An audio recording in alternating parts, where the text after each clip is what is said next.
Hello, ladies and gentlemen. Welcome to Pokemon Unite India Open 2022. We are back with day 7's action. We saw every team giving it their all, trying to qualify, but with just 2 more days to go, it's going to be a very tough decision for some teams based on the overall standings. But it is going to be me, Lucifer, along with me, joined here, Mrudul, on day 7's journey. Mrudul, how are you feeling?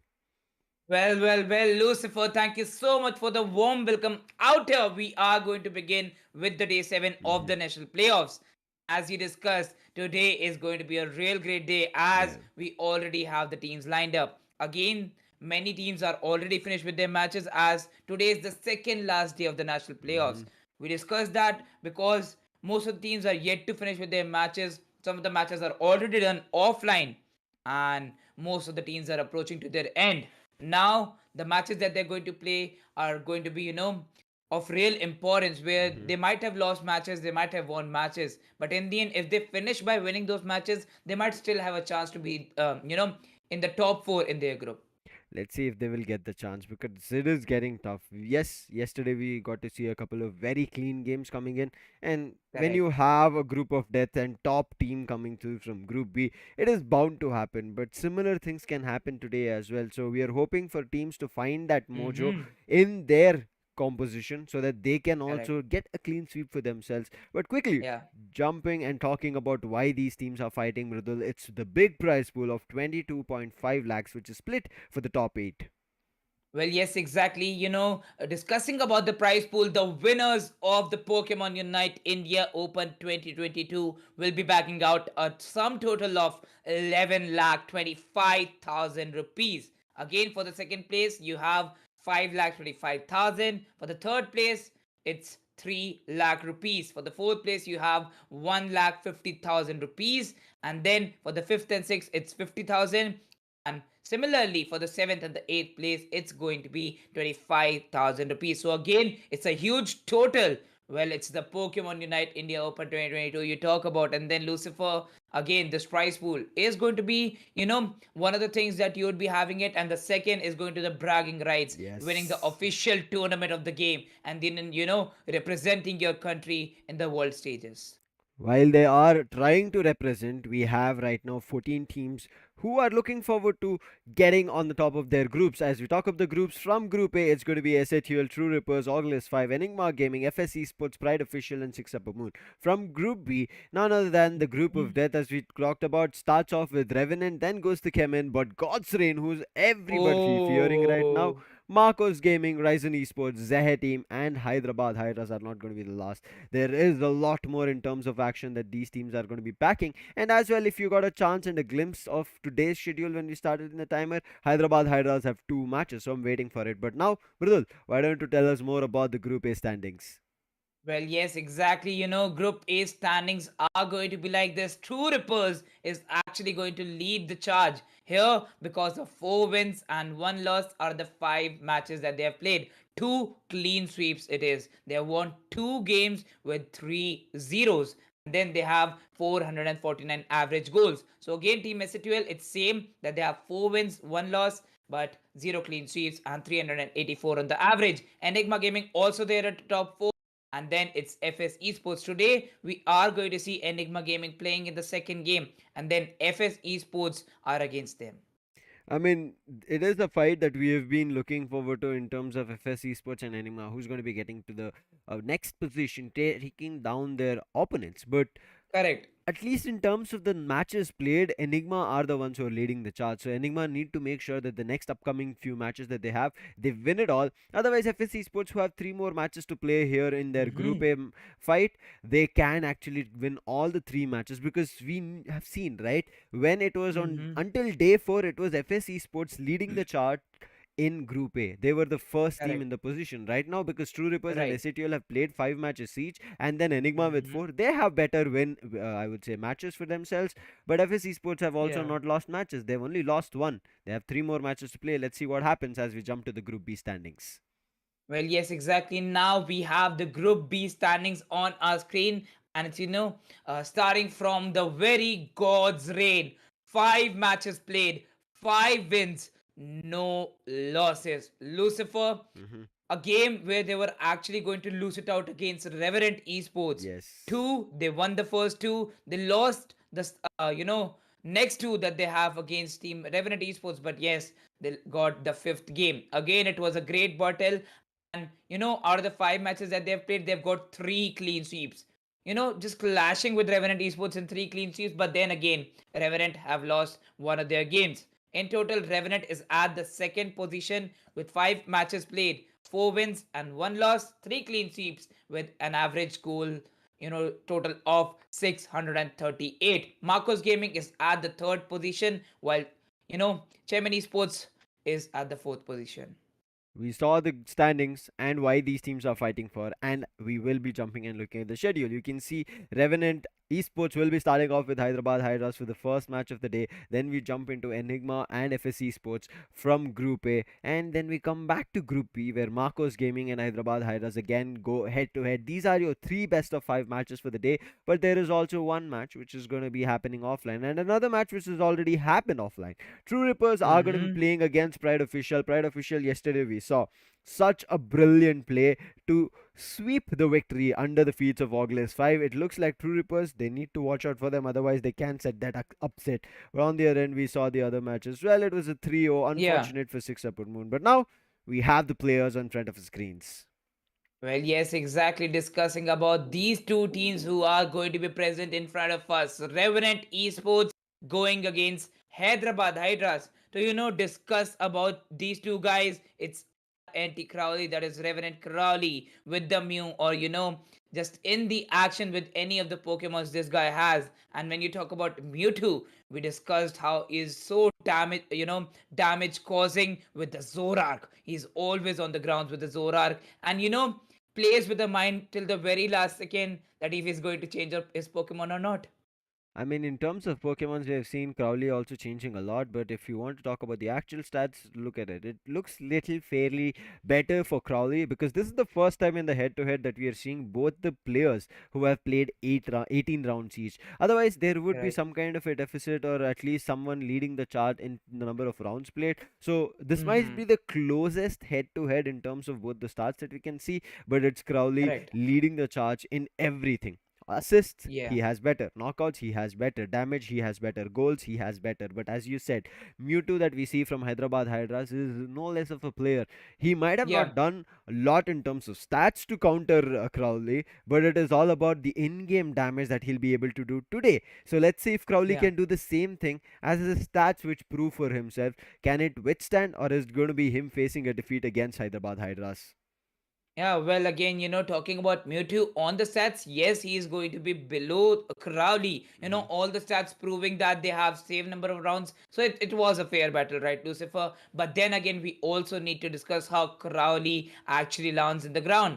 It's Mhm. Revenant Crowley you talk about. He has got a lot of player of the games up until now. The Yeah. matches that he has played, four games that they have won. Out of the four games that they've won, they have three clean sweeps. When you talk about, God's Reign, they have won five games, but they have clean sweeps. So yes, God's Reign have faced some of the losses, but Mhm. then the victories of Revenant Esports are actually clean sweeps. So Revenant Esports, can they make it? To one more clean sweep is the bigger question up here. Yeah, I agree with you. I mean, just like how we see Revenant as well as God's Reign, both of them played five matches each. But yes, Revenant did lose one against God's Reign. But how Correct. Revenant have kept their clean sweeps being three each as their counterpart, making sure that the next time they face God's Reign, they should be looking out for what Revenant can do. And as you mentioned rightly, this is going to be the last matches that we are going to be seeing for both Revenant and very soon God's Reign as well. That who Correct. will keep that clean sweep streak? Yes, two losses are there, but again, we look forward to if they make sure that forgetting the previous clean sweep losses, can they actually Yeah. get a clean sweep in, which will put their total up to four clean sweeps, and that is a huge, I would say, an amount and a number to talk about because in this Yeah. point of the stage, Mridul, it is not at all easy to get clean sweep. But if a team is making it possible, that says a lot about the team and its capability and the caliber they have. Well, yes, also correctly said that you need to discuss about how God's reign is at five victories, no losses till now, Hmm. right? And then they got a victory against their opponent. They are actually at the number one mark right now, but the difference between the average goals is less. Mind you, if God's Rain, lose their last game, they're also going to be finished with their games. Mhm. And then they're going to be equal with Revenant Esports. For sure, Revenant Esports have an upper hand in the match against Hyderabad Hydras. As we just saw, even in the player of the game, their player is way above Mewtwo. But then we, just cannot leave Mewtwo around, Mewtwo behind. He has got that caliber for Mhm. his team. Again, everything is going to be proved inside the arena. It's all about how you play in the arena and actually bring your set of Pokemons. We have seen teams like Pride Officials, Zehe team actually getting those games against teams like SATUL, two rippers who are leading on the table. So anything can happen in the arena if you have the strategy right. It's Yeah. all about the strategy when you are there. Yeah, and I'm looking forward to what kind of draft choices do come against. Then let's jump into the Mhm. draft picks itself and see the first bands here to for the first game between Revenant Esports and Hyderabad Hydras. What are your picks Correct. here, Mridul?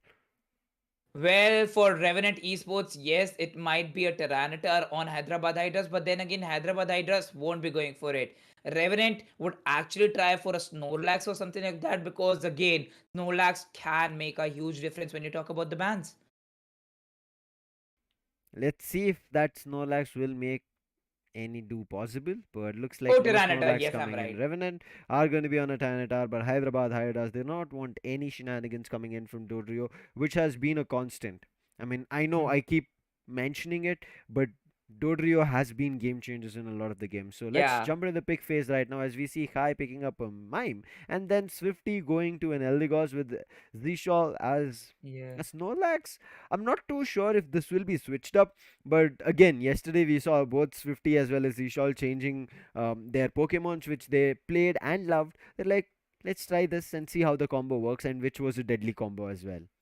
Correct. Well, yes, exactly. And also talking about Hyderabad Hydras, definitely a great ban from their side because Revenant can actually steal their game even if they have tried, till the very 8th minute. Then in the end, Adodrio comes and actually steals the whole play from you. So definitely a great ban from their side. And Revenant is going to ban that Tyranitar.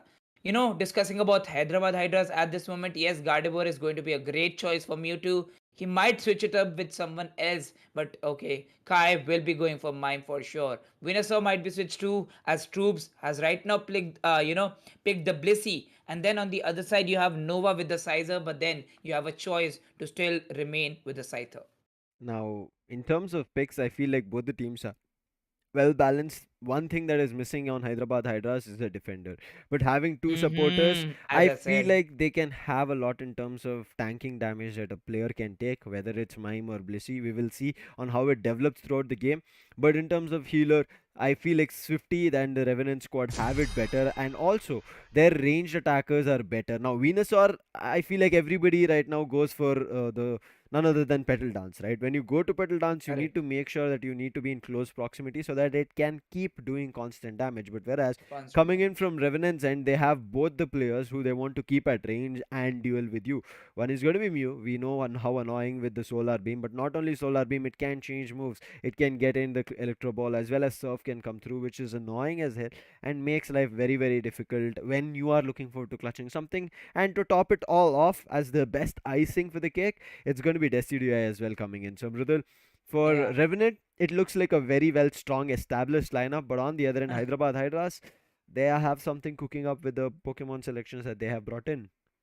Well, yes, exactly. To discuss about the discussion of Hyderabad Hydras, they are going to have, Mewtwo going in with the Venusaur. Again, Lucario is there for Levi, for the Speedster, and the all-rounders also available for the team. We begin with the first match, the first game of the day. As right now we have Kai already fetching in for those instant HPs and farming it out. Yeah, that will be very crucial, especially in the later stages. The Psyshops The coming through Gardevoir. can do a lot in terms of damage. Blizzard as well, he knows. That's the reason both of the ranged attackers are right now farming. But in the meantime, you look at what has happened with Vishal.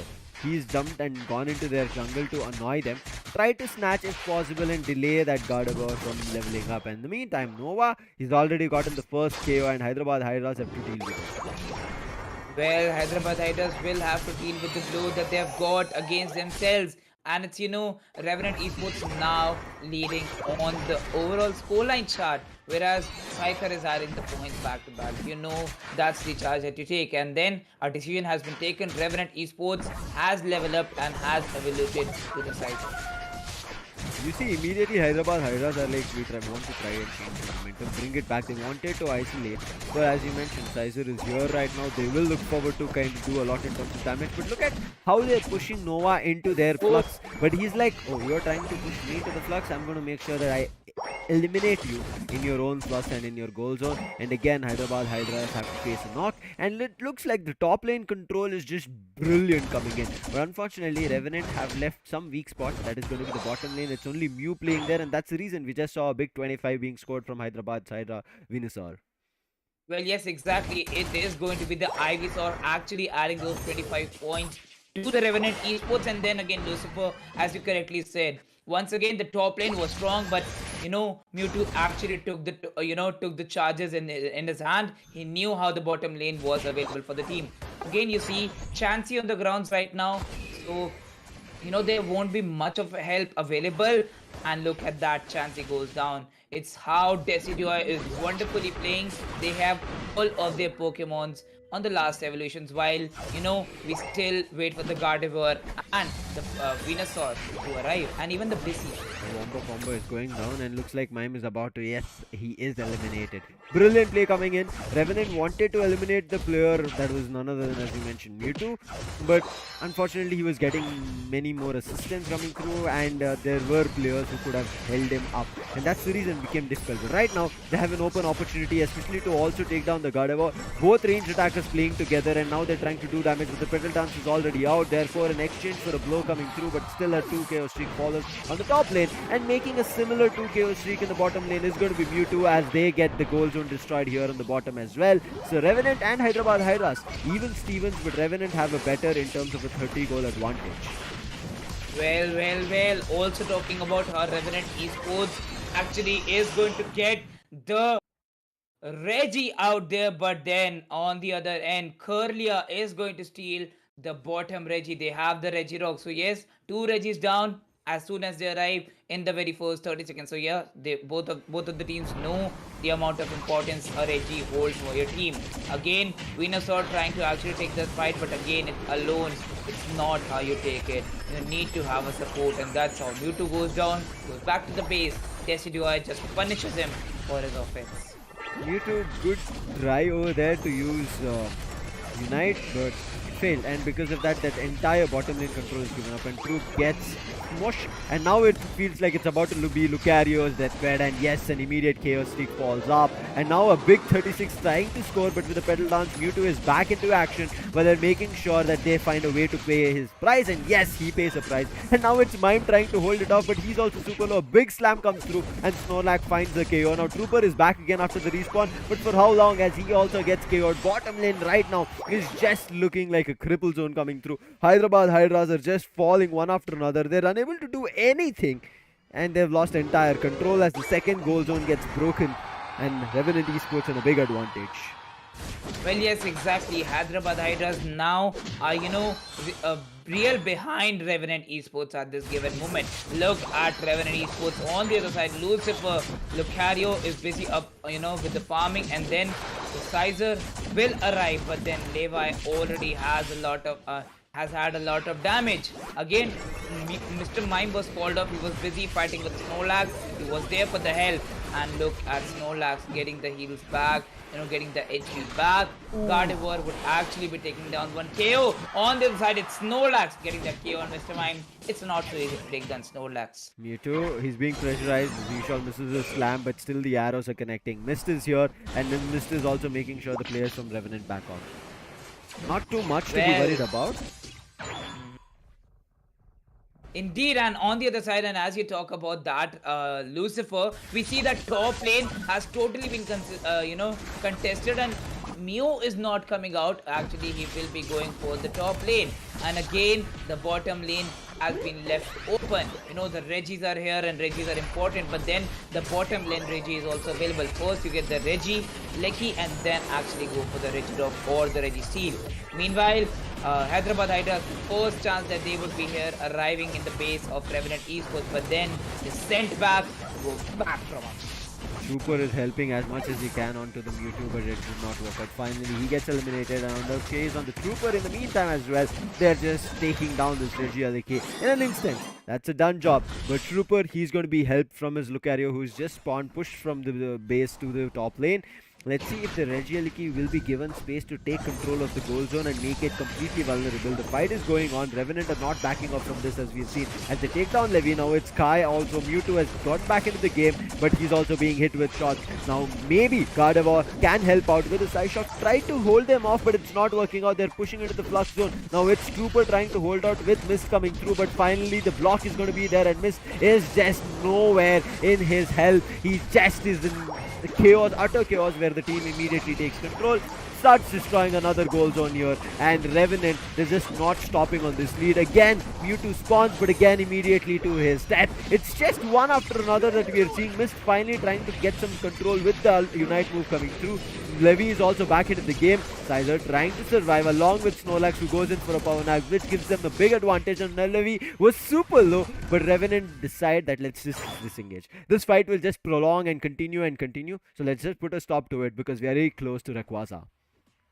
Well, they're way close to their Rayquaza, and actually the Unite moves should be available when you have a Rayquaza in front of you. Not the Unite moves to actually take down the HP of Rayquaza, but then when an opponent team approaches, you just slam them down and send them back to base for a longer period of wait. Here, for the again, Revenant is here, get that Regi for themselves, and they would be having it. Mew taking it down, and now another Regi added. 364 already.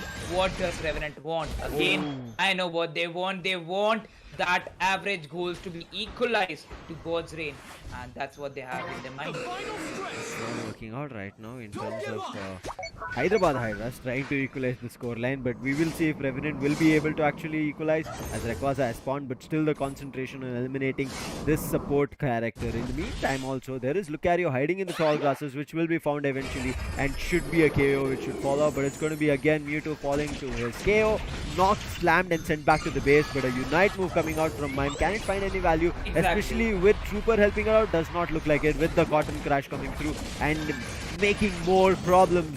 Mew was cornered in all directions, and a Unite move on Trooper. He survives somehow, barely runs away. Levi back into the game, tried to use his Unite. He does, but does not find any value of it, and Rayquaza right now immediately being broken down as Sizer, he's holding down all the players together strong, and Mewtwo uses his Unite. The speed bomb comes through, and yes, it connects. Rayquaza is stolen. What a play coming in from Hyderabad Hydras, but look at it. Many of the players were already knocked out and nobody could take advantage of this Rayquaza, and it's still Revenant leading charge. Well, yes, exactly. He just was able to steal the Rayquaza at the last moment, and that was a great steal out there by Mewtwo. Again, it's now on Revenant Esports, but it's on Revenant Esports that they would be able to take it. The top lane is empty, but they're going for the bottom lane. They're going for the Pokemon around them. Not useful now because they don't have the points left that they got from Rayquaza. All of them were KO'd. Making a very aggressive push here, Hyderabad Hydras, and you can see Revenant are immediately running away. They understand this is not going to be an easy one, and Crowley in the right time will be able to teleport back to his base, but they're coming back again. And all the players should be here. It's a 3v4 batch coming out, but can they hold it off? If they hold it out, they're going to win this. Unite move coming out from Mew. They're trying to still engage, but Sizer standing right in the middle, annoying everybody, hitting everybody rightly with his bullet punches coming through, and Trooper as well as Mewtwo overextend, and therefore nothing is going to be done, and it's still Revenant who get this first round. Exactly, with that, Revenant is going to get that first round. Actually, everything was right for Revenant. They just went through, maintained that lead from the start.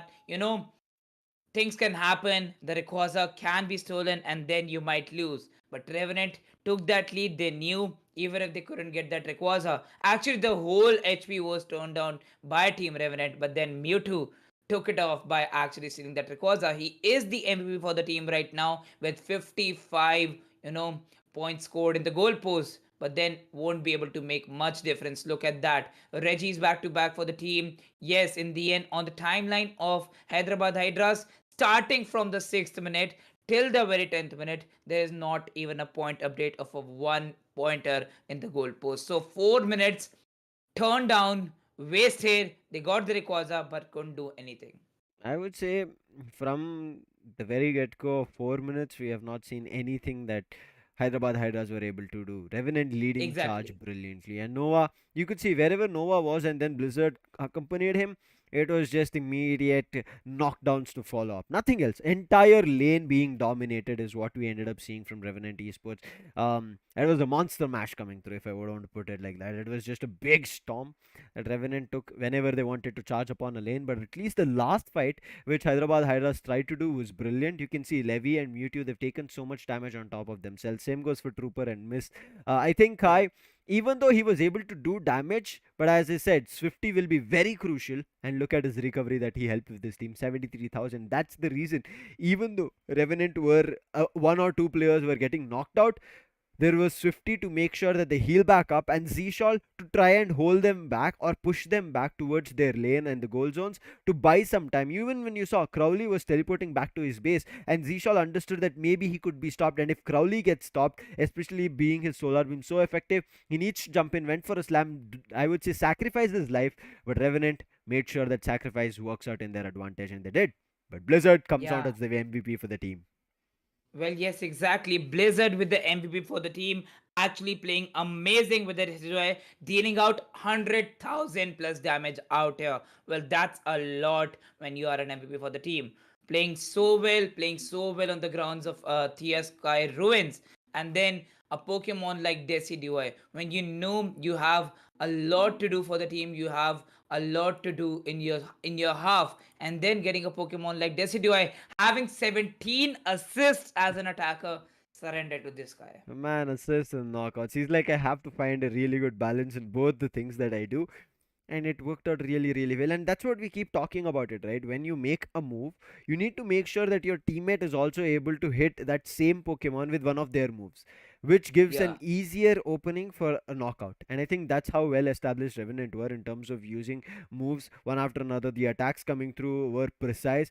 A couple of the times, yes, it did miss, but once they understood that, okay, the aggression is looking a little bit better, the fights are working out better coming in for the opponent team, let's just tone ourselves down, move out of that situation, and compose ourselves, take a breather, because it happens continuously trying to fight. You end up using your everything, and at a certain point, you start missing all your moves. You might just make a slight, I would say, slip of finger, and you hit it somewhere else. The move does not connect, and now you have a cooldown that you have to wait, and because of that cooldown, you get stunned, and knockouts follow up on your team. So I think Revenant, that disengaging decision coming in, that gave them also a huge, I would say, upper hands. Both in top lane, we saw that disengaging decision coming through. Even in the bottom lane, once they understood that they destroyed almost all the Rayquaza shields and advantages, they're like, okay, let's just back off, give them space. Then we'll take them fight head on when they come across on the bottom of the top lane. Well, yes, exactly. And when you are going to talk about teams like Hyderabad Hydras, they lost it by a huge margin. Hmm. Again, the Rayquaza not getting converted, they going on the bottom lane, a huge fail. They might have went to the top lane, actually guarded off forces in the mid lane to Hmm. guard off Team Revenant Esports. But nothing was done around. The strategies was so poor to actually go to the bottom lane. Mewtwo did some wonders, actually tried to play it out for the team, got the Rayquaza, but still couldn't add much to the team. Let's jump right into the draft and see what more Hyderabad Hydras can do. Yes, it's a loss that they faced, but we have seen teams coming and rising from the ashes and proving better. With the ban phase, I think Hyderabad Hydras are going to either ban a Decidueye or still going to stick to a Dodrio. But Revenant, I feel like they should be sticking to the Tyranitar. Yes, it is. But Hyderabad Hydras, they saw Z-Shal's Snorlax being annoying for them, so they go for a ban on that. Oh, well. Yes, we are going to see a Snorlax ban from Hyderabad Hydras at last. Yes, I did, wanted them to ban Snorlax because Revenant can actually make huge wonders from the Snorlax. And then when you talk about Revenant, it's going to be a same ban from their side, that's Tyranitar. Look over to Kai. Kai actually picking up the Swifty this time.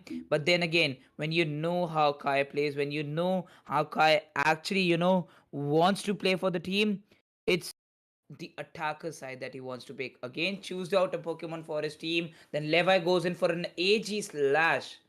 Okay, some changes are going to be here for sure.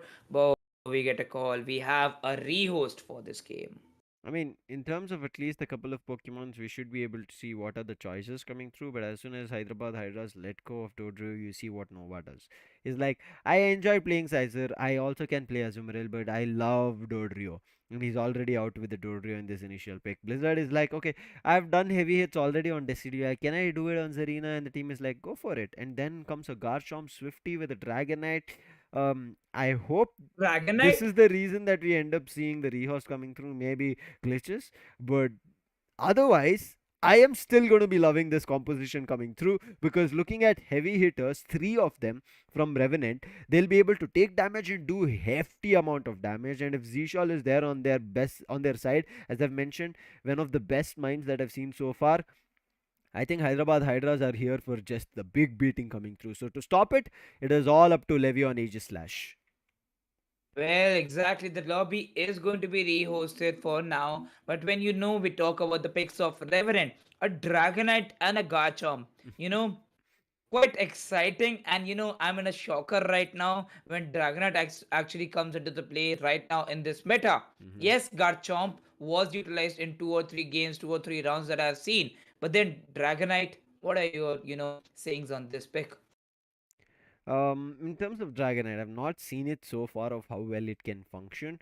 I Mm-hmm. don't even have a proper speculation to make about it, but at least for being an all-rounder and how much I know about the Pokemon that it can do, I would say like it is going to be a good one in terms of how they want to play around it, but still in terms of if they want to do damage uh, and find knockouts of it, I feel like Dragonite alone cannot do something. It needs to be helped out. Again, if there is a level difference, it should be easy peasy. 1v1s, I don't think anybody will be able to win on the Dragonite. But Yeah. otherwise, if there are a lot of people trying to push it, they need to make sure that the Dragonite moves as well, then an immediately a complementary move. Maybe Nova itself. Talk about Nova, who's on Dodrio, we just saw. Maybe his move connects, and I think Dragonite might just work really, really well. But I still not thinking much on the Dragonite because there's already a Zarina and Garchomp. We already talked Yeah. about a Stomp. Looking at the picks, they're here for those Stomps again, Revenant. Well, then again, you talk about how Revenant has actually picked out a various set of Pokemons. We also need to discuss about how Dragonite has got those moves: Mm-hmm. fire, water, and electricity. Actually having three types of Pokemon within a single one. You Mm-hmm. can actually switch it around. You can have different sets of moves around for you, and then play with it. And also talking about the opportunities that Hyderabad Hydras has got, they have gone in for a Trevenant and a Greedent. Yeah. Which we generally see from Crowley, who picks up that gradient, and he's annoying. He runs around, especially with when he uses the stuff cheeks coming through. He's able to heal himself as well as increase his movement speed, which makes it much more doable for Crowley to survive and run around and make sure that even if there is a push, he tries to delay it as long as possible as his teammates are about to respawn, get to that lane and help him defend it completely, or at least continue his aggression. So I'm very interested on what can happen coming in from Hyderabad Hydras, especially with a double defender setup coming through, as you rightly mentioned, Revenant and Greedent. So there is a lot in terms of the damage that they can take, and we have seen curses work brilliant in Revenant's favor of whichever team has picked it up. Now, yes, the Revenant has been taken on as well after using the curses, but it was enough to at least stall and do something about it. So you can say that whenever whoever has played Revenant was effective, but it was not working out in the team's favor, who they were not joining hands with. So I think if that lines are still maintained today, then it might get difficult. Otherwise, if Trevenant's combo works out really, really well with one of their attackers or all rounders, it should give some kind of advantage for Hyderabad Hydras to get back into the game. Well, yes, exactly. And when you talk about, a choice of Glaceon coming out Yeah. there by Mist. Glaceon, we have seen how Espeon has been utilized in the meta. Eve becoming an Espeon, Eve becoming a Glaceon. Every single choice is also different and according to what your team has thought. Hmm. But then when you talk about, the set of abilities Glaceon has, an attacker missing on the side of, team Hyderabad Hydras, they adding a Glaceon. Is it actually, Is it actually a good pick, to be honest, I feel because like it it is an is, attacker race Mridul. Pokemon? The reason I like it is because I've seen Glaceon. Yes, in the couple of previous patches, it has also kind of been nerfed. So it might make you think, okay, Exactly. is it gonna be viable? It is just like every other Pokemon, but you just need to find a way around it on how it uh, builds really well composition and complementary, I would say, attacks which affect the opponent Pokemon. Otherwise, I feel like just like when we see Ninetales coming in, right? It slows down the Yeah. opponent Pokemon, ices and freezes them. Hmm. Similar kind of play can be seen in coming in from Glaceon on the shards, but again, as soon as they see the Glaceon, they will try to immediately pounce upon the Glaceon, especially having numerous all-rounders. So if they're able to play around them whenever they're trying to jump up, dodge from their moves, I feel like Glaceon is going to be very annoying for either of the sides. But right now, we'll jump for a quick break and see you right after the break. So don't go anywhere.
Welcome back, ladies and gentlemen, to Pokemon Unite India Open 2022. We went for a short break, but we are back. We're going to be making sure the action, as we see in the next coming rounds from both Revenant as well as Hyderabad Hydras, are going to be flawless and seamless. And Mridul, how are you feeling about it? Because after seeing the first match, Revenant completely under control. Let's jump into the draft pick, and you let me know what you think about.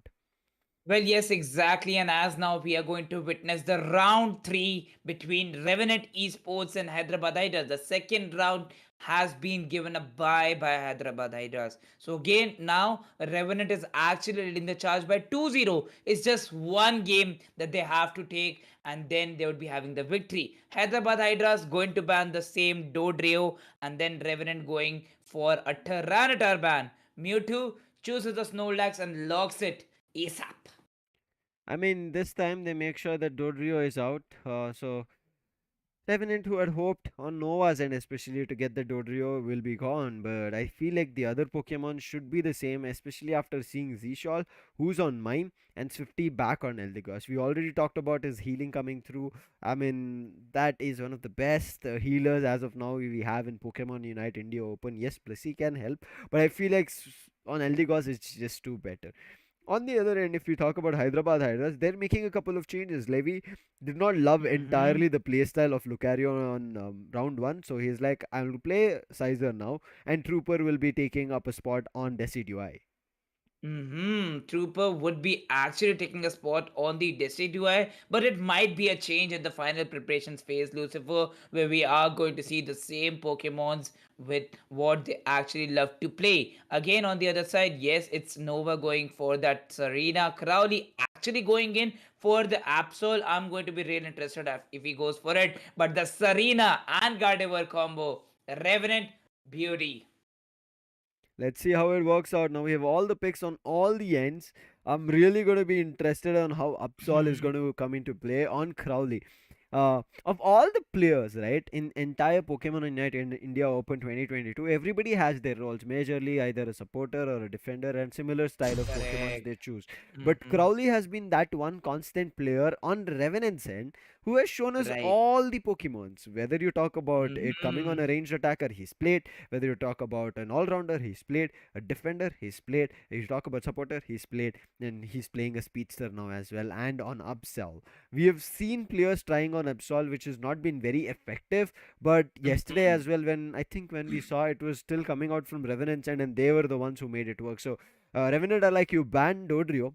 We still have other speedsters. Maybe we were looking forward to a scoring advantage where Dodrio doesn't matter if we are going to knock you out anyway. Scores are anyway eventually going to follow through as we put a lot more goals. Well, yes, exactly, and eventually the games would be going in the hands of the either of the teams.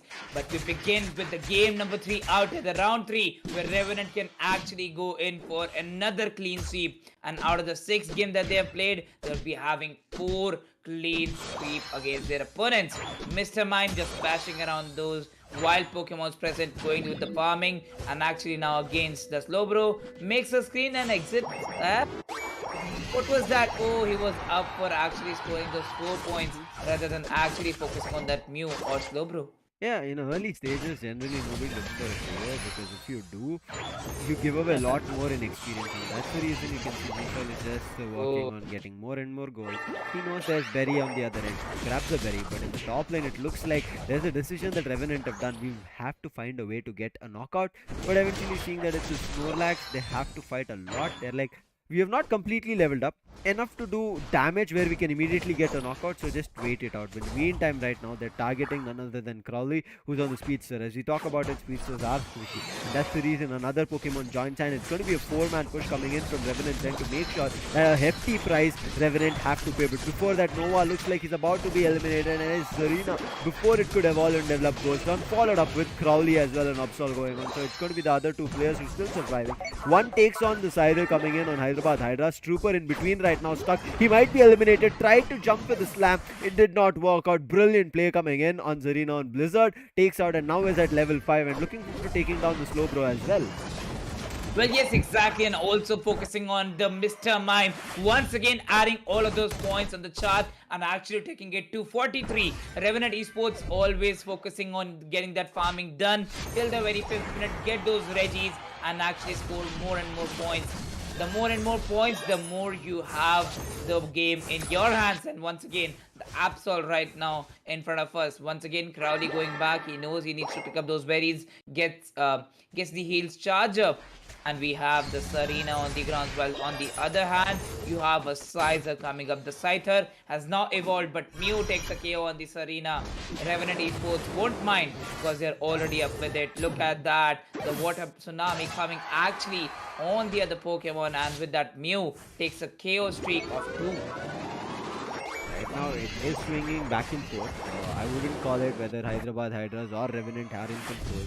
They're just exchanging blows, giving top lane control on Hyderabad HYDRAS end and Revenant giving bottom lane control. That's the only thing that is being issued. Verena is evolved and now looking stomping on the players, and you can see instantly with the team helping it out, it is going to be Slowbro's fatality coming through.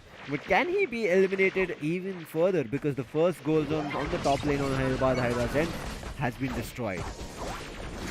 Well, again, Hyderabad HYDRAS do have another match today, right? They actually need to be ready for that too. On the other side, when you talk about Revenant Esports today, it's the last match that they're going to play. Again, it's Hyderabad HYDRAS taking that Reggie Rock in their hands, but a KO from the opponent's side. Slowbro goes down. So the defenses have been bashed out. Unite move being used right now to try and push the players back, and another Unite coming in. There's going to be a knockout, big one, but every hit is being taken from Regieliki. Therefore, the players of Revenant somehow back off, but still Snorlax coming with the shield, but he's super low, but a brilliant Spirit Shackle, but still it does not work out to save his teammate. Now the only thing that they can hope for is eliminating Regieliki, and Revenant, they cut up from there. They're like, it's not going to be a place where we can get back into the game from. Let's just run away, give them the wanted space, and we will get back to our bases. From there on, change lanes. Now, Zarina was at mid lane where two players were thinking of pushing the Slowbro as well as their teammate. But in the meantime, they went for a quick bottom lane push, but the Spirit Shackle on Gardevoir, it stopped that plan, and now they're backing off and not giving up any lane control. Well, also not giving up on those lane controls and actually, focusing more on the bottom lane. Look at that. Yes, Hyderabad HYDRAS, they know that on the bottom lane, one of the closest goalposts are available. Not allowing Revenant Esports to actually add more sum of points. It's Slowbro, Mew, and Snorlax guarding the positions. Very crucial is going to be the Decidueye, and you could see how much impact they were able to do. Now Decidueye along with Absol, they're going in, moving in for an attack, but looks like it's only Absol who spotted a player out, and now everybody is deciding to start pushing the bottom lane and make sure they do damage in the bottom lane. A quick jump on Absol also came through as he spotted a couple of players. He finds one knock on Mew, and now he's being chased by none other than Levy, and Levy, he finds a target on the wild Pokemon, therefore his attacks miss, and therefore Crowley gets a chance to survive, and everybody else from Revenant, they immediately switch lanes, understanding it's Regieliki's turn to be taken down. Well, yes, exactly. Reggies are going to be the most important out here, and getting that Regieleki is more important. Where on the bottom lane, it's an easy Reggie for the side of Hyderabad HYDRAS, whereas Serena would be taking down the Reggie for the team. On the top lane, only one or the other Pokemon needs to be turned down, whereas they'll have two goalposts available. How much you can score on the corner goalpost? Yes, Slowbro gets it and gets back to the base. TP's out and 120 points on the chart. Can they actually make it a whole KO and then add to the 200 some total? Serena goes for a KO on the Sizer, whereas Decidueye has the resistance. The Registeel was super crucial, which increases the attacking advantage, but players from Revenant were gathered around players of Hyderabad HYDRAS, and Nox were hitting from Look at every direction Zarina. and brilliant play coming through. But look at the push. The knockout was used. The Unite move from Decidueye. Mime just ran across it and acted as a deviation. Therefore, Revenant were able to destroy the second goal zone on the top lane. And look at that, Gardevoir is the only Pokemon right now remaining with 40 points to be scored out here. 230 on the chart. Even if there were 3 Pokemon present, the ability that they got with the Regieleki actually helped them out. The shields were open. It was an easy goal, just one tap, and you have the goal post. You have the goals entered there. Tall grasses is going to be where their grave will be dug, and on more of it is going to be Gardevoir with the 3 KO streak, and they're looking unstoppable.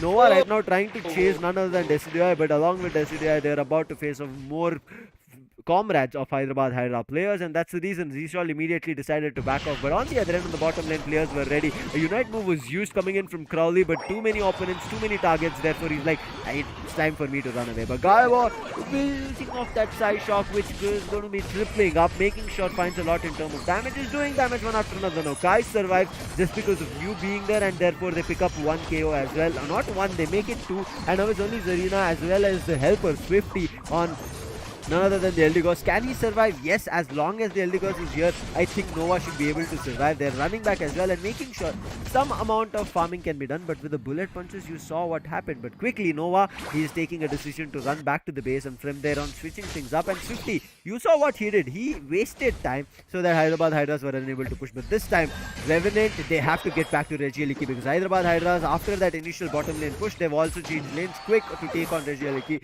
But Crowley, overextension, gets punished and immediately gets KO'd, but they do answer back with another KO of their own.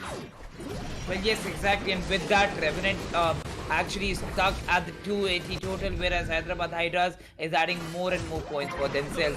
Look at that Sizer, but the Lord Rayquaza is here. Now, everything depends on the Rayquaza. Either it's going to be Hyderabad Hydras actually making it a 2-1, or Revenant ESPORTS makes it a 3-0, whereas look at them. All of them, actually only one Mr. Mime is not there with the Unite move. All of them is going to have the Unite moves available. Just damage those Pokemons, get them out from here, and get the Rayquaza with your shot. First hit comes over his down, but does not connect, and therefore but in the meantime, the other players from Revenant clear up the legendary big ground.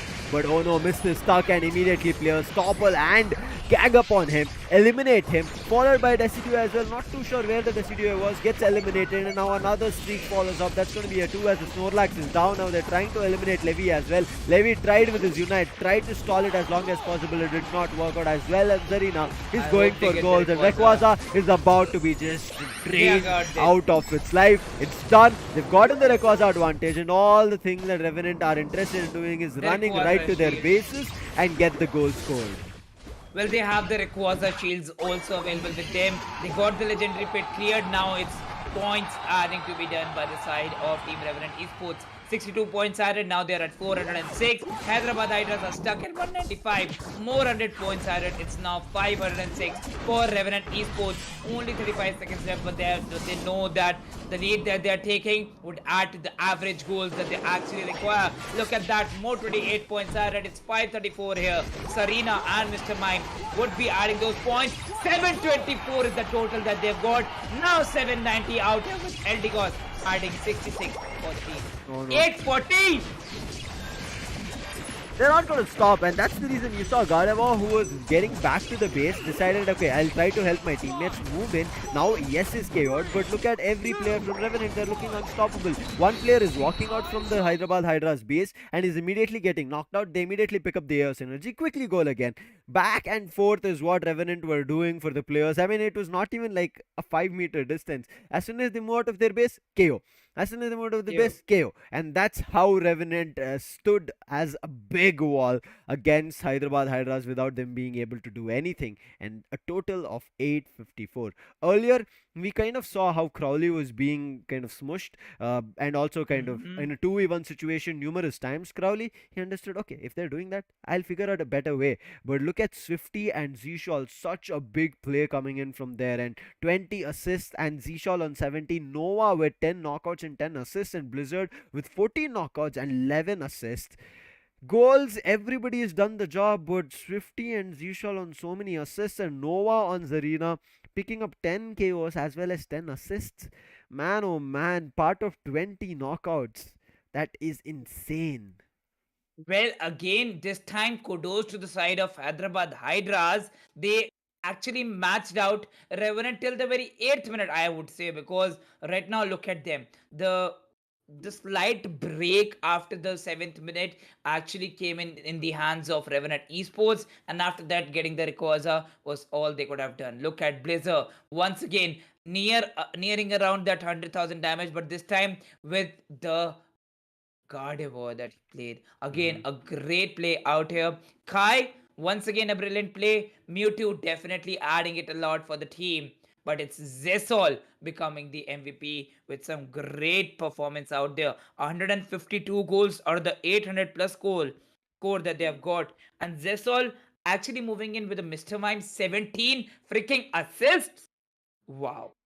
Swifty also had 20 assists, so Mridul, brilliant job done from every player of Revenant. I mean, how Yeah, well they had to play together, especially when we saw there were a couple of Pokemons which were squishy. So they had to make sure they played correct. together, joined hands together, and survived. And you saw sometimes they were targeting Zishal, and what did Swifty do? Make sure they heal Zishal so that he comes back. And when they were targeting Swifty for doing that, immediately a power swap would come through, making sure both of their speeds increase so that they will be able to run away, or in case they wanted to chase the Pokemons on Hyderabad Hydras end, both of them were available, and also immediately to tag on the Correct. confusion ray as well. So a brilliant setup coming in from Swifty and Zishal being supporters, as we did talk about it. But right now the support is very crucial from all ends.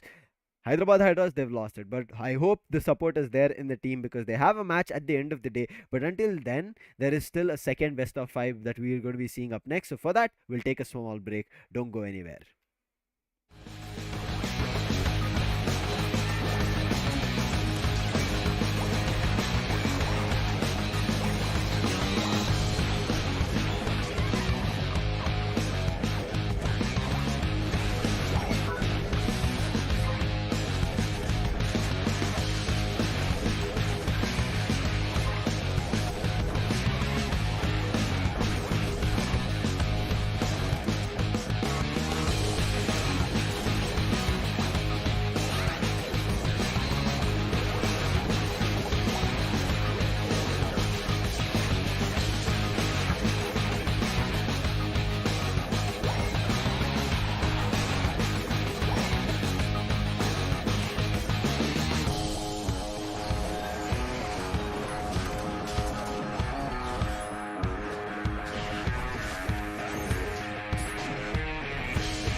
Hello, ladies and gentlemen. Welcome back to Pokemon Unite India Open 2022. Now on the desk, it's going to be Raider joining me. He took a short break in terms of figuring out what Revenant were doing, and with that, Raider, what stories have you cooked up? What do you think is going to be happening in the next upcoming matches?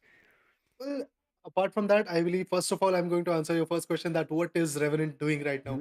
Yeah. They are at a supremacy at this moment. Hmm. Just like God's Rain, they are also exceptional in terms of their performance. Their dominance is something we have to watch out for, and eventually, championship is the goal they are actually focusing on. Meanwhile, coming up to the next battle, the next story, it is going to be told by Enigma versus FSC Sports. A beautiful team coming up. Enigma, where it is an invited team on the other corner for Toko versus FSC Sports. One of those amazing teams, if I'm not wrong, Lucifer, they were at the top of the Group A standing at like Yes. let's say Nationals playoff day 1 or 2.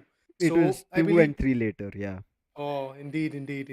That actually shows that FSC Sports, despite of actually getting qualified from the zonal finals, they have shown their courage, they have shown their consistency. But now the things are actually falling apart for this particular team. We have to see how they are going to come back. But before that, we've got the head-to-head as well. We will see how it works out, as you rightly said, because it is the third and the fourth place fight coming through Right. between Enigma and FSC Sports, and in from that head to head, Pardesi as well as Kuldeep coming through. You can see in terms of the round difference, there is some. Mm-hmm. Therefore, you can figure out like a couple of the data can be favorable for one or the other, but you can see Pardesi, even though he has lesser number of rounds, his damage is better compared to what Kuldeep is at. So that gives you an Right. idea that it's an even matched opponent. Same goes for the goal. It was somewhere around 1110, and on the other end, Kuldeep was at 1260 or something. So, in terms of what can be done as a player, Mm-hmm. as we saw the head to head, it does give us justice that okay, stats are very close, Right. irrespective that the rounds are better for another player in Enigma's end and lesser here on Pardesi's end coming in for none other than FSC Sports. That shouldn't be something that matters. It should be like within these many rounds, how much impact they've made. Now, with looking Hmm. at that, what are your thoughts, Raider? Do you think FSC Sports are going to be able to push back the players of Enigma? Because FSC Sports, they've played one lesser match compared to Enigma, and that's the Right. reason Enigma, I would say, are in the third spot, not in the fourth. So, FSC Sports have a easy chance to climb up if they get this victory today. Well, definitely. They are looking forward to have this victory in their favor. But the thing is that Enigma, their kind of, let's say, gameplay is also something very important to see. Well, we'll Hmm. look into all of that stuff. But before that, we have got the ban phase coming up. And in the ban phase, sitting in the blue corner is going to be Enigma Gaming. And while chilling it out on the orange corner, it's FSC Sports, which are the two Pokemons getting banned. The Battle Arena, Athia Sky Ruins. So definitely, I believe the impact is going to be quite amazing to see. But 6 more seconds to go. And after that, we'll get to see the Pokemons getting banned. Well, it's Tyranitar and Snorlax getting wiped out from this round. We saw this ban previously as well because we saw Mhm. how annoying Zishal was being, but it was Revenant. Now these squads are different, but they understand how well Tyranitar can tank, and on the other end, how Right. Snorlax can also tank. But in terms of Exactly. the block coming through, can just make sure that one person gets smudged on the wall and they immediately capitalize. And therefore, to not let the chance of capitalizing scare, he knows he also wants to do a lot in terms of damage. He comes up with none other than Azumarill Rex helping out with none other than Eldegoss. And if you talk about Enigmas and Sora, we have seen him. Just like I keep talking about Zishal, right? Sora is also one of the players here in Enigma's end who plays really well on Mime. So I'm looking forward to how that works out. But Sadav and Kuldeep, they're going to be picking up ranged attackers coming in Gardevoir as well as Venusaur. But I would love to see how far FSE Sports is going to reach out in this BO5. Will we be able to see the 5 rounds to be precise? Or is it going to be a 3-0 coming up like Revenant did in front of Hyderabad Hydras? Definitely going to be quite amazing to watch out. Meanwhile, if we talk about the selections, well, at as per the selections, you can already see we have got a beautiful defender.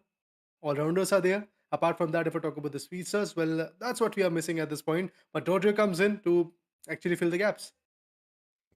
Ooh, not banning Dodrio may be proving a little bit difficult here for Enigma Gaming to manage, Right. especially in the last stages of the fight, right? Because there Mm-hmm. in the final stretch, we end up seeing Dodrio tries to run immediately, get a couple of goals in, which pushes maybe at certain points at 100 because everybody's concentrated to fight on Rayquaza. So very crucial on of what changes they make and how they fight it out. Kuldeep is going to be crucial as he's on the slow bro this time, as we did see Padesi as well, making sure that both of them play the same role. It is a defender, he's on the Mammoth Swine. Now with Slowbro coming up, again, I'm going to be looking forward to if the telekinesis will be used. So if some Pokemon from the opponent end wants to make a move with the telekinesis, they can put a stall to it, just hover Right. them in, I would say, air, and make sure that they became vulnerable because they're unable to do anything. They're unable to run, they're unable to make a move, they're unable to attack, and that might also give an advantage for the team. But we have not seen complete best utilization. We saw the slow bro in the previous match, but it was not an effective or enough. Raider, what do you Mhm. think about that? Well, we can't doubt the Pokemons at this point. Yes, the Hmm. selections are something which is actually in the hands of these particular players which are representing their respective teams. But when it comes to the Pokemon, every Pokemon has its own advantage and disadvantages. Yes. Everybody has to play its role. So Pokemon are one of those amazing characters which can easily help you out quite a bit if you actually time it correctly. So I guess the timing and the synergy and the support is going to be very important to see that how the teams are going to make that Pokemon effective. So answering to your question, Lucifer, I believe it's more about the players how they're going to perform with this particular Pokemon. Let's see how effective they can be, as you rightly said. Enigma start off with the first goal on Lucifer's end, and he doesn't want to stop. He wants to make sure Right. the wild Pokemon's closer to FSC Sports end. He's able to grab that score a lot more, pushes another 5, and he's just not stopping. He's still fighting, understanding that he has a better advantage in this fight. Well, definitely they want to get the points in the favor. Let's see how far they can actually go at this point. Enigma was selling out at 13. Same goes for FSC Sports. Meanwhile, if we talk about the ruckus being formed, I believe the point is something which is going to be quite crucial both for Enigma, for FSC Sports. The first match is going to be quite important. If they get the first one in the favor, I believe things might be a little bit more favorable for the teams in the next upcoming rounds. It can be favorable. As we see, it looks like we're having a little bit of a technical snag. We should be Right. back in the game anytime soon. Don't worry about that. Quickly checking on it. And as we see, it's still looking at the screen. We can feel that it is Enigma trying to keep control of things, but it is going out Hmm. of their hands because the game is getting tough, right, Raider? Right. Yes, of course, the game is getting tough by minute, and eventually, as per the time is passing by, I think the fights are actually getting much more critical. Look at that, Enigma Gaming. Oh, the KO comes in. Mew was able to destroy another beautiful Pokemon on the other corner. Dorio comes in and bags out quite a few points for the team. 81 is the score. FSC Sports looking quite sharp at this point, but Enigma Gaming, a team which has known to actually create the ruckus in the last few minutes. So I believe Enigma Gaming will be able to take up the notch in the last few seconds, but let's see how far they can go. Eventually, at this point, FSC Sports, they are looking quite amazing. They have got the points, they have got the synergy, their KOs are not coming up, they are getting the KOs. So, definitely, these are the few things which are going to be important. But on the other corner, Lucario tries to go for the goal, but fails. I mean, Lucario on this top lane has been constantly trying to put goals in, especially with Kuldeep giving him a goal assist. He'll be able to score it faster and making sure he does not get denied because of the early Right. cost. Scare now trying to stop that from happening, had used his Aqua Tail, but it is still going to be a steal on the AL synergy coming in for the players from Enigma Gaming. But a bottom lane tough fight happening here. Shrey pushes up towards the flux, gets slowed down, and they make best advantage of it and also take down another player, which is none other than the Mammoth Swine, and they're looking for taking down Rex as well. Gardevoir trying and brilliantly use of the play coming through, and man, oh man, yes, there was an exchange. They made sure that Mime had to pay a price from Enigma Gaming. That was not all. Making sure that Enigma have a lot more advantage on the chaos. They did that as best as possible, and Lucifer on top is keeping control of it. Yes, one goal coming in from FSC Sports can destroy the bottom lane goal and top lane goal zone of Enigma Gaming's end, but there can be the same scenario that can happen at the FSC Sports end. Let's see how which works out first. Approach has to be right, exactly. So at this point, Enigma a little bit more shaken down, a little bit more vulnerable at this point. If we talk about the bottom lane, the Regis are here. On the top lane, Reggie Aliki is also there, but Lucifer and Sadao finally going to focus on that. Let's see how far they can go with the Regis. And meanwhile, if we talk about the Regis still coming on the bottom lane, or Daisy and the other guys, the Pillow Swine is trying to just take down the particular Regis in the favor. On the top lane, as you can see, they are very close. To be precise, they are very close to actually sealing it. But finally, who steals it? It was the Izumoral getting the Reggie Aliki in his favor. And now, the damage is going to be there. Lucifer on the other corner also gets taken now. And it looks like the Registeel as well in the bottom lane is about to go in the favor Wow. of FSC Sports. There is Furia who can push in along with Kuldeep, but because Furia was further away and Kuldeep was just a defender, could not do a lot. Many number of players from FSC Sports were alive, and FSC Sports, they're going to be destroying this bottom lane goal zone as they've already destroyed the top lane goal zone. But it looks like Lynch did not get a chance to score his 30, therefore everybody from his teammates are backing off, understanding that if they lose a player here, yes, they would have put a lot more goals, but they would have to give up that advantage as well, right? competition, precisely said Lucifer, is absolutely on point. And gaining those advantages is going to be quite important to see. But Yes. Venusaur gets evolved, and now the Petal Dance is actually going to be much more futile. But look at those beams coming from his corner. If I talk about Lynch, the Mew, he's also waiting for the right move. Enigma Gaming not having the advantage at this point, but the Solar Beam goes in from Lynch's corner. I believe it was effective, but eventually not that effective to take anybody down. Meanwhile, if we talk about the top lane, there's Izumoral and Lucifer already in a tug of war. The first goal zone of Team Enigma is already at a loss. So, minutely, if I talk about Enigma, they're at a very huge loss at this point. If we talk about Pardesi, goes in for the storm. Gardevoir also gets taken down by Mew. Oh, a brilliant play. Now Dodrio chimes in, because of which Venusaur as well as Mime get Wow. taken down. And look at what Shay is doing. Making sure they push into the flux zone as their teammate will be able to break the bottom lane goal zone. And now Lucifer, he's stuck in a tussle. There are 4 players here. He's still trying to compete and fight because he knew his teammates will be there in time. And yes, Enigma Gaming do not lose any of their players, but at least for now they've lost both the top and the bottom lane goal zones, whereas FS Esports have not lost even one of them. Yeah, precisely. Only the 44 points that were scored in the earlier battle is there for Team Enigma Gaming. When it comes to FSC Sports, they are already at a double century and they're looking forward to go for more. But the Regieleki gets spawned, and Mew and the other Pokemon that's going to be Azumarill are already focusing on that particular boss Pokemon. So let's see how this advantage is going to go on the boundary. The corner. The Gardevoir gets the Dodrio. The squishy one has been taken down. The sneaky one has been taken down. But let's see how far they can go on the other corner. Lucifer also tries to be a little bit more sneaky. But finally, as you can see that, there we go. Another beautiful advantage might actually come in, and nobody's here to defend them. Oh, okay. That TP comes in, if I'm not wrong. The teleportation was done. And with this, Lucario tries to fight with the Azumarill. Right now in the bottom lane, there's a big fight that's happening, and it is Enigma getting control of it. They've already taken on 3, make it 4 players, and finally Enigma will be able to destroy 1 goal zone. But in the meantime, the 2v1 fight happening in the top lane, that is what I want to look forward to, whether Lucario will be taken down. But before Lucario goes down, his teammates respawn, and that immediate call is also given to Scare, telling that we've all lost control of bottom lane, but after them Right. scoring a goal, they will immediately TP back to base and then try to help out Lucifer over there. So immediately Scare went back. And what did FSC Sports concentrate on? Let's just take the Regirock immediately right now. But Enigma, they're turning the tides, and a Yes, brilliant Ryan. barrier coming through. Namaswan will be going down without them being able to do anything. And within the blink of an eye, and after that barrier, you can see it is Enigma who have taken charge of Regirock, who want to eliminate that. But the Dodrio coming in, it's found one knock, it's looking for the second one, along with the teammates helping out from FSC Sports. The LD got 6 down. Rex, Furia is super low. Exchange of solar beams coming through, but Furia will not survive. As Dodrio, in the meantime, will sneakily goal a lot more. And now FS Esports, who are about to lose Regirock, are about to take it in their favor. Every guy from team known as Enigma Gaming was taken down. Quite a few amazing blows coming from Team FSC Sports. Let's see how far this situation goes on. Another KO comes in, and now is the Regirock going in the hands of team known as an FSC Sports. On the other corner, we talk about Pardesi. He gets the Mamoswine. He has been evolved, and now he's looking forward to go for the Rampage and eventually stomp around and get as many S points as possible for the team. But meanwhile, if we talk about the top corner, that's the Lucifer, the Lucario on the top corner surviving, and on the other corner we also have got the Dodrio coming up in the close quarters. Maybe the fight will be coming up. It's Azumarill and Dodrio trying to create the ruckus. But meanwhile, we have to remember in just 4 seconds, the Regieleki will come in, Indeed. and in the mid lane, it's going to be the Rayquaza as well. But the KOs are coming up. It's Slowbro getting taken down by the Solar Beam. Kuldeep thought he could kind of somehow survive and hide in the tall grasses, but Mamoswine was already present. Immediately hit, and Lynch helped them, and that's a KO.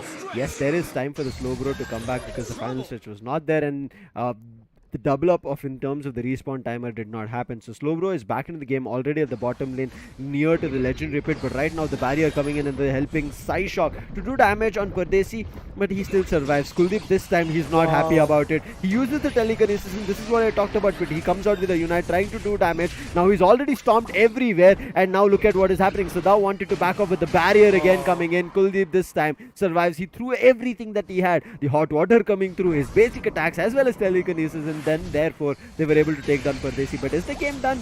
No, there are still heavy hitters available from FSC Sports, but Azumarill Scare gets stuck with that Psyshock, unable to move anywhere, and gets taken down. Now it's all up to Rex as well as Lynch to fight it out and hold it all, along with Dodrio chiming in. They find one knockout on Slowbro. They're looking forward to it. Pardesi is back into the game, but a big unite coming in from Sadao.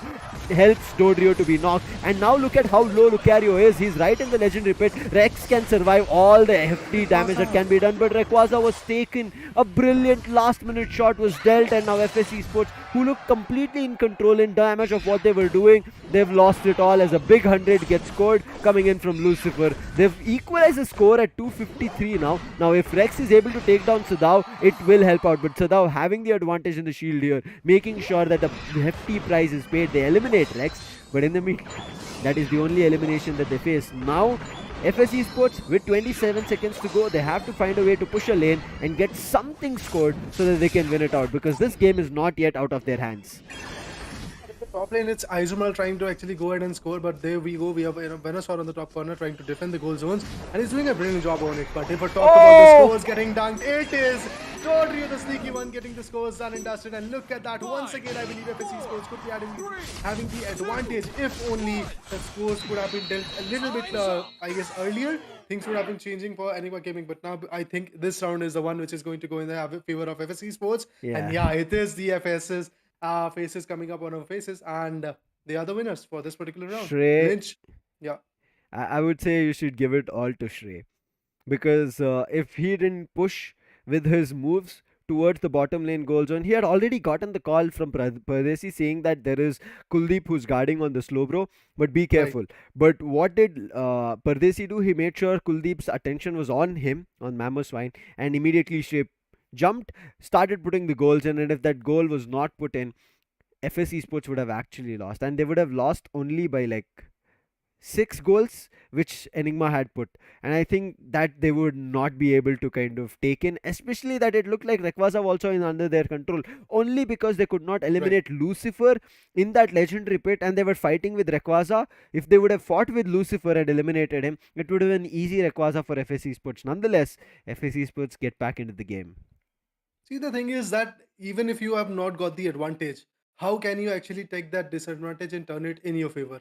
That's what FS Esports has learned, I believe. The way they were able to give the KOs even after losing the Rayquaza and giving it to the team known as Enigma Gaming, they were able to give a lot of KOs and eventually push back Pokemons like Gardevoir.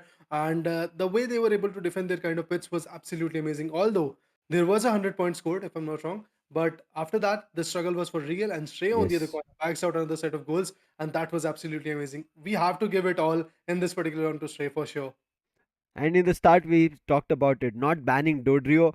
It Yeah, might get annoying, especially in these last final stretches. And that's what Shrey did in the last final stretch, understanding the advantage of with Dodrio of goaling, went for it, risked it all, but got the victory for the team. Now, again, huge credits coming in from Pardesi, Lynch, Scare, Rex, everybody, because they kept that battle going, and especially that battle was so good that Enigma were not able to get anything. If you talk about Reggie as well, which was stolen in the very first get go from Scare coming through, and even the Reggie at the bottom, how things were turning around.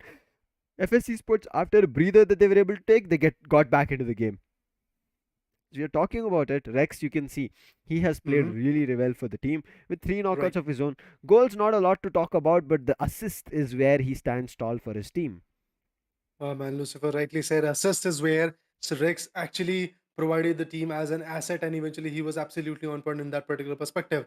But as part of that, the MVP minutes are going to be 77. But meanwhile, the first match is already done and dusted. There was not a lot of buffer, Lucifer, and that is that is the thing which is making me worried. Because if I'm not wrong, these both of these teams are pretty much representing the group A, and to Yes. be in the third and fourth position, they are struggling for that position, to be precise. Everybody is struggling. Both of these teams are pretty much struggling for the third position, because right now, if I'm not wrong, one is at third and second one is at fourth Yes. position. So Enigma is definitely at they are third. okay. So Enigma is struggling to maintain their position. Meanwhile, what FS is trying to do, they are trying to snatch that third position and maybe aim for the second one as well. So yeah, FS is starting off quite well. But the thing is, when it comes to the average goal, don't you think so, Lucifer? Things are not looking that great for both of the teams. I mean, if they're able to keep their top 4 position Right. without worrying about equalizing scores with the other teams who Right. are in the 5th and the 6th position, I feel like they do not have to be worried about the average goal and the clean sheets coming through. If that becomes the case, then yes, they would have to be worried about. But Yeah. quickly seeing in this highlights, you can see at all points it was working in favor of FSE Sports. They were completely in control. But as you rightly said, in the final stretch, the knockouts, the numerous knockouts that FS Esports were able to do, that's the reason only two players from Enigma Gaming's end had the Rayquaza advantage. One was Lucifer, and the next was the God of War, which Enigma Gaming had. If it was more number of players, it would have been an easy victory for Enigma after getting Rayquaza, and that's the reason the team kept fighting, making sure that even if they would have to give their life for the fight, it's okay, but making sure that majority of the players from Enigma are down, so that when they respawn, they do not get the advantage of Rayquaza, which was already taken, and that's what worked out. You could see Right. early on it was KO that was received coming in from FS Esports end, but FS Esports, because all the unites were mainly used and dished out on the players of FS Esports, Enigma Mm-hmm. were unable to quickly get that Rayquaza. They wasted a lot of time, and then most of the players immediately came back and took them down as well. And you can see a chase on Lucifer to make sure he does not regroup with his teammates. And you saw whenever Lucifer tried to regroup, he was able to pack a lot of punches. Lucario is known for it. And in the final Exactly. stretches, you Yeah. might just get your unite back again because of the numerous punches that you kept packing. So making sure he does not get that advantage as well, eliminate him, and then get back into the game was what FS Esports did now. FS Esports, that was not an easy victory, Raider. So let's hope that they plan really, really well for the next round. Exactly. They have to be consistent. They have to be aware that in the next round, Enigma might be packing some other punches from their Hmm. corner as well.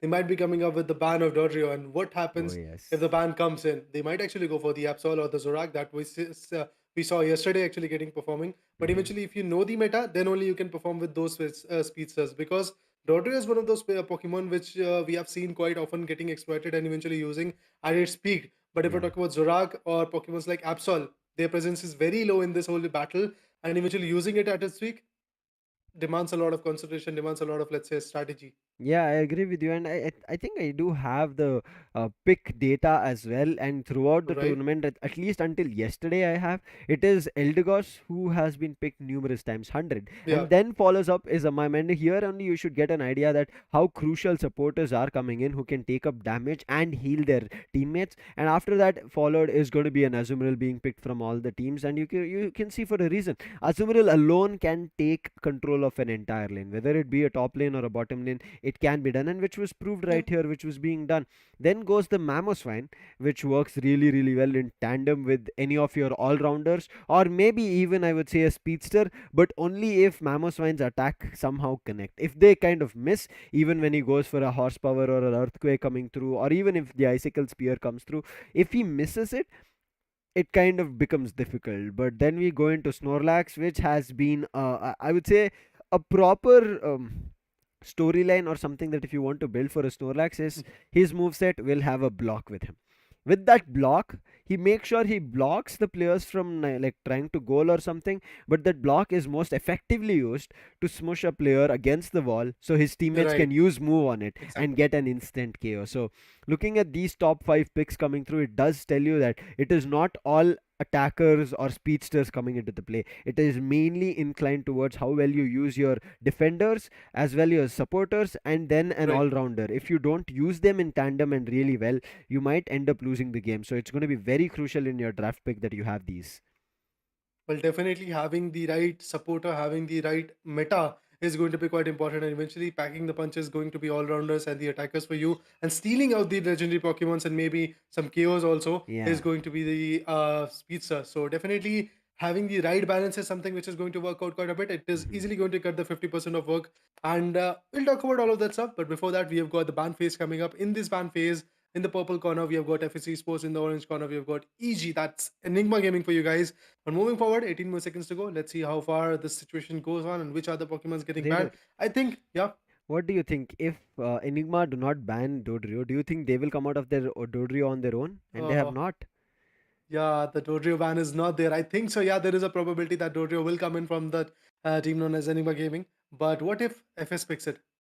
FS not too sure that they want to play the same cards again, and you can see there's a Tyranitar coming out this time, but I'm very inclined to see what Enigma do. But banning a Mew, which both Enigma as well as FS used, not too sure what the call is going to be here, but it is going to be an interesting one either way. Sora, he's on none other than the Snorlax, which we saw being the first ban in the first game. Kuldeep actually, he's making sure of an Eldegoss is there so as the healer, but Ashray, as we saw Azumarill doing a lot in terms of damage this time, he's going to be picking it up. Well, quite an interesting aspect of this fight is going to be there. Shrey comes up with the Izumeral, Mamoswan is there for Pardesi. Meanwhile, if we talk about Sadao and Lucifer, let's see what is going to be the approach. Lucifer might actually go for the Lucario once and for all because that's what he loves to play with. And in the previous battles that Enigma played, we have seen Lucifer exploiting the Lucario. So moving forward, let's see how situation goes on. Sadao, meanwhile, is actually coming up with the Gardevoir. Let's see how far the confirmation will come in. Okay, it's Venusaur for now. That's important. That's absolutely amazing aspect of this fight coming up. So let's see how far the standards are going to be there for Rex and Lynch, which are the two Pokemons getting chosen from the corner. We have to wait for 10 more seconds. I think it should be a supporter and then maybe an attacker or a speedster. And they're Oh. like, yes, we worked out with the Dodrio and we'll try to use that same comp again and try to do damage. Now, with Cliffable that they have, it's going to be a big distraction that they can make. I mean, we keep talking about Hmm. players uh, attacking one Pokemon, right? Targeting one Pokemon, but Right. Cliffable being there, it can make sure that the Pokemons on the opponent's end follow Cliffable and make sure try and do damage. But here, as we see the final preparations coming in, I did not think Rex would give up that Cliffable and Pardesi would give up Mamoswine. They both exchange hands, and Lynch is on Azumarill as Stray. We already saw how brilliant of a job he did on Dodrio. Same goes for Furia. We saw on Venusaur, and Lucifer will be taking up the Sizer. None other changes coming in from both Enigma as well as FSE Sports. Let's see how this action works out, Raider. Picks brilliant from both the ends. What For walks sure. works out better, I feel like it is still FSE Sports under control, especially with two all rounders coming in their hand. And Dodrio as well. We have to Yeah. we can't neglect the fact that there we have got the Speedstars and we have already seen how that Speedstar was absolutely Hmm. important for FSC Sports. And now the picks coming from Enigma Gaming, we don't have the Lucaria as well. So let's see who is going to steal the Rayquaza this time and how their performance is going to get impacted. Yes, the Petal Yes. Dance is going to be there from the corner, but eventually the effectiveness of the Petal Dance is not that much if the timing is not right, if the connection is not right, and if the enemy is not in your aura. So I guess these are the few things they have to be pretty careful they have to be pretty careful about. Hmm. But when it comes to FSC Sports, after having a 1-0, I believe they are going for the 2-0. Let's see how far they can go and eventually how the situation will be coming up. And the match has started. FSC Sports starting off trying to farm the Cliffable, and the other Pokemons are also trying to move on the top lane. Everybody will be looking forward to getting in strides and making sure that it works out in their favor because, as we see, early game advantage is what everybody wants, especially Mm-hmm. in terms of leveling up. But Yeah. do they get that advantage is a question that we have to wait and watch for now. But talking in terms of the early goals, it does not look like anybody has. But finally, as we're speaking about it, it comes out from Enigma Gaming on side. The blows are absolutely on point at this moment. If we talk about the spin up, tries to fall back because the damage is absolutely on point by the Eldegoss and the other Pokemon. On the other corner, if we talk about Scyther, well, he's waiting, he's farming, he's trying to be vigilant that nobody comes in around. But if I talk about the Avatar, I believe the attack is for sure there. Kuldeep on the other corner is trying to just survive and trying to chill out and maintain his defender role. Right now, as you see, Kuldeep, he's just hiding in the tall grasses, waiting for an urgent move done from any players from FSC Sports. But he sees what? He sees a Clefairy. So he's like, oh wait, doing damage to Clefairy is going to be too tough. So he's like just running around the Clefairy. And Pardesi is like, okay, you try and do damage. But right now, Lucifer is in, and Oh, Lucifer scare. is game. He makes sure he eliminates a player, and immediately Clefairy awakens. But Clefairy unable to do anything for at this point. Pardesi will be giving up that position. And yes, losing a lot more goals as well, and very close to destroy that first goal zone. In the meantime, Enigma, they're also taking control, but look at what FSC Sports Dodio is done. It wants to evolve to the Dodrio and therefore pushing the jungle of Enigma Gaming. That's good enough. Let's see how far he can go with the push because it's a very vulnerable Pokemon. The size is very squishy. But on the other corner, if we talk about Anima, the Sider is once and for all just trying to go for the goals. He's trying to actually reach out to another strategy on the other corner. If we talk about Sora, the Eldegoss, not looking that great. And yes, the KO comes in. That's absolutely important. In the corner, if we talk about Fura, tries to go for the beam, but eventually it was not successful. FSC Sports finally coming up with 77 points, and now they are actually with a lead of more than 10 points in their favor. That's absolutely amazing. Let's see how far they can go. The tankers are trying to survive. Now it's 79, a lead of 12 points. That's definitely going to put a smile on FSC Sports faces. But Enigma counters with plus 30. That's the card for you. Villain play coming in. Let's see how it works out. Bottom lane still going to be a tussle, but Enigma, they're going to be on the deficit because their goal zone is destroyed and now they're trying to target Sora. But Tyranitar is not there with the level as well as evolution, and that's the reason they're able to punish it. First, they punished it in the Larvitar stage, now in the Pupitar stage, but later down the lane, they should be able to punish it as well. If not, it's going to be Tyranitar and coming on Rampage. But right now, to steal Reggie Ice, there is already Kuldeep, who thought he could steal it away, but it does not work like that. The Icicle Spear is going to be good, followed by Kuldeep's own right now elimination. Beautiful chaos coming up. We've got a go stray once and for all. The goals are coming up. That's absolutely amazing. Gardevoir on the other corner also gets the Regielli key. So that means now Team FS Esports has to watch out for the top lane goal. One goal zone has already been destroyed, and same goes for Team Enigma Gaming. Their bottom one goal zone has been destroyed. But yes, of course, the clashes are coming up. If we talk about Lynch, not looking that great so far. Yes, the HP is not that great, but if we talk about Regielli, constantly trying to break the pressure, and meanwhile tug around with the bites. Clippable also comes in on the close counter, gives the attack, and Gardevoir, Scyther, and the other guys is just trying to be a little bit more sticky on the bottom corner. As you can see in the bottom lane, we have got Swine trying to fight with the Venusaur and the other Pokémon. He's trying to guard the goal zone as much as possible, but Enigma are able to push, make sure he gives up goals, and he's still trying to fight with the horsepower coming through. But Gardevoir, we know how crucial that Pokemon is in terms of using its range, and therefore is trying to get a goal in. And yes, a plus 34 will be gold, and Rex, he might have to just give up his life, but somehow he's still managing to survive because of the goal zone being there, not getting destroyed, and finally tries to push out, but all the players are moving out because understanding that there is a heavy chaos and a fight coming through. They're trying to target Sora, but the moves do not attack, moves do not connect, and therefore you can see FS Esports immediately falling back. They are falling back. They are retreating just to actually take up on the team known as Enigma Gaming. Let's But see how look far at they can go. Lucifer. Lucifer in the legendary pit, he's fighting from that time, always finding one or the other KO, and he's still there around the legendary pit. And now this time he's going to be assisted none other than by his Eldegoss, which should give him a lot more time to survive. Well, definitely they are waiting for the right strategy, and eventually if I talk about Trey as well, pretty much close, trying to score the goals, but meanwhile the upper goal zone, the top lane goal zone is pretty much defended by Venusaur is there, Gardevoir is going to be there, the Scyther is there, Snorlax is also trying to sit on the particular corner, and look at that, the Tyranitar finally comes in. Now I believe things can change for Team FS Esports, because in the lower stages it is very vulnerable. When it becomes the evolved guy, the Tyranitar, look at the push coming from the corner, everybody is falling back, the Rampage is coming up, but the Unites, well, it won't stop.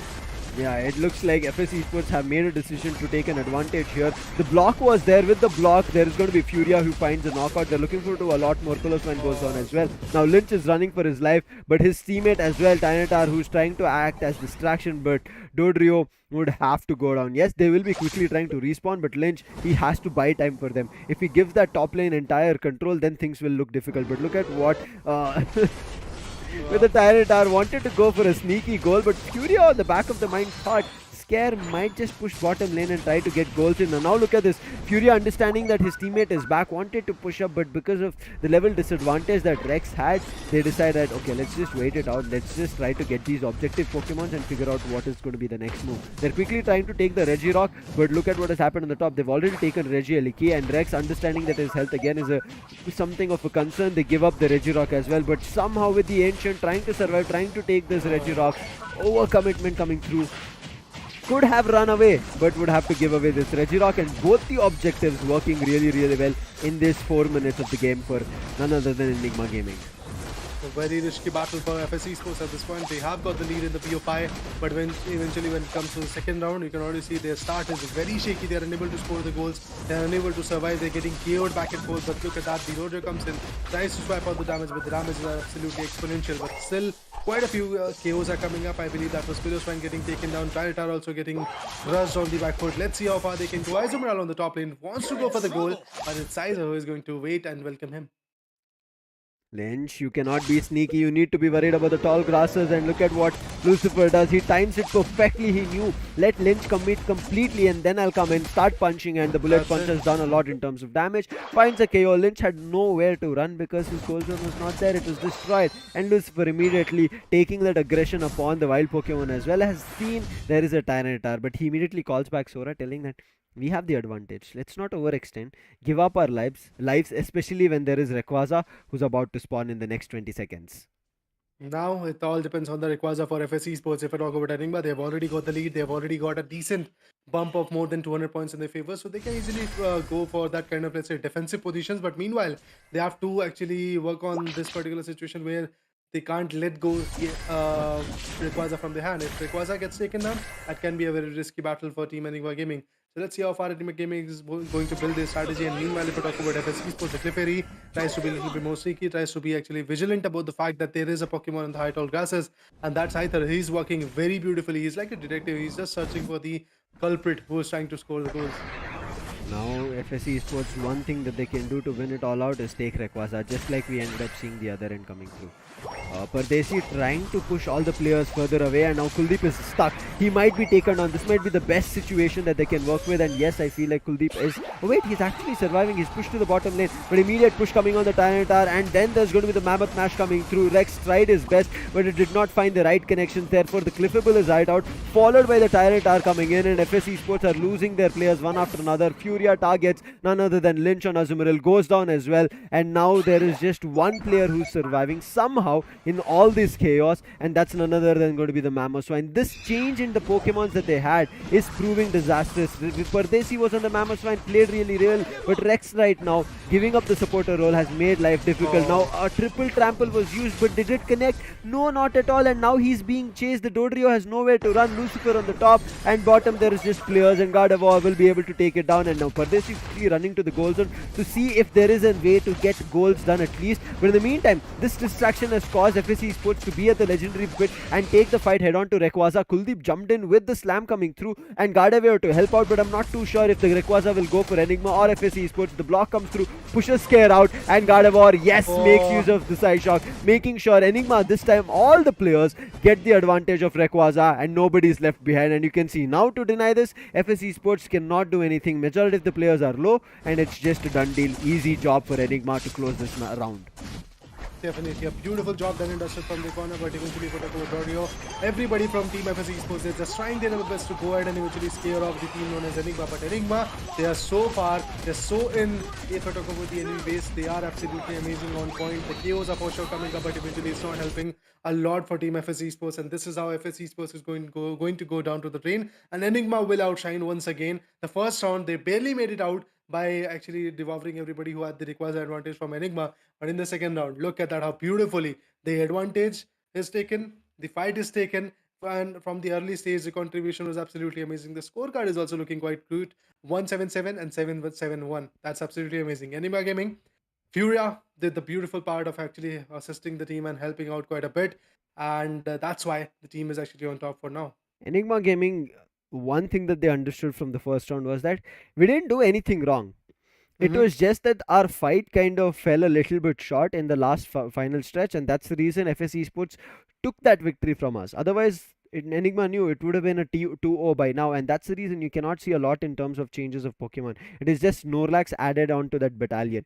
On the other end, FS Esports, everybody changed hands in terms of the Mamoswine as well as we spoke in terms of the Eldigos that we saw. So I think FS Esports thinking that maybe our teammates can also do a really good job and changing it when they were so close to losing a round but winning it somehow at the last fight, making that choice here proved disastrous. It did not work out at all for their favor. The supporter play coming through from Pardesi. Lynch, again, he tried, but it was not enough. Scare as well, changing into a Tyranitar, it was not at all effective. The damage is there, but look at from when we saw the graph as well, right? From like the 2-3 minutes of the game, Yeah. it was after that it was completely Enigma taking it in a stretch in their control. Well, for a second, I thought after 2 or 3 minute marker, I believe when Enigma started off taking the control, I thought that for a second, maybe after 5 or 6 minutes, they team known as FS Esports will pick up the game. But eventually, it was not there. Every time they wanted to push forward, the KOs were there. They were getting taken down by Gardevoir, or either it was Lucifer or it was Fura coming up. But the KOs were for sure coming up on the other corner. Kuldeep pushed every possible shields in front of this particular team known as FS Esports, and eventually he was able to assist the team a lot. Meanwhile, Sora helped a lot in terms of the healing as well. I can already see 72,000 is the recovery point that this guy was able to dish out for the team. So definitely an amazing game from Enigma's corner, but would have to see that how the third round is going to get enacted, because the third round is also going to be quite crucial to watch out. and that will showcase that if FS Esports is able to maintain the same meta or maybe come a little bit more stronger, or are they able to turn down Team Enigma forever? Enigma right now is going to be looking forward to clean sweeping from here on. Yes, we know that it's not going to be a clean sweep count, but at least in terms of getting the victory completely is what they'll be looking forward to. And Furia, Right. with what he couldn't do in first round or what he fell little short of, he made sure he does it in this round. And you can see 10 assists, 9 knockouts, part of 19 knockouts with 90,000 damage as well. Comes out with 80 points for MVP and 180 goals as well. So in all aspects, he was a big tick mark for Enigma squad. Well, I believe the performance that Fura showcased was absolutely on point. The Venusaur, the Exactly. petal dances, the KOs.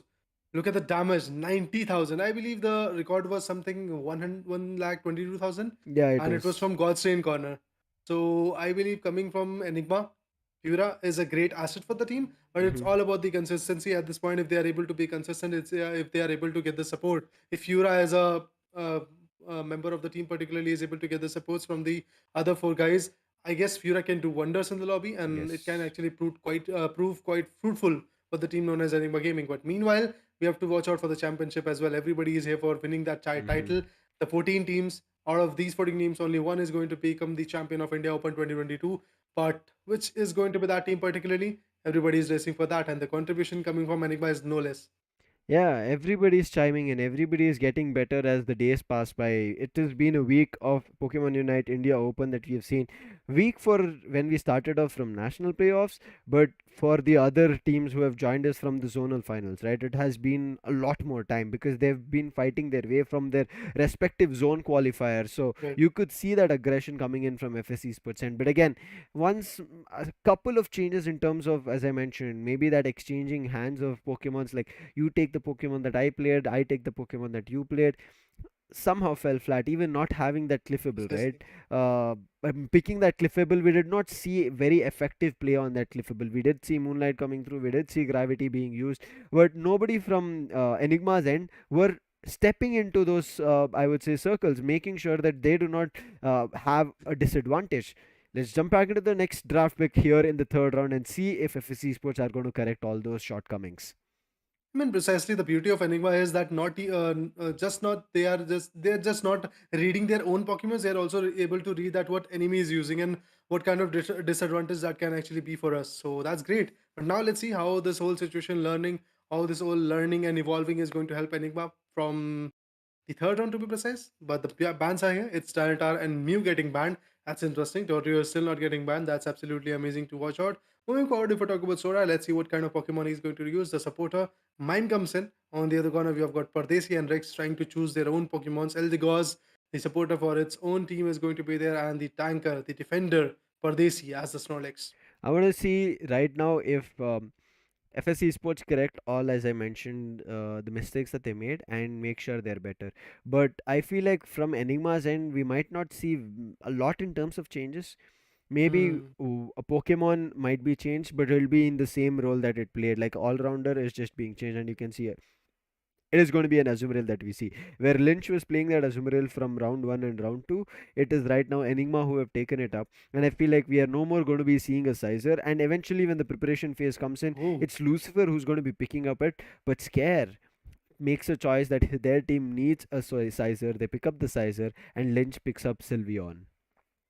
that's an interesting pick. That's an interesting attacker coming from this guy, particularly. On the other corner, if we talk about Lucifer and Fura, Fura goes in for the Mamoswine, which is good enough. The defender for the team is going to come in.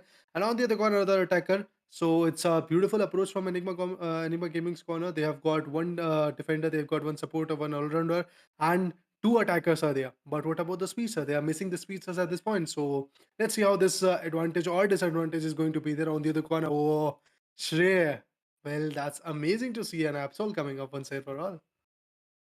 Final picks coming through. This time, no Dodrio coming through from FSC Sports. They're like, we feel like we need somebody to run around, but if that run around is not being effective, and if Enigma are able to find a way to dodge those moves, let's find another effective speedster who can target one Pokemon rather than run through them. And they pick up Absol now. Absol comes in with a lot of slashes, and it's not like in the air he tries to punch or slash, and therefore this choice might just be fatal.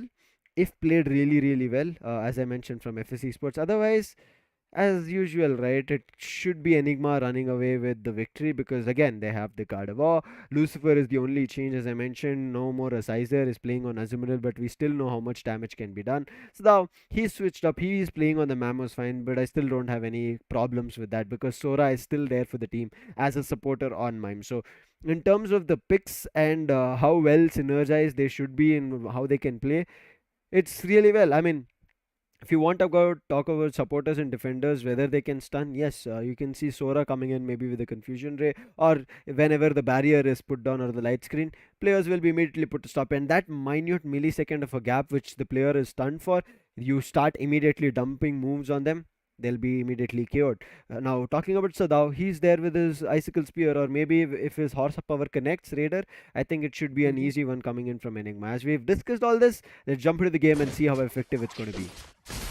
Well, definitely we have to look into it, the effectiveness of Anima's pick, and meanwhile, how beautiful will be FSC Sports in terms of dishing out the damage once and for all, and eventually keep bringing back the glory that they had in the first round. So, looking forward to see what happens. Kaiser and the Elder Ghost moves on the top lane. On the other corner, if we're talking about Lucifer, goes in for the goal, and yes, of course, he's going to dunk on the +4 for Team Enigma. Enigma, just like the second round, they're just trying to dish out the damage as much as it is possible. But meanwhile, Kaiser returns and reciprocates the favor. And on the other corner, the supporter Mime also works out for the team. 11-11 is the score. They are pretty much equalizing both of them, each other to be precise, in terms of the goal. But meanwhile, Lucifer gets attacked quite a bit. His SP is not looking that great. Meanwhile, he has to go for his own goal zone, and yeah, he was successful in it. But look at that, the wild bunny gets stolen by the Snorlax. Now the top lane and the bottom lane, both the sides they're just trying to fight it out. But I'm still not too sure about who has the control here, Raider. Whether it is Enigma Gaming or FSC Sports. A couple of advantage in terms of the goals they might have, but how far is that goal going to push them is going to be a question that we'll be seeing. And I want to see how effective the Absol can be. We can see Absol and Snorlax are trying to play together. And as soon as I mentioned, right, the stuns. Now the Snorlax coming in from from FS's end, if it jumps on the player, slams them, stuns them, that should give them an advantage, which should work out really well in one of the team's favor. Yeah, definitely. Your call is right, but let's see how far this situation is going to work out for the team. Meanwhile, if we talk about Enigma, 27 points from the corner, 16 coming from FSC Sports' corner. The scores are getting cluttered. Look at that, 38-45. FSC Sports trying to rise as they were in the first round. Let's see how far they will be able to go, because if we talk about Enigma, they're trying to capsize soon enough. The evolution is also very important for these guys, and yes, of course, the evolution is coming up. They are trying to evolve as soon as it's possible. And while evolving, they are also trying to farm, they are also trying to dish out the damage and eventually go for the goals as well. Everybody is going to go for it. But in these early stages, as you rightly said, it is farming that they're looking for, so that they're a level better than their opponents, so that they can easily KO them. But right now, looks like an legendary pit tussle which is happening at the center, but everybody starts spreading out, and you can see Rex immediately trying to get back to the zone where he can try and do damage to Lucifer. But there is also help coming in on Kuldeep, making sure that he does not let Lucifer get KO'd. And Lucifer, he's like, he's not going to be letting you guys run away with the AO's energy which is near you, but still Scare was able to take it away, and now Scare should be able to take another one away. Lucifer doing these initial damages, but with experience and AS energy, it is none other than the Sizer running away from FSC Sports. But did you even saw Gardevoir trying to actually get the KO done on Snorlax, and it was pretty much successful attempt. So that's great. Gardevoir, as in Pokemon, it's a squishy one. The attacks are absolutely important, and eventually Snorlax outdoes the favor by taking down the swing up. That's absolutely mesmerizing to watch out. So Snorlax tries to actually gain as many as points that is possible, but on the bottom lane, it's Absol trying to score, I believe. Yeah, Absol and the entire squad of FSC Sports, they're trying to break the goal zone, and with 5 goals, they will be breaking the first goal zone, and Absol on a big level advantage of level 9. And if he jumps on Gardevoir, that should be a very big advantage. Reggie on the top as well as on the bottom has been spawned. And what FSC Sports are doing is this time making sure they concentrate on the objective Pokemon. Make sure that Enigma, if they try to push, they get KO'd. And a big 2 KO streak here for Shrey, and Shrey can immediately jump on the Ivysaur as well, because Ivysaur is still a lower ended Pokemon which can give them the advantage. Now defenses have been increased, but in the meantime, Enigma, they quickly understand that let's just jump and take the Regieleki. Now all that we saw from Sizer was happening was Scare trying to buy time for his teammate and not let this Regieleki go away, but it still goes. A Unite being used from none other than FS Esports player Shrey, but it still does not find value, and now Shrey is stuck there, concussing him, stunning him, and then completely putting him in a Bermuda Triangle where he just gets lost and knocked out. Heroes are there for sure, but at this point, destroying the first goal zone from this particular team is going to be the goal for Enigma Gaming. Let's see how far they will be able to be successful, because if we're talking about the Reggie, Aliki, yes, the advantage was there. 111 points coming from Enigma's corner. Now they're trying to focus on the second goal zone. Meanwhile, the damage comes in. I believe the repercussions of this kind of fight is going to be that on the bottom lane, maybe Team FS Esports is also going to find out some ways and eventually push for that arena as well. But on the bottom lane, it's Venusaur trying to take the fight. In the mid lane, we have got Lucifer and the other guys trying to actually be a little bit more sneaky, but the mine comes in as a supporter for the team. But Sylveon tries to attack on Ezumral. A failed attempt to be precise, but yes, the attack is coming up. Lucifer. Absol with Sap, amazing damaging him. That's it. That's it for the Lucifer. Yeah, from there on you can see multiple KOs should follow up. Sora is about to go down, but the assist is coming through, but not for long. He tried his best with the basic attacks, and with that, Scare is also pushing on the top lane, collecting the berries for himself and doing damage to Kuldeep, especially with this level 9 and 7. They can work out, but a Unite move comes out from none other than Furia to push back the players, but the block is enough to buy time for his teammates. He might be sacrificing life, but nonetheless, he's bought time for his teammates to regroup and get back to their goal zone, which should give them a big advantage. But in the meantime, Shrey is actually hiding. Lucifer trying to push up with the growl coming in on Sylveon. It's all done already damage. Now if they immediately jump up on top of him, it should be an easy one. And what Absol is doing is targeting Gardevoir. Can he actually eliminate someone? Is going to be a crucial one. He comes out with the Unite again, trying to find one, and yes, he does, along with Sylveon's help. That is none other than Lucifer going down. Now with targeting Sadao, he tried with his Unite, should be able to eliminate the player, none other than this Shrey, but Shrey is not stopping on the streak. Finally, if his move is back again, he can get another streak coming through, and yes, a triple streak for Shrey. What a play on this Absol. He's looking unstoppable. He is literally like chaining the players and immediately slashing them and getting those knockouts done.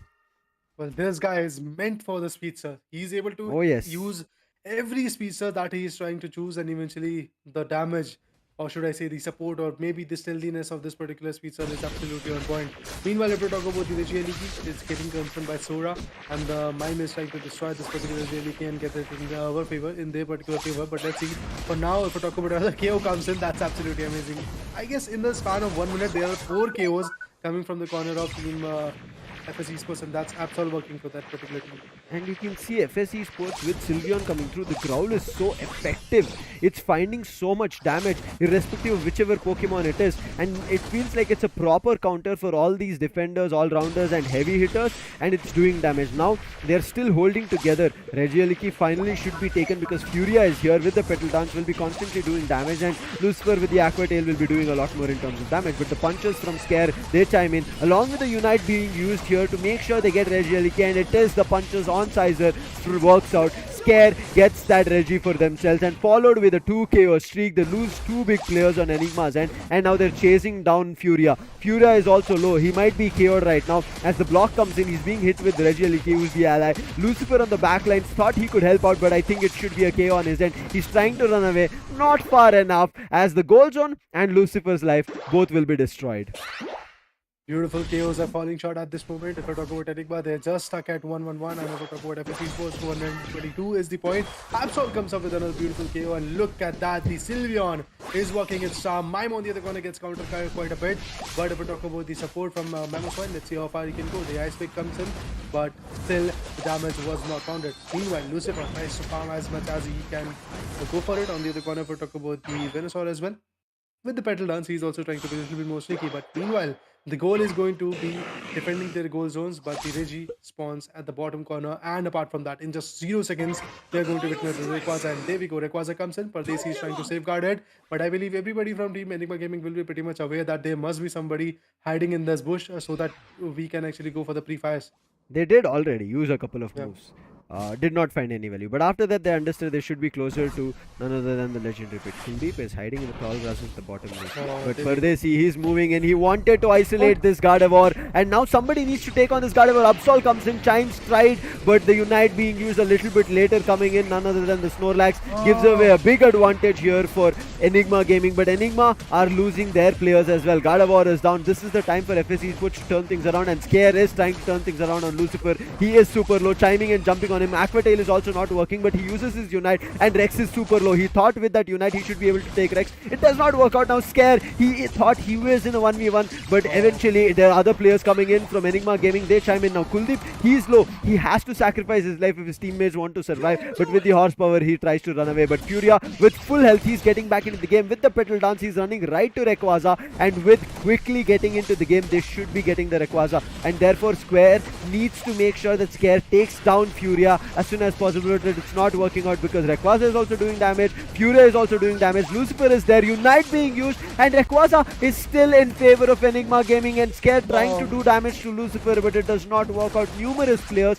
fighting in the legendary pit from Enigma worked that in their favor. They could got a chance to goal, but in the meantime Sylveon quickly getting an idea that let me also try to goal. Even though the scoreline might be very close, let's just find a way to make sure that all the players from Enigma who have got an advantage of the shield, their shields get destroyed. And you can see Enigma are still stuck at 325 after getting a chance, after getting the advantage on Rayquaza. They were still unable to goal, and with just 8 seconds left, it is FS Esports who will be getting the second round. A brilliant counter. Wait, actually it's 25. It gets scored. It doesn't. The Unite gets moved. Unite gets used. Furia thought after the Unite he can get a score, but that Growl constantly hitting him. His Rayquaza advantage gets broken down, and it is FS Esports. What a play coming in from their end. Man, oh man. Their resilience and the amount of fights that they're able to dish out on their opponent is insane. Now, Lucifer, this shows that despite of having the Rayquaza, you can't actually fight with FS Esports if they are actually on their in meta. If they're Yeah. actually exploiting their Pokemons the way they are doing. FS Esports, Stray, look at that. This guy, once and for all in the second round. Oh, he was not able to capitalize quite a bit in the second round, but in the third round, look at that. Just like the first one, he was able to do a And beautiful, wonderful fight for the team, particularly. After that 86 score, if I'm not wrong, the lead was absolutely on point. both Stray and Lynch need credits here. As soon as they Mm. understood that Rayquaza is out of their hands, and Enigma, like without thinking of whether there will be players who could push to our goal zones and try to goal, they decided that we will push because they knew they were on the deficit. So they wanted to go ahead with all guns blazing. But what Mhm. happened was the other players who were left, Scare, Rex, and Pardesi, they were constantly doing damage to break that Rayquaza advantage. And in the meantime, both Stray and Lynch sneakily ran up to the top and the bottom lanes, scored 100 each, and then just got the victory. I think Stray got 100, but Lynch got somewhere around 86. But yes, it still kept them going on ahead and make sure that they got this victory. Credible fight indeed, coming from the corner of FSC Sports. The way they were able to overthrow Team Enigma Gaming was absolutely amazing. But then the lead is not that much, only 75 points as a buffer in this particular matchup for FSC Sports, and that's going to make them a little bit more worried in terms of the average goal. Meanwhile, if we talk about winning this particular BO5 in the favor, they have to win one more round, and for Enigma, they have to win all the rounds that are left in this particular battle. All the rounds. That means the last two rounds to be precise, which are left right now, it should be in the Enigma's favor. Otherwise, they're going to go down to the drain. And FSC Sports, they have only one chance, and they can easily go for it, I believe. Now, one chance, as you rightly said. FSE Sports, if they want to close it here, they should close it all here. Shrey, I mean, after seeing the first round and then again seeing him here on Upsol was just brilliant. And as soon as whenever he got help, right, when he was supported from his teammates, he was delivering knockouts. 9, 7 assists, 63,000 damage, and 79 in terms of MVP points, plus 162 goals on Upsol that he delivered. Does tell you Shrey can really play well on speedsters, and I think they should keep him on speedsters, making Mm-hmm. sure that even if they would have to give up a ranged attacker, even if they would have to give up maybe a supporter, or maybe they have to give up a defender, keep Shrey on the speedster, which has worked out really well. And to counter that Right. speedster has been tough. And I think that Gardevoir would have been taken from Shrey if that block would have come a little later, or at least the Unite would have been used earlier on Snorlax Pardesi. Maybe if Gardevoir was taken down, Rayquaza would have immediately come in their favor. But again, this is just about the permutation of combinations of how the fight could have worked Exactly. out, Raider. Yeah. Nonetheless, FSC Sports, out of all the odds, still got that third round victory for themselves. Well, indeed, we had quite a few speculations that things could have gone like this and that, Hmm. but eventually it is FSC Sports. Even after not getting the Rayquaza, they were able to dish out the damage that was required Yeah. and taking down the Enigma. And after that, Venusaur, I guess that was the Pokemon which might have actually lifted the spirits because he had 50 AOS energy, and I believe with that, he could have easily turned down as a Yes. 100 for the team, and eventually they would have been a lead of 25 points because currently the score was 400 for team FSC Sports. So that lead could have been there, but eventually that growl coming from Sylveon, absolutely on point. And Shrey and the other guy, that's Sylveon to be precise, Hmm. absolutely important contribution for the team. I'm not talking about the other guys.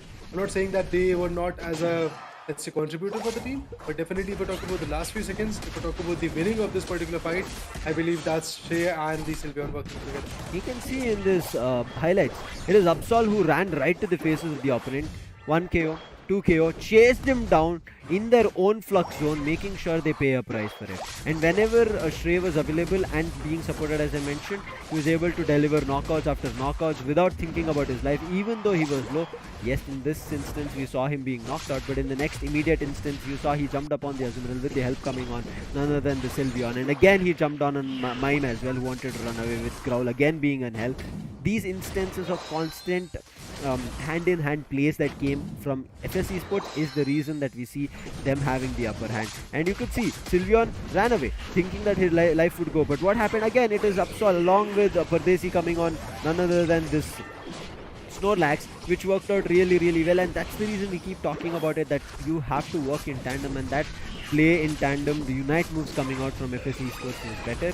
But I still feel like that it could have gone all south with Rayquaza that they lost. And here, this is the instance. Before this, Pardesi used his block, but nobody from his teammates came through. And that is the reason I feel like Gardevoir survived, used none other than her Psyshock, where eventually Absol was taken down, and Absol had to give away his life. Yes, the Unite was used to take down some, but eventually he also went off. But this play coming in, the bottom lane hold, the mid jungle hold coming through, and the top lane as their teammates went for a goal.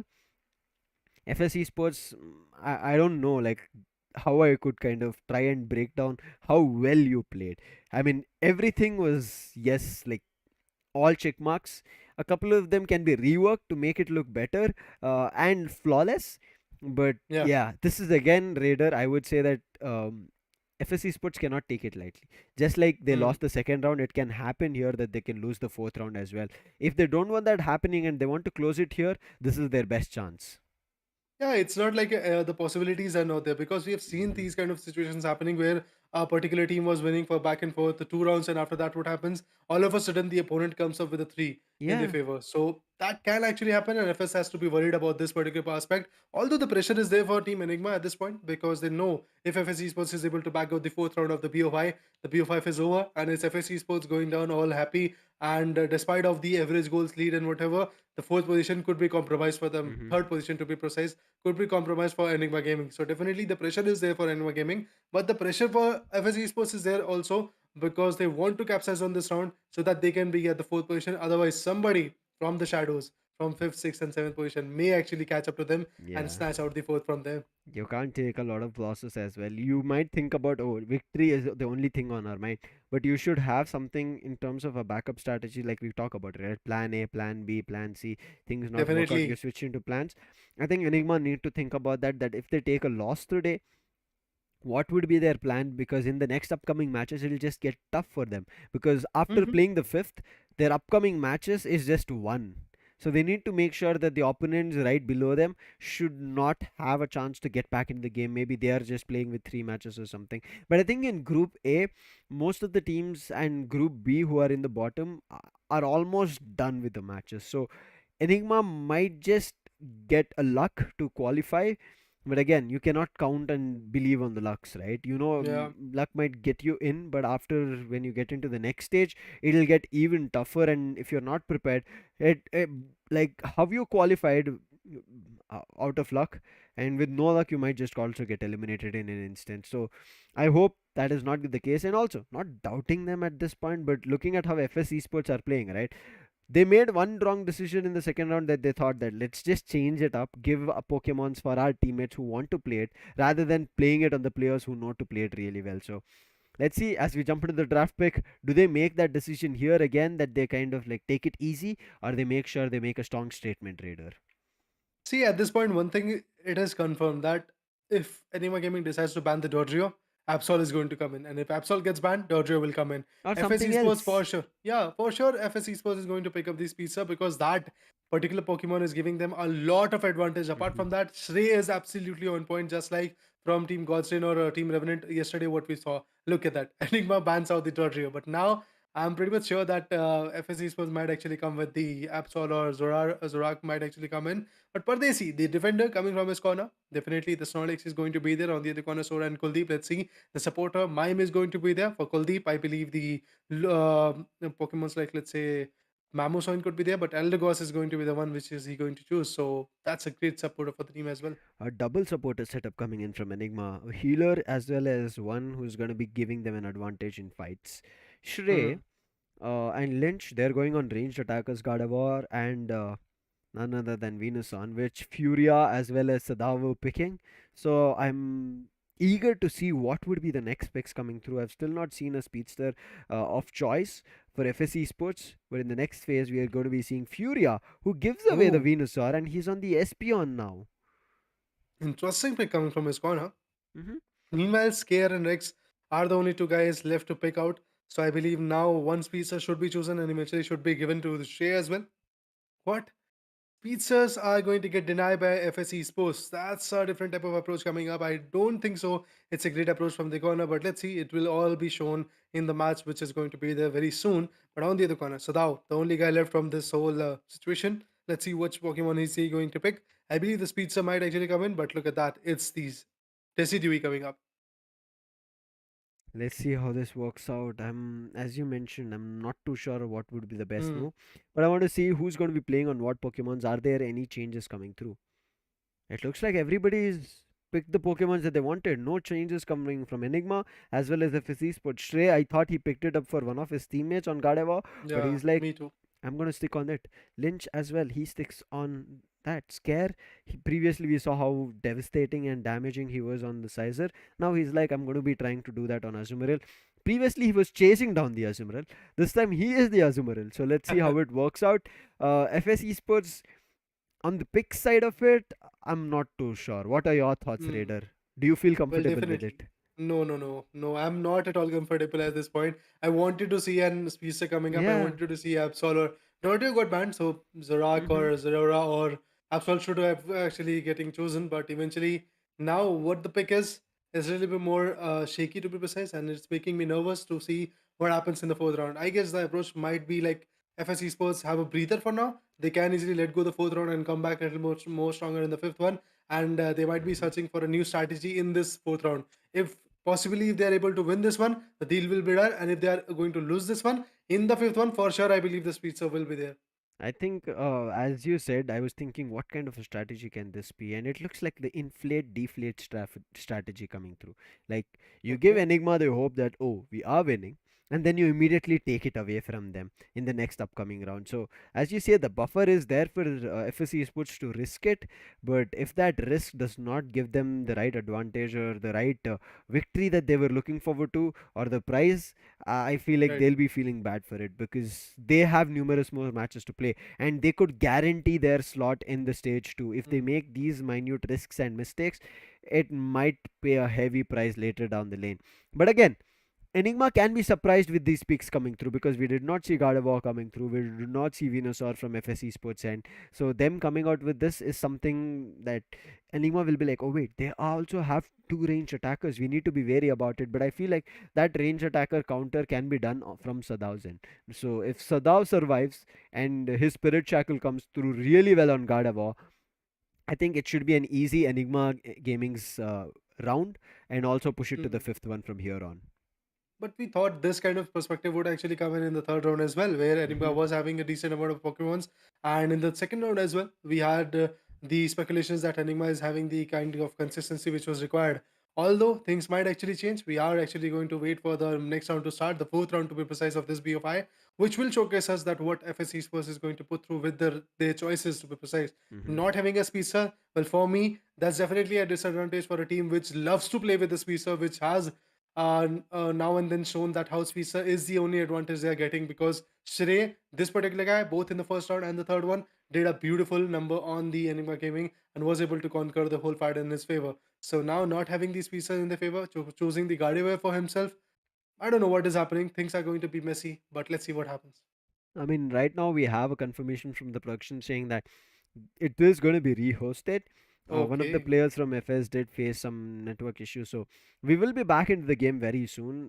Before that, I hope, uh, just like their strategy that they've thought through to make effective use of it, I hope these issues that arise before the round itself, so that they get an idea what they have to correct. So I'm happy for that reason, but we will see how better it is going to be. But on, if you want to talk about Enigma Gaming's end, now we see a defender and a supporter which is there on FS Esports. So they're like, we want best of both worlds. Somehow we'll try to manage it. But on other end, as we talked about it, Enigma, they've picked up two supporters, no defenders at all from their end. And we have seen defenders, whether it's Slowbro, whether it is Snorlax, anybody you pick it, whether it's Crustle coming in or Trevenant, they need someone. And if you have a really good defender player, it uplifts the team's confidence, because I would Hmm. say after all rounder, right? Defender is one Pokemon, or I would say before all rounder is, defender is one Pokemon which you need to have, because it does damage as well as can take hefty amount of damage on itself. So if you just put that defender in between you and the opponent Pokemon, and you are like, I have range, I'll fight in range, and I'll put my defender Pokemon in front of me. Defender can push them on the meantime, try to do damage or stun them, and you can immediately start using your moves to find a way to attack them and eliminate them. So I think not having a defender is something that we have to see how well Enigma play around that, because they have Pokemons which can take damage.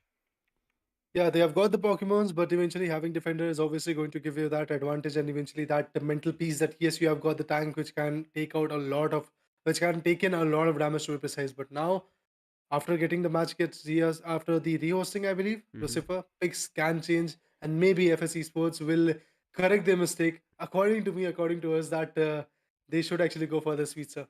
Not too sure. Certain time, most of the times that whenever you have seen a rehost, it is generally the same Pokemons that we have seen. All right. So I hope it is the case. But again, as you mentioned, if there is a change and we end up seeing a speedster, I'll still be excited for both the ends, because as we said, FSC Sports, I feel like they're one of those teams who need to have a speedster, because it is just that their hits are so good, but they need Hmm. somebody to get that last blow done.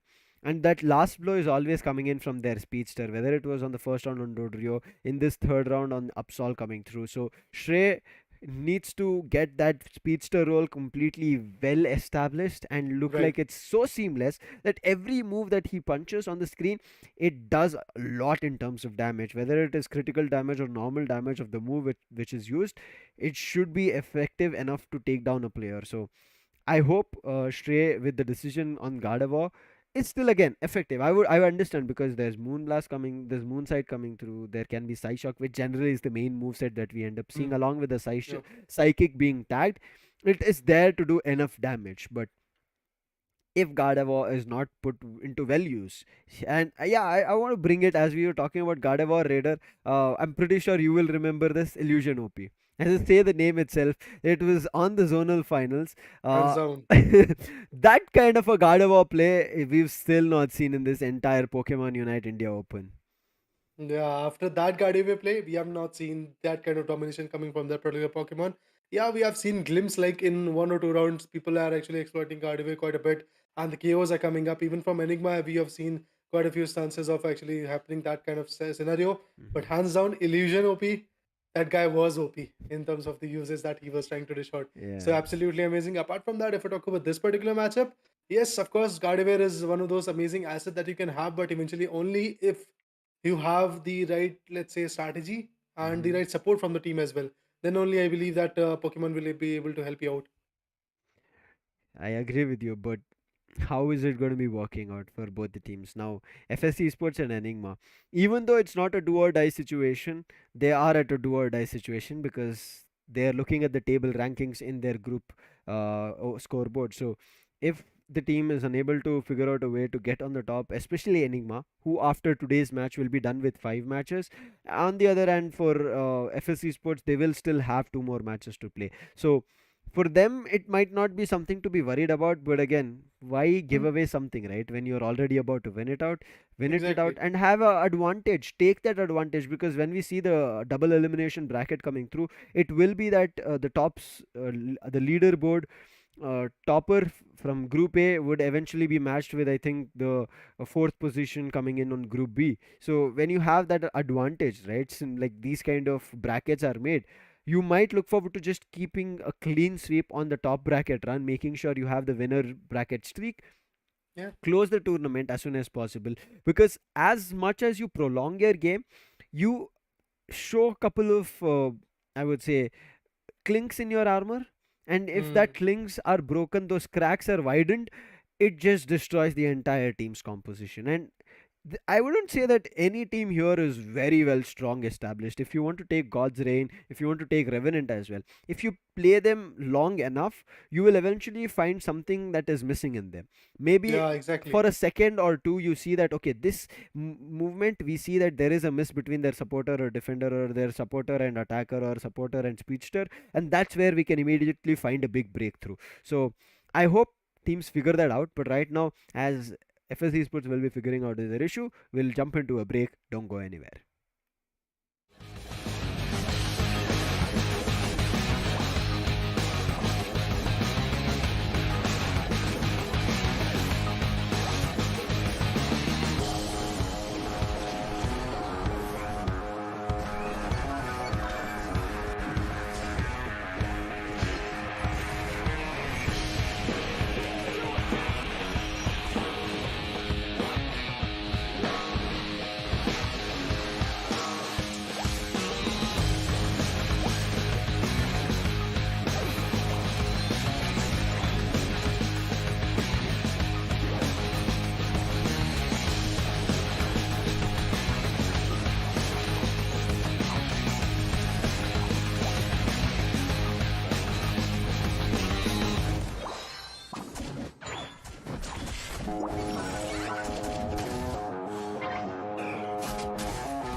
Hello, ladies and gentlemen. Welcome back to Pokemon Unite India Open 2022, where we had started off a big fight and a tussle between none other than FSC Sports and Enigma.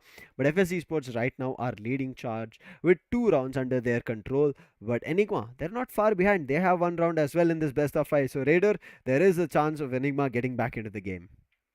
Definitely, there is a chance, but eventually, will FSC Sports let it go? That is the Mhm. best thing to watch. And meanwhile, the match was rehosted. So, guys, we have to wait for the fourth round. So, let's see how far this fourth round is going to go on. And if I talk about the situations, well, there we go. The picks are going to be pretty much similar, if I'm not wrong. And on the other corner, if I talk about the fights, well, let's see how far this situation goes on. Eevee is there on the bottom lane. Mime is there on the bottom lane. And Momo Pokemon, if I'm not wrong, is also in the second goal zone.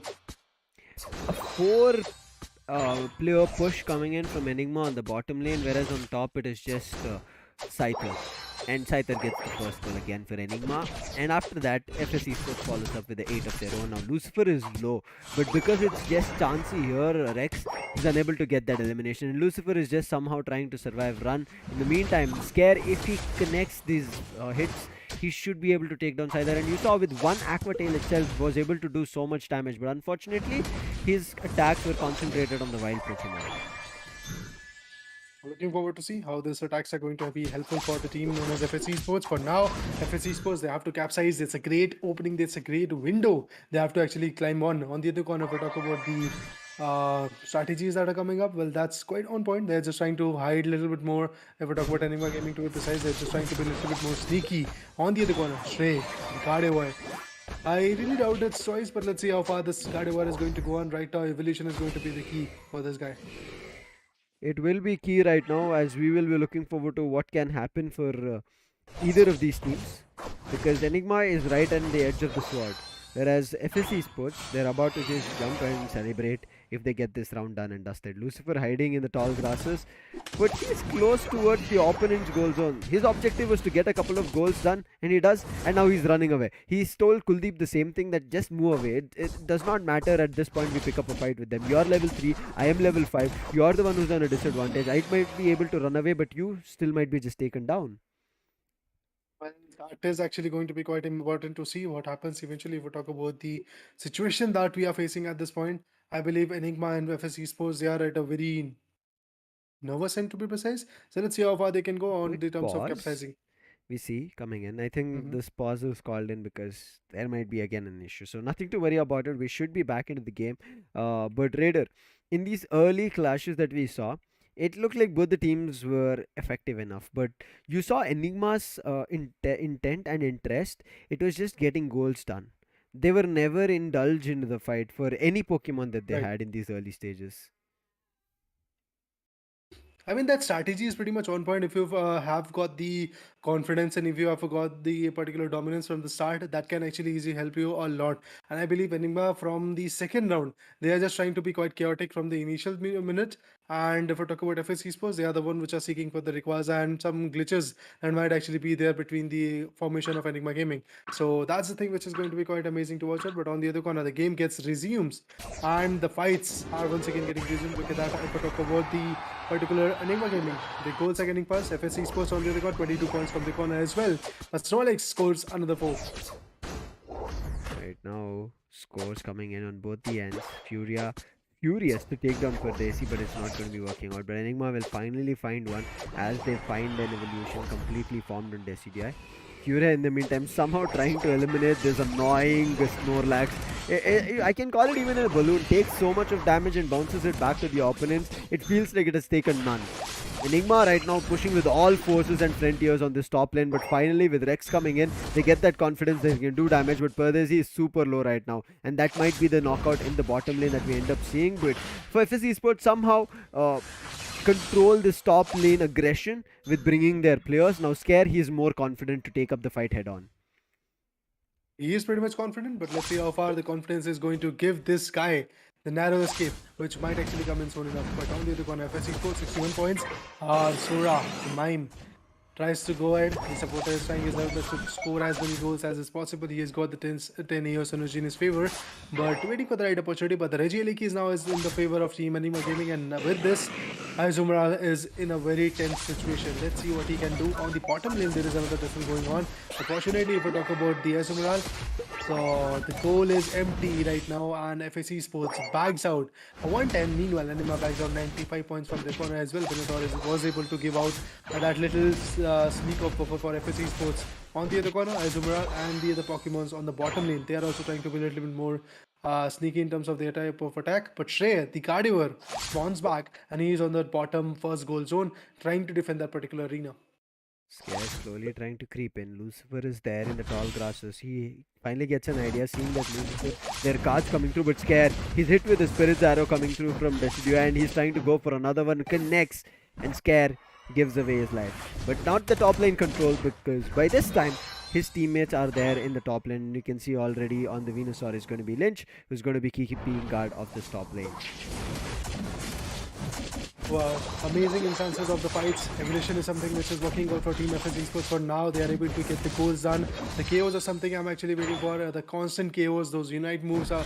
But I believe farming is also going to be quite important for these guys, because if they are able to use the right amount of pressure, right amount of moves, right amount of consistency at the right place, it will help them a lot. On the other corner, if we talk about that Espion, it's on the back foot. It's on the bottom lane goal zone, trying to actually just hide in the tall tree grasses and meanwhile survive a bit. If we talk about the upper, or should I say the top lane, there we go. We have got Enigma Gaming, Lucifer, and the other guys trying to be quite sneaky. Sada on the other corner puts the arrow to the work, but nobody gets connected, I believe. 5 minutes of the game done, and we are about to see in the next 10 seconds another Regieliki is going to be spawning. Regieliki first taken from Enigma Gaming this time. Let's see who will get that advantage. Fight has already started here. They want to take down Lucifer. Comes out with a Unite, but Chansey also comes out with a Unite of her own and gets taken down along with the help coming on a Lynch. Now they're chasing the other players. So now he's there up close, but look at how low Kuldeep was. He managed to immediately run, making use of the advantage of the goal zone. But FS Esports, they're looking unstoppable, especially because of Pardesi. There is a barrier being put down, but a big Unite comes out with Shrey, and now looking forward to finding advantage. Yes, they do. They find a 2k or streak. Sora is super low, but before they drag their attention to Regieliki, they're making sure they destroy the goal zone. Espion in the meantime does eliminate Pardesi, but after that, losing so many players, FSC Sports making sure Enigma had to pay a price, immediately jump on Regieliki and now take that Regieliki also in their favor. Now this Regieliki will push Enigma to the top second goal zone, which will make their life even more better.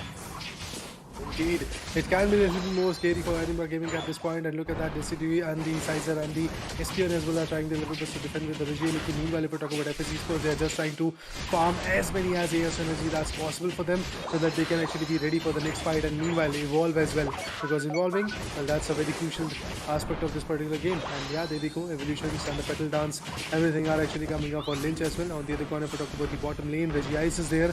Let's see how far this advantage is going to go on. If we talk about Gardevoir, yes, the attack is there. FSC Sports meanwhile is still trying to be pretty much vigilant about this factor. Meanwhile, if we talk about the Sora, the attacks from this particular fight is also going to be important. But Gardevoir finally gets the attempt on the particular fight, but I guess Decidueye was the one who stole the Regi Ice.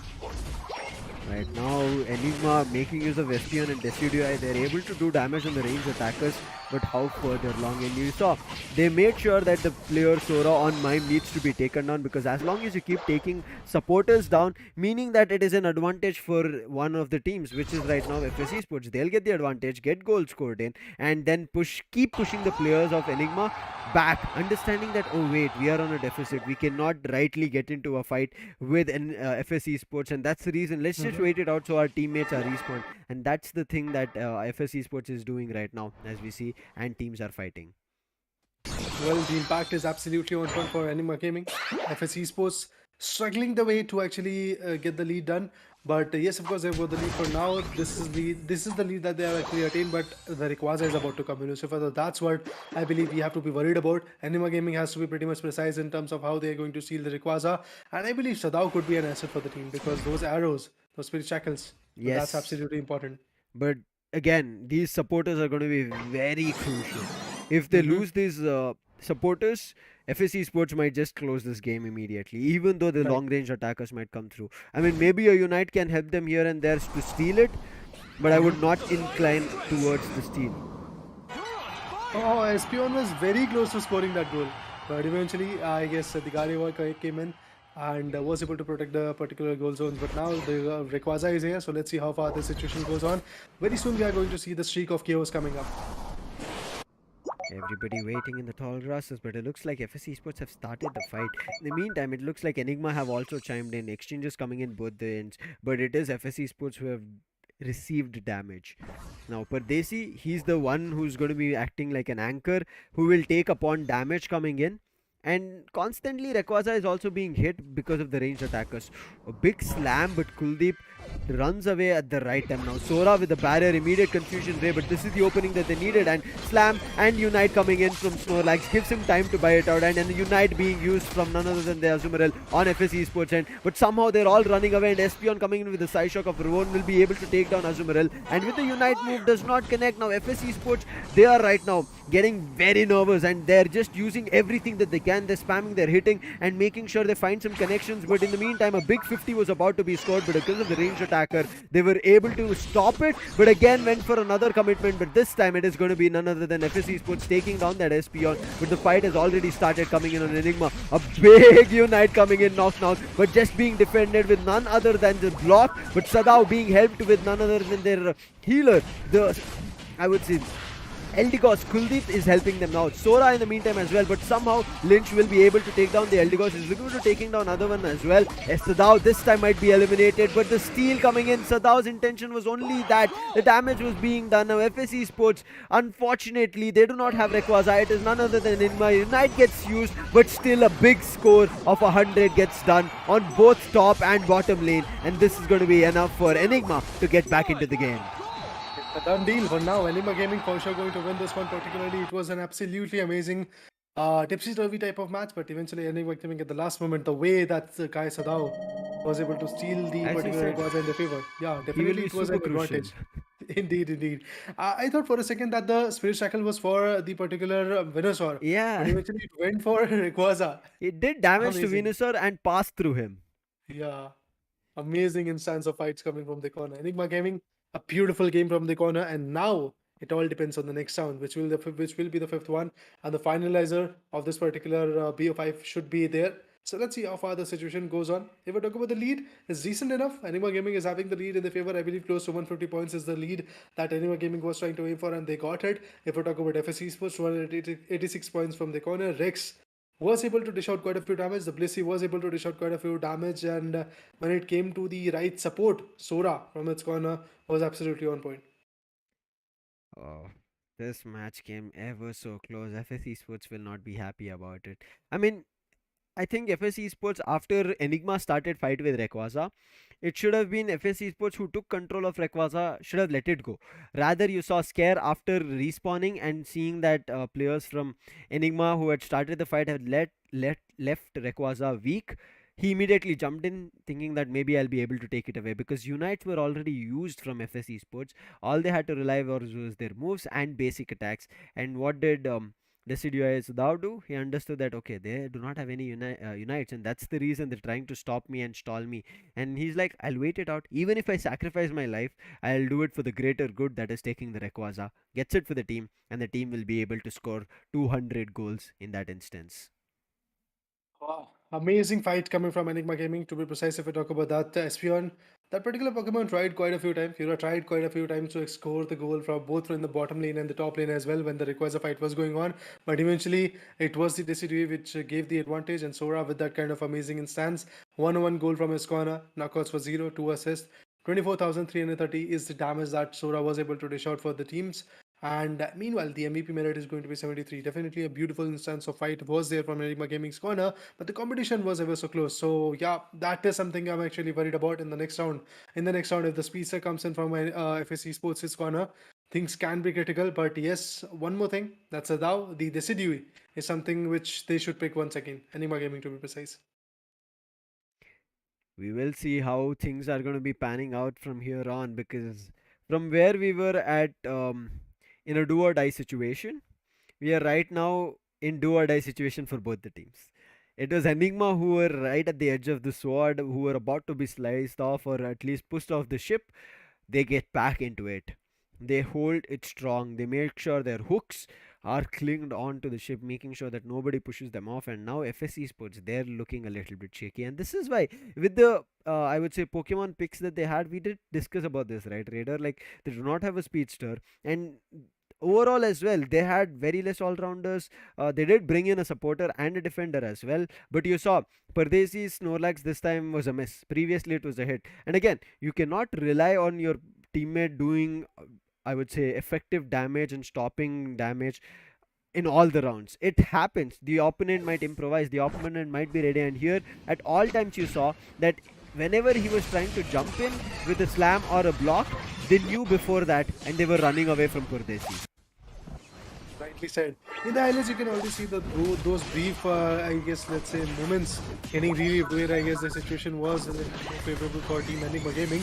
Enigma Gaming was trying to capsize a lot, but eventually, after I guess 4 minute or 5 minute marker, things were not looking that great for Team Enigma Gaming. They were getting geoed back and forth, and after that, if I talk about the situation of Team FSC Sports, which was looking a little bit more on the versatile corner, they were getting the Regis in their favor. They were getting the Regi Eyes, they were getting the Regi Alikis, and eventually, I guess all Enigma was doing just defending that particular perspective, but all together, the performance from Enigma was shown when the timing was right. Look at that. Pura was so close to actually dishing out that goal, and once again, Pura was very close to actually getting the goal done. But from the back end, it was Gardevoir coming up, and after that, the Venusaur also comes in. Look at that Venusaur, Gardevoir, and after that, it was Venusaur, if I'm not wrong, when the KO was done for Gardevoir. The Venusaur was there to dish out the particular perspective, and with that, the KO was done for Espeon. But at last, the only thing that mattered was the Rayquaza, and that's what Team Enigma Gaming focused on. So very crucial is Rayquaza, which keep talking about. But some teams have made sure that if Rayquaza is not crucial as well, they still try to get into the game and try to do damage. But Lucifer played really well. Look at him. He was on the legendary pit, and from there on he tried to play. But we did see the commitments as well coming in from FS Esports end, but again, just like we saw it in the third round, where Lynch as well as Shrey together scored 100 in the top, in the bottom lane. This time it was only one person, that was Blissey from FS Esports end. So I feel like, again, somewhere they are ready to get back into the game, but again, making these hard choices and decisions that maybe the opponent has read us of what we want to do. Maybe they find a way to counter us. Let's just get back to Pokemons which can do a lot in terms of damage and somehow stand still and do not get KO'd immediately. But as we saw, right, the fight between Gardevoir as well as Espeon on the top lane, when Espeon was trying to goal a 50, it was Espeon who won it. If not for, I would say, Lynch on that Venusaur, who wouldn't have pushed top lane, we would have ended up seeing that 100 would have been scored way before Rayquaza would have been taken. So let's hope they don't make these small nuances that they are worried about in when we see the draft pick this time, especially as we start off with the ban phase. Definitely, the ban phases are here right now. In 10 seconds, we'll get to see which are the two Pokemons getting banned. And apart from that, 10 Pokemons getting chosen. So let's see. Moving forward to see if the picks are going to be right, if the bans are going to be pretty much auspicious to watch out. But the bans are here. It's Sanitar and Snorlax getting banned. None of the speedsters, none of the supporters are actually getting banned. It's defenders which are getting banned at this point. So let's see how far the situation goes on. Sora, the supporter, comes in from Enigma Gaming. On the other corner, let's see what Pardesi and Skera is actually going to choose. Sora, well, he did a beautiful job in the last one as well. In this one, let's see how far this particular guy is going to go on with his picks. And if I talk about Scare and Pardesi waiting for their Pokemons, Pardesi might actually go for Eldegoss. And yeah, the Eldegoss comes in. Let's see. Eldegoss and Azumarill are now confirmed. So that means one supporter and the all-rounder for Team FSC Sports are pretty much confirmed. On the other corner, Fura goes in for the Venusaur, the attacker. And Kuldeep may be going for the Mamoswine. With Mamoswine, I don't think so. We have the thought for him, but they don't want to have that thought for themselves. Blissey comes out, Furia back on the Venusaur. Previously, he did give out that away to FSC Sports, but this time they'll be picking up. But again, FSC Sports going in for same ranged attackers, not bringing speedsters. Scare still has Azumarill. Shrey going in for Gardevoir. I understand, again, FSC Sports did have control when we started the round 4, but when it came to Rayquaza, they did not have a lot of heavy hitters or damage takers, and also move connecting shots, right? Move connecting, attack connects happening was not that great from FSC Sports. And so now Ooh, a bigger one. He changes to a Greninja, and I think this Greninja can change a lot of things. If FSC Sports are unable to control this, it's an easy GG for Enigma. I know I might be calling the harsh truth out, but I've seen how devastating Greninja can be, especially with the way Greninja can initiate a fight and run away from it while it has done damage. You better be ready. You better be ready with the consistency. Let's see how far this team is going to go and how they're going to impact this particular fight. But one thing I'm pretty much sure about is that FSE Sports is going to pull up their socks, and both Anima is also going to do their best to actually win this round, because this is the last round. This could be the moment where Anima is going to retain on their position, and this could be the moment where FSE Sports is easily going to snatch them or maybe come a little bit more closer, as FSE Sports have got quite a few rounds to play with. I don't know what's going to be happening here because it is the best of five's fifth round between Enigma and FSC Sports. Both of them have peculiar Pokemon choices coming through, but as we did talk about Pokemons which should be comfortable, it fares a little bit better when we see in terms of Enigma's end, right? We see they have a Furia on Venusaur, which has worked for them. They have Sizer on Lucifer, which has worked for them. Sora and Kuldeep, they've played supporters, which has always worked for them. So four players have Pokemons which has worked for them, and Sadao, he is the wild card. He is the unknown, and when you're trying to fight with an unknown, it is you trying to cope up with it. So I feel like it is Enigma who are under control. Whereas when we see from FSE Sports end, yes, we have seen Scare on Azumarill, but how effective will it be? We'll jump into the game and see. Going forward to see how far this competition is going to go and how much reliable team Enigma Gaming's picks are going to be there. The particular Pokemon mine can be great when it comes to the support, but only if it is placed rightly at the right time period. Stubro on the other corner is there. We have also got the Clefairy on the other corner. Let's see how far. Okay, that's Chansey from our corner. Which will see right now, as we always see on the cycle. Goal intentions only coming in from Enigma's end, and they'll just put goals. And now finally nice back on Lucifer is super low. Got to fear from Rex tried, but Chansey annoyed from behind, and therefore no chaos in this early stage. Now the KOs are not coming up, but eventually I guess very soon the KOs are going to start, because right now the focus is off evolving and actually gaining as much as ES energy, and meanwhile also scoring it so that it can give you the advantage and eventually that mental peace that yes, we have got this number of goals in our favor and we can move forward and attack quite a bit and a little bit have a breather. But the blasts are coming up, the solar beams are coming up. On the other corner, if we talk about Enigma Gaming, they are trying their little best to struggle and maybe just have the particular goals in their favor. But Sora goes in for +6. Another +2 is going to get retained, I believe. Okay, that was the +5. So 36 points coming for Enigma's corner. And look at that. Mew tries to go for the basic attacks, but the attacks are getting connected, but not enough to put an end to the kind of, let's say, support that they are actually getting. But look at that. Now the goals are getting done. That was the Azumarill getting another set of amazing goals, and with this, FSC Sports now is at the lead.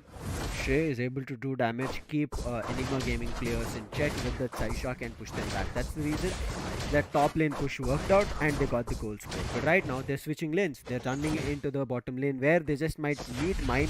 But Mime, what's going to happen? Is he going to be eliminated? The Psyshock comes out, the Solar Beam also being used, but he gets hit from Mime, I guess, on the Confusion Ray, because you saw Scare. It was the, I would say, Solar Beam being used from his own teammate, so it shouldn't have done damage. So I think Mime from the back end used the Confusion Ray, but for now, Scare decides, okay, I'll go back to the top lane, whereas my teammates have already pushed to the bottom lane. Surf coming out to push back Lucifer, who thought maybe I'll try to do damage to Slowbro. Did not work out. It did not work out, but eventually in the future might be the things are actually going to change. But let's see how Slowbro is going to enact in this particular fight, how the fights are actually going to be helpful for this particular team. FSC Sports, although they are getting the damage, although they are getting the goals in their favor, but now Enigma Gaming is trying to come up with the support and the right time period. But the KOs might come in. Sora not looking that sharp, and yes, the KO comes in with the Cardibeer, and now the punches of Lucifer also gets enacted, gets initiated. But let's see how far they can go. But look at that Slowbro, he's hiding in the tall grasses. Greninja, 2 KO streak coming through, and now Lucifer, he's understood. I just need to push back. I need to farm. I need to level up. And again, FSC Sports making the same thing, making a 4-man push at one of the lanes, and it is working out brilliantly for them. They've done chaos, but they did not want to immediately go for goal. They wanted to take an advantage, and especially getting this advantage of a defense, they took defense and understanding that they can take a lot in terms of damage. After that, they immediately jump into the bottom lane, put the goals down. But what is Enigma doing? Understanding that many of the players from FS are here in the bottom, let's just push, making sure we get the Regieliki in our favor now again. Oh no! Furia thought it is going to be a 1v1, then he gets surprised with the 3v1 and gets KO'd. The KOs are there. Look at that. Greninja once again backed out the Izumiraz. Interesting patch of fights coming up now. The Regieliki advantage comes in. Enigma with 104. FS Esports with 160. I think once again the battle might actually call for the Rayquaza. But before that, Greninja is once again trying to back out as much as EOS energy as possible. On the other corner, Maime also comes in.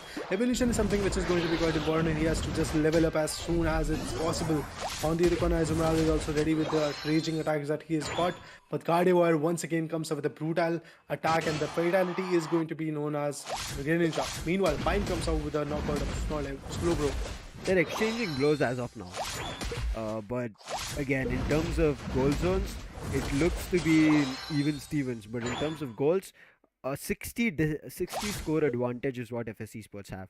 And from there on, FS Esports, they're just holding because most of the wild Pokemons have been farmed and they're just waiting for the next response to happen, because at the entire map you can see it's empty. There's no golden dots. Eventually you'll be seeing it, but Scare overextend. But thankful, Rex is there. Along with Rex, there's Stray. Psyshock comes through, pushes Sora back, but on the backlines it is Sudao coming in again, but Sudao will be instantly KO'd. Pays for the punishment, pays for the overextension, and now it looks like Sora should also be eliminated. Yes, the help is coming in from Kuldeep on that Blissey, but for how long? But in the meantime, Pardesi, understanding that heavy attacks happening at the legendary pit, he pushes up, decides to deliver a blow in terms of the goals coming through, but Rex is going to be receiving a blow for himself on the Venusaur, who's pushing up with the assistance on Blissey, as well as Sora coming in. He does deliver one knockout, but now Shrey trying to annoy them. The Psyshock is going to be good, but again with the Petal Dance and the speed advantage, trying to push the player, but Lucifer, he pushes the Flux, trying to take down a player. Slowbro will go down on Slowbro. Mew will also fall down from FS Esports, and now Rex is trying to push them all back, but because all of them have just like 6-5 goals, they're just able to put it down. But somehow Furia survived the Unite move from Gardevoir, and helpful is his teammate to eliminate that Gardevoir. Fall back and eventually, oh wow, Greninja is absolutely on a rampage at this point. We were second guessing its pick, but now as you can see, Greninja is absolutely on point if you want to actually use it rightly. If we talk about Scare, he is actually going to focus on the Regieliki so that Enigma Gaming can face the wrath of this particular Electro Pokemon. Let's see how the situation gets favored. And yes, the Regieyes also gets stolen by the same team, and Regieliki also gets taken on with the Azumarill. And now the farming should be done so that once and for all, when the opportunity comes in, these guys will be able to score the goals which are required at this point. Reggie on the bottom was taken from Enigma Gaming, not FS Esports. So Okay. we will be seeing that they did get Reggie, but how much will it be? They will be able to easily deny the Regieliki on top because there is no contest coming in from FS Esports for a fight. But as you rightly said, we thought a little bit less of Greninja, but we did also mention if it starts, it's going to be doing a lot in terms of damage. Sora, who was hiding until now, finally gets damaged, but unfortunate what happens is the Unite moves come out from both the ends, finding no value at all. Both the teams will be able to make sure their players back off with safety without giving up their life. Amazing battle is upon us. 2 minutes and 58 seconds. That means 50 more seconds to go when we will witness the Rayquaza. But before that, let's see how far Enigma and FS Esports are going to stretch their leads. Greninja, if I talk about this guy, being very vulnerable but being very crucial at its attack as well. So that's absolutely important from his corner. Kuldeep, Venusaur, and the other guys, they are pretty much ready to attack on the Rayquaza. Meanwhile, they have to actually learn the strategy that FS Esports was able to hold out in the last few matches. And Enigma, from their carnage, I believe their perspective, they have to be ready about those ranged attacks, and they have to be pretty much ready with those ranged attacks to be precise. If we talk about Pardesi, the tanker is coming up, the Slowbro waiting for his own opportunity. Let's see how far this opportunity is going to let him go. On the other corner, Eldegoss, the supporter, is also there on the back foot. Rest assured, the Gardevoir is actually at the back foot. What is the approach? Both the teams are only waiting for the other team to initiate the fight, but right now Scare thought he'll just push to the legendary pit, but he gets trapped, but thankful for his teammates, they were there. So I think Lucifer should be knocked out, but Lucifer also gets assistance coming in from Sora on the Mime. Rayquaza has spawned. All the players from both the teams have unites, but again, they are waiting and stalling, waiting for which team starts off with the action so that their unites find more effectiveness. Indeed, the Unites have to be farmed. They have to be placed at the right moment, and eventually at this point, you can see that the KOs are not coming, but very soon the initiations of those KOs are going to be there. Meanwhile, Sora, Fura are waiting on the bottom corner. If we talk about Mime, he's waiting, he's lurking in the shadows, but finally they come up with the petal dance. They are trying to attack the Elder God. Solar Beam comes in from the back in the corner. It gets attracted, but eventually that damage is not that good, not that much. But now look at the Unites coming up. Oh, the KO coming from Azumala's corner. It's FSC Sports trying to rain the heaven. Oh, big telekinesis to deny Lucifer unite, and now Lucifer can be taken down. He's trying to fight, especially with Mew also using her unite. Lucifer just trying to survive in this battle. An electro ball comes right to his face, eliminates him. Now there is just two players surviving from Enigma Gaming. This is the opportunity for FSC Sports to strike on Rayquaza, get it under control. They're trying it, but Sora is buying time for the team. But immediately on Aqua Tail, they're trying to eliminate Sora as well. Psyshock comes through, and Sora will be saying goodbye. But with somehow on that power swap, he tried to run away, but eventually he will survive. But in the meantime, look at what is happening in the legendary pit. It is Furia who's alone fighting with Rayquaza with the petal dance. Eventually they should spot that out and eliminate Furia, but as soon as they spot it out, they will also see the other players from Enigma who will be trying to push, and that is going to be Blissey. In the bottom, it is none other than the Greninja. Lucifer also getting back into the game, and now time is just being wasted. 20 seconds on the clock. One of the team needs to get Rayquaza, and the team which needs it is going to be Enigma. They don't know the exact score, but in the meantime, look at what is happening in the goals. 6 goals have been scored on the top lane coming in from Slowbro. Not a lot to be worried about, but with not letting Rayquaza being stolen, there's nothing that they could do. And Lucifer thinking, trying to score a couple of goals, and with this, FSE Sports, brilliant play, bait of time, waste of time is what they did. And FSC Sports, if they overextended and committed for Rayquaza, they knew at any point someone from Enigma would have tried to steal it, and they did not want to risk it. And that's the reason I was confused for a second, Raider, thinking that nobody from FSC Sports, after getting numerous KOs on Enigma's players, why didn't they commit? They had the bigger brain gameplay that they're like, we'll waste the time out, we'll not let Rayquaza be taken, or we'll not fight it, or we'll not let Enigma also try to fight for it.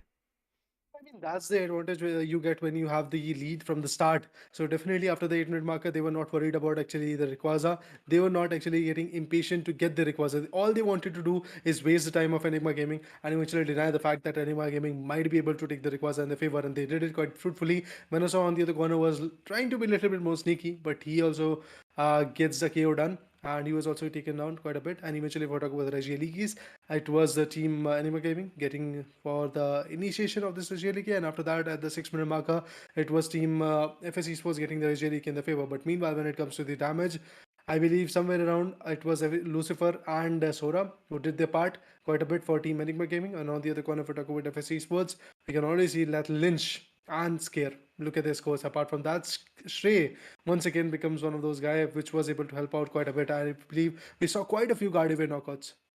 We did see, but again, Gardevoir was effective as much as they needed it. So, in terms of the play style and in terms of the play that was done from both the teams, it was brilliant.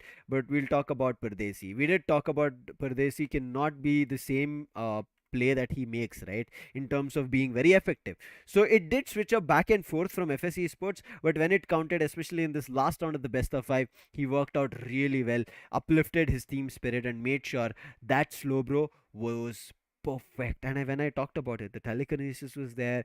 He made sure that the unites were put a stop to. You saw Lucifer with the unite could have taken down Pardesi, but what did he do? He put a stop to it with his telekinesis. And I think that stalling, making sure that the opponent after making his move is unable to make effective use of it, credits to coming in for every player from FSE Sports. They just cleared the path and made sure the move was dodged. Definitely they did it. But now moving forward, I believe this is the BO5 which we wanted to see as a clean sweep, but eventually the clean sweep is not there. It was a situation where for a moment after the 4 rounds went by, we thought that Anima Gaming is having the upper hand. Their consistency is coming up. The aggression is coming up. From the start, they were having the dominance, but in the 5th one, everything got denied. It was FS Esports which started out quite well, and they were able to have that lead in their favor. For a moment, they were sneaky. They were, should I say, a little bit on the vulnerable spot, but eventually after the 5-minute marker, they were able to catch up on the game. They were getting the KOs. Gardevoir helped them a lot, and apart from that, the Slowbro was stealing a lot of goals. We Yes. saw on the top lanes quite beautifully what he did. But apart from that, if we talk about the situation of Enigma Gaming, I think that they had the potential, but eventually the timings were not right. It was not right. But right now, it is time for Hyderabad Hydras to get back into the game. Breather for FSC Sports after a tough best of five. But now, after one best of five, which Hyderabad Hydras have already faced a defeat on, I hope this breather and that getting back to the blackboard or whiteboard, whatever it is, to re strategize and come up as a better team, I hope they've utilized this time really, really well. We'll take a short break and see Hyderabad Hydras on the other end.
Well, hello, ladies and gentlemen. We are here back again after a short break. Yes, this is Pokemon Unite India Open 2022. Joining me as my co-caster is going to be Raider, the man himself.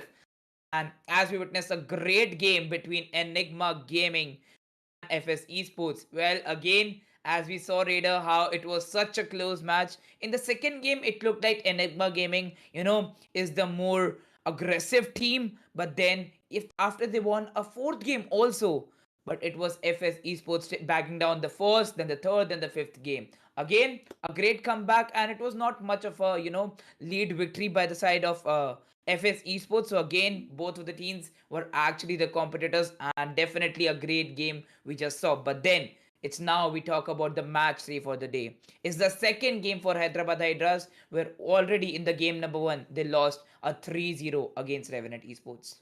Definitely, they did try their level best against the Revenant Esports, but eventually, Revenant Esports, the meta that they are on, beating them is not going to be an easy task. Meanwhile, if we talk about Hyderabad Hydras, we have got Trooper, Mewtwo, Levi, Kai, Blaziken OP from Hyderabad Hydras. And if we talk about team known as Marcos Gaming, we've got Curem, Muram, Snowy, Volk, and Vox. So definitely from their corner, I believe I have high hopes that Marcos will be able to get the match in their favor. But if we talk about Hyderabad Hydras, there is no question for might and ifs. They have to have this match in their favor. Otherwise, they're going to go very down in the group standings, and that is where you don't want to be because Yeah. eventually, to be in the stage two, you have to be in the top eight.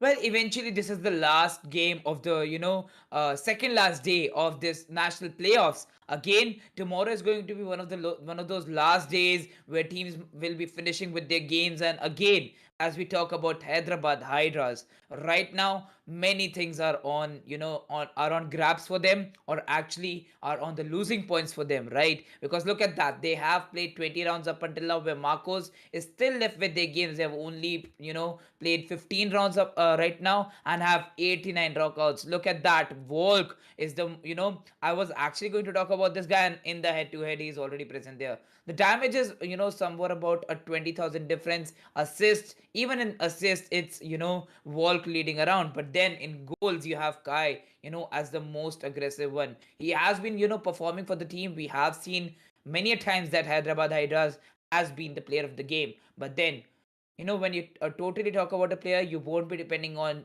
already the goals. Sometimes it's about the role that Volk has played for the team, because even if you're a defender and if you're a supporter for the team, you won't be adding much to that goal post, but you would be adding a lot to the team when we talk about the arena.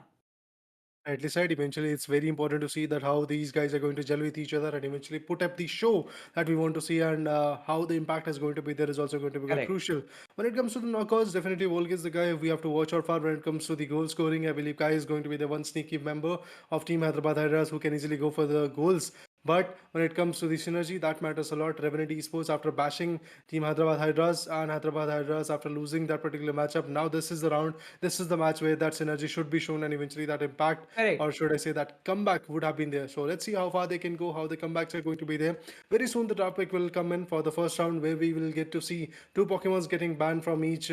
From the sides of particular sides of Marcos or Hyderabad Hydras. Meanwhile, if we talk about the Correct. pick, that is also going to be important. We have to see what is going to be the mixture of supporters, speedster, attackers, and all rounders coming up from both of the sides. And apart from that, which are the 10 Pokemons getting chosen? Is it going to be a speedster based game, or is it going to be a passive one where we will see double supporter or double tankers like defenders coming up, or will it be an aggressive approach where we might see actually more than one assaulter, one or more than one, let's say, attacker to be precise. So we have to look into all of those facts, and then eventually, I guess the game might be a little bit more clear. But for that, we have to witness the first round as well. Well, yes, exactly. And you also need to talk about how the teams have been going up until the round. We have seen how the teams have been performing. And then when you talk about the performance of Hyderabad Hydras, right, Raider, they have, they have taken a buy. Well, they have given a buy to the side of Revenant Esports in the second game, where it could have resulted good for them, but due to many circumstances, they lost it by a 3-0. Again, very less chances are left for each and every team. We have to talk about every other team who are left with their matches. Look at you guys. are left with only 1 or 2 games in your hands, and again you have to climb the chart, because only it's the only top 4 from your group would be qualifying for the further stages. Again, as you know, top 4 from the group A standings and top 4 from the group B standings would be qualifying for the further stages. And also we need to know that the teams that will be qualifying would already be having a chunk of amount for their favor. Well, definitely, if you want to gain the points, if you want to gain the attention, if you want to gain the aggression, it is going to be quite important to see that how the rounds are going to be in your favor, and eventually the best of Correct. five is going to be the main meta for these guys. Both Hyderabad Hydras and Marcos, they are about to start soon enough. Eventually, in the first draft pick, we'll get to see very soon that how the picks are going to be there, which Pokemons they are going to prefer, and how that impact is going to help them to pulverize the Mm-hmm. attacks which is going to come from the enemy's corner. Impact is going to be there for sure, but it's all about the synergy for now. It's all about how you're going to build the goals. It's all about how you're going to evolve. How soon you're going to evolve is also going to impact quite a bit, because Pokemons like Tyranitar, although it's very chaotic, but when you have to be ready and you have to evolve it to the Tyranitar stage from Larvitar and Pupitar so that it can give out the damage, it can endure the attacks that you want to actually go with. But for that, Yeah. the initial 2 stages are going to be very vulnerable. Same goes for Pokemons like Espeon or Sylveon. And if I talk about Pikachu as well, it's very squishy. Mew, it's very squishy, but when it comes to the attack, it is also very on point. So you have to time it correctly and eventually go with that. Well, yes, exactly. And when you need to talk about Pokemons like Dragonite, which were chosen today, definitely it's that Pokemon which holds all roundedness for your team, and then you actually need to move forward with the endurance it has. Endurance, offense, mobility, scoring, everything is actually strong with the Pokemon. But then you need to evolve from Dratini, then go to Dragonair, and then actually have the Dragonite. It's always that we have seen how much of time you spend in the farming to actually get your Pokemon evolved, that you won't be focusing more on scoring. But then you have, Pokemons like Dodrio, Mr. Mime actually adding goals for your team. Well, goaling is not going to be that important at this point. You have to defend. First of all, you have to defend the attacks which is going to come from the other corner. Correct. Because if I talk about Marcos, that is one hell of an aggressive team. When it comes to Hyderabad Hydras, their approach is somewhat, it depends actually on the enemy, how they're going to perform, how they're going to put the terrain done and dusted. Then only I believe that attacking and the aggression is going to get built from Hyderabad Hydras. If they see that the enemy is not able to aggress, then they will be able to capitalize on that. Otherwise, Hyderabad Hydras, they have the approach of being a little bit more on the passive side and eventually defend their own goal zones. They are pretty much strategic in terms of that. And these are the Correct. few teams like Enigma Gaming or FS Esports or even Ryzen Esports. There are quite a few teams which love to play with the Rayquaza, which loves to play with the boss Pokemons, because they know that they can easily give they give their team particularly the advantage which is needed at the last seconds. But when it comes to teams like Revenant Esports, Marcos, SATUL, and eventually God's Reign as well, I believe these are the few teams which loves to play the all-rounder game, where in the start till the 8 minute marker they love to play with the aggression, they love to go for the goals, they love to destroy the goal zones, and eventually when the Rayquaza comes in, their sole goal is to either take the Rayquaza or just defend it so that the enemy won't be able to take it.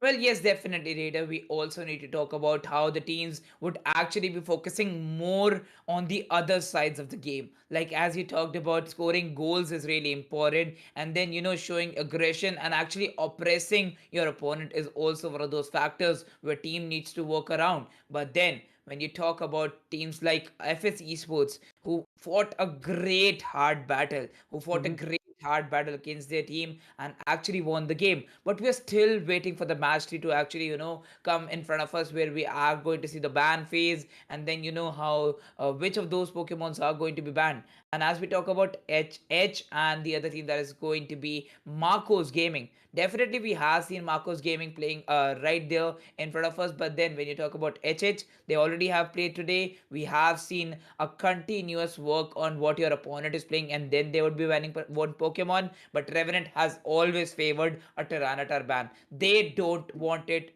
as simple as that, because Tyranitar is going to be that Pokemon which has already always and always uh, created a huge impact on Revenant Esports. When you talk about how much of damage they have dealt, they lost one game where Tyranitar was used a lot. So again, they have learned from it and they don't want a Tyranitar for sure. But then some teams like actually want to focus on how their opponent is playing, which of those Pokemons is actually helping their opponent. It's not always that the player of the game's Pokemon would be banned. No, the Pokemon which has helped throughout the team. And we have seen a Blastoise ban also coming in from some of the other teams' sides. So it's always about how you actually make a play in the arena. Well, guys, I've got a quite an amazing update for you guys. To be precise, in this particular BO5, the first round is already in the hands of Marcos Gaming because HH gives a bye. That's exactly what they did in front of Revenant Esports, and that's exactly what they are doing right now in front of Marcos Gaming. It's not looking that great for them. The score is 1-0. We have not even seen our single round, and still the score is 1-0. That shows that Marcos Gaming is already at lead. If this kind of confidence goes on in the hands of Marcos Gaming, they will be easily able to Easy. capsize the way Revenant did in front of Hyderabad Hydras. So let's see how far this battle goes on, because now we don't have to wait for the first round because it's already in the hands of Marcos Gaming. We have to wait for the second round's draft pick coming up, and soon enough, I believe those draft picks are going to be there, and we'll get to see that which are the picks of these guys, which are the bans that are going to be initiated. Well, yes, exactly. We saw this in the second game that was played again, Revenant Esports. And then when you actually talk about Hyderabad Hydras, I don't know what is actually going on in their minds. What are the various reasons that they're, giving bye to their opponents? Well, then again, it's a plus point for Marcos Gaming, and then actually a negative point out here for Hyderabad Hydras.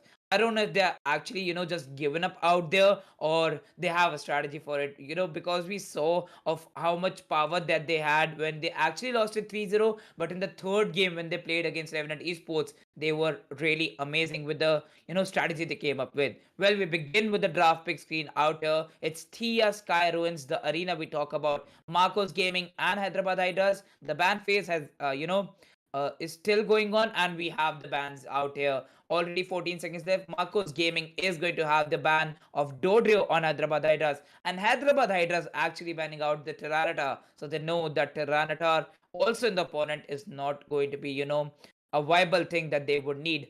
Marcos Gaming Kyurem, just locking down the Blissey.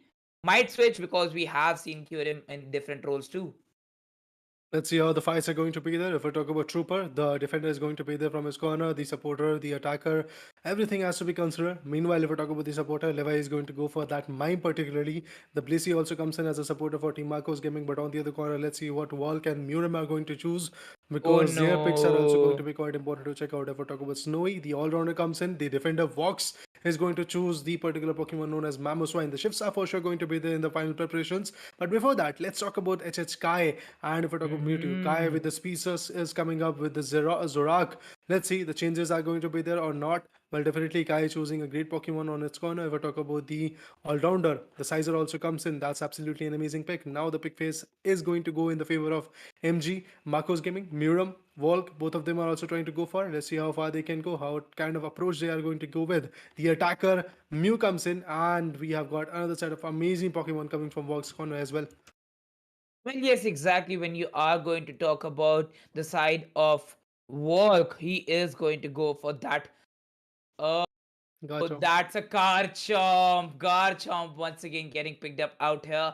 And we have a Lucario pick. Quite visible, but would he be actually locking that is going to be a bigger question out there, because again, the locks are going to come up. Yes, Blaziken has chosen the lock, and now we go in the preparations phase. Some changes might happen as accordingly to the game. We have seen how the changes happen when you actually talk around the whole game. But then you see the team, you see the play, you see how they are going to do it. Snowy goes in for an Azumarill. Voxy actually at the Mamoswine yet. And we have a beautiful Murem going in for the Mew. On the other side, it's same, it's similar. We are going to see no changes out there in the lineups. They're done and they're well settled with the Pokemons that they have. Definitely, I believe the approach for both of the teams are going to be double all-rounder, one supporter, one attacker, and apart from that, if we talk about the particular team of, I guess Hyderabad Hydras, their picks are something which is going to make me a little bit more curious at how they're going to go with those picks and eventually how they're going to perform, because they've got the speedsters Again, now. yeah. Zorak is an amazing Pokemon, but when it Yeah. comes to its ability, that those Night Slash, those amazing Unite moves are something which has to be timed correctly, just like when it comes to Correct. Dodrio or Absol or any other speedster, because Even it the is very Decidueye, yeah. squishy. So definitely it's going to be quite chaotic to see how this whole situation goes on. On the other corner, if we talk about Mew, It's also going to be an important Pokemon, and the solar beams are absolutely crucial. But we have to time it out. The direction should be right enough, and eventually the enemy should be in the territory, in the terrain of that damage to be precise. So yes, it is very good for stealing the Pokemons, meanwhile getting the KOs as well. But only if the timing is right, only if the direction is right. Well, then again, you saw how, as an attacker, Decidua is also important to time around the abilities and actually land it on your opponents. Also, we have some amazing Unite moves which needs to be timed on the Petal Dance, as we saw how in the very end, when with the Unite move, Venusaur, the Mewtwo actually got a Rayquaza stole. Rayquaza steal against Team Revenant Esports is, quite probable that it would happen again. It would actually happen in this very arena ground. Yes, it's Marcos Gaming going against Hyderabad Hydras, already with the lead. So they have one game, and it's now only 2 games that they need to win out of the 5. Or actually out of the 4. Interesting fights. That's what we have to look into. Hyderabad Riders already starting it off with 4 goals. That's good enough. Marcos getting after having the 1-0 lead in the favor. They are looking a little bit more on the shaky corner, but I believe their presence is going to be there soon enough. Kyurem on the other corner, and the HYDRAS also comes in. Now they have to fall back. Now the particular guy known as Lucario has to fall back. This Pokemon has to go away. And if I talk about the goals, the KO streak comes in. That's Marcos getting starting off for you guys, and eventually Zora gets the Mew as well. That's interesting retaliation coming up, and the KO swine. Okay, that's Sween up to be precise. Also gets taken. Now that's an interesting kind of situation getting developed at this point. But the KOs, that's what we are actually looking forward to see. But if I talk about the goaling scenario, yes, Snow is trying to go for the goal. 18 is the right amount of goal he can actually put forward. But I guess that's what Lucario also knows. He's not trying. He's just trying his best to not let these particular Pokemon go for the goal. But meanwhile, another set of KO comes in, and that's Marcos Gaming getting back-to-back KOs for themselves. Exactly, and when you actually talk about Hyderabad Hydras right now, Raider, we also see that they're busy up, just not allowing Marcos Gaming to end their territory. But no, they won't be able to snob the Snowy with those Aqua Tails and amazing performance out there with the Azumarill on the ground. We need to be aware of that Pokemon. An all-rounder, a definite all-rounder, which is there for endurance, mobility, and even the scoring of the goals out there. Yes, the farming will be done, and 9 more points would be added by Hyderabad Hydras, but then Marcos Gaming, even if Hyderabad Hydras had a good start, they still would be having a lead. Well, at this point, if we talk about the Gabite as well, on the bottom lane, in the center mid lane to be precise, the formation is there. Hyderabad Hydras 43 goals from the corner. Marcos on the other corner have got only 31, and Hyderabad Hydras once again backs out another set of goal. That's absolutely interesting to see that how far Hyderabad Hydras are trying to go with this kind of consistency. Meanwhile, that swing up and the Mew has to evolve and eventually get the levels done and dusted in the favor. Otherwise, things can be a little bit more shaky. But look at that Gabite gets a goal, gets an interesting kind of aspect coming up. But Zorak and the other Pokemons on the top lane are also trying to devour him. Let's see how far they can go with this kind of consistency. Azumarill gets connected quite a bit. Then Lucario and the Zorak, the Speedster, goes in for the Unite. And yes, the chance he gets taken down. Well. Yes, the Chansey will get taken down, not yet evolved into the Blissey stage. Marcos Gaming is still leading out there.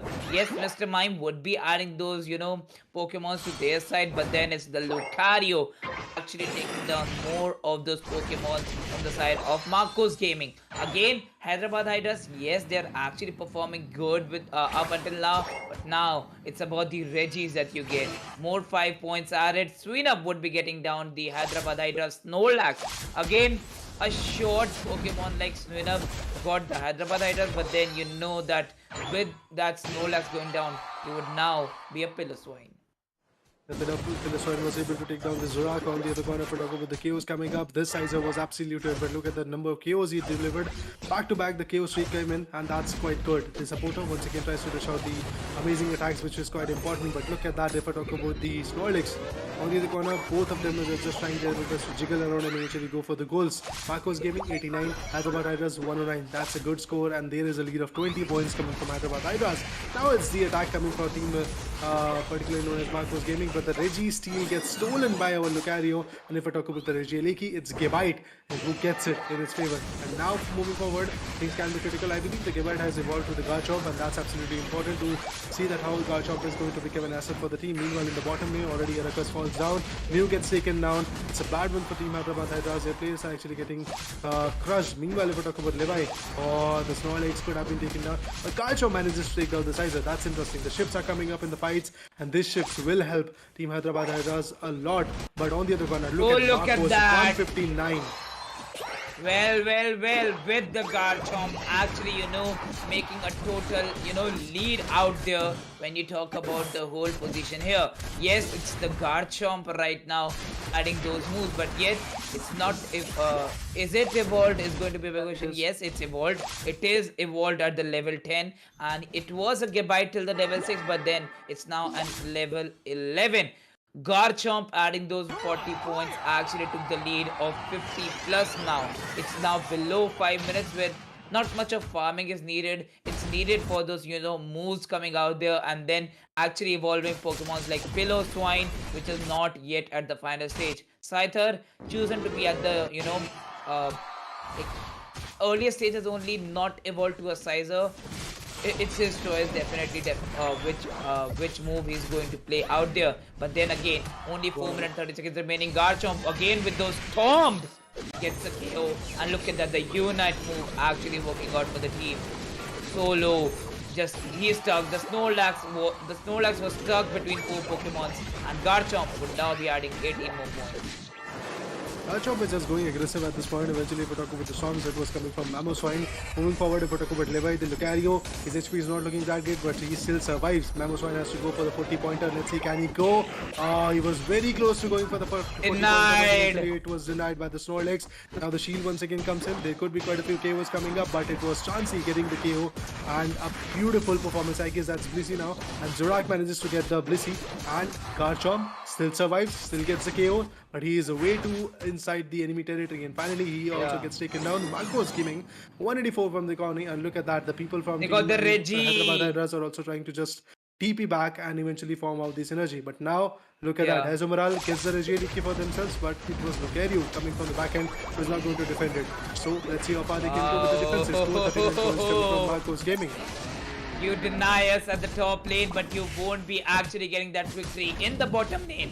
Look at that, 239 for Marcos Gaming. Right now, Azumarill led the charge on the top lane with that Reggie, and now he also needs the support of the Garchomp, but the other Pokemon are busy getting that Reggie's drop. Oh no, yes, they would be getting that Reggie steal out there in their hands.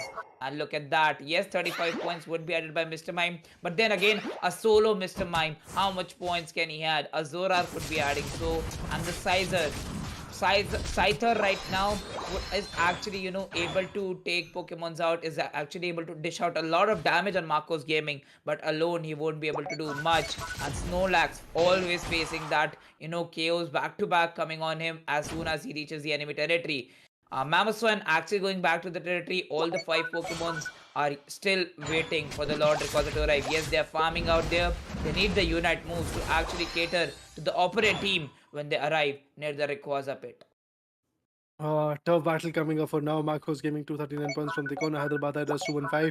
Definitely having the impact at this point, but let's see how far this impact is going to go on. Garchomp, meanwhile, waiting, still trying to acquisition the particular arena. The mid lane has to be considered because now in just 0 seconds the Rayquaza is going to be there, and yeah, the Rayquaza comes in, the ice shield, the ice pick comes in from Mamoswine. It was good enough to actually put down quite a few HP points of a trooper, but let's see how far they can go. Garchomp meanwhile tries to be aggressive, but look at that, another set of goal is going to get dunked, and yeah, there we go, plus 98. That's absolutely amazing. The Sizer goes in and does a valiant effort is there right now, but Rayquaza gets stolen by Marcos Gaming.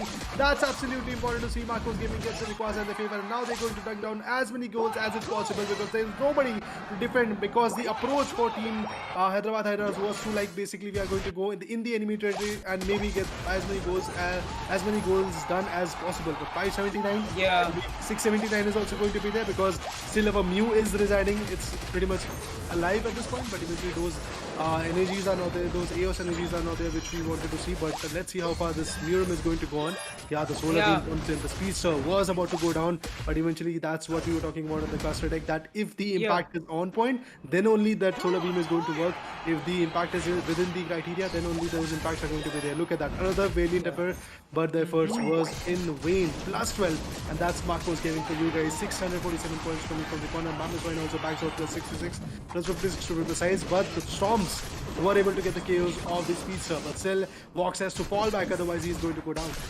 Well, yes, exactly, and that's how Zorak actually added the 100 points where Hyderabad Hydras took the lead, and then it was Marcos Gaming getting down the Rayquaza. Again, even if the four of the Pokemons are still at the base, they still have the Azumarill and the Garchomp available. The team is arriving, but it's only 20 seconds left. Would they be actually able to catch that lead? It's not possible. Azumarill just running down the Scyther and would be getting a KO on the Pokemon. MG Wolf with that Garchomp. A single move and he would be getting it. Snorlax once again getting stuck between four of those Pokemon as they came back after their cooldown. It's a time up and Marcos Gaming are now at 2-0.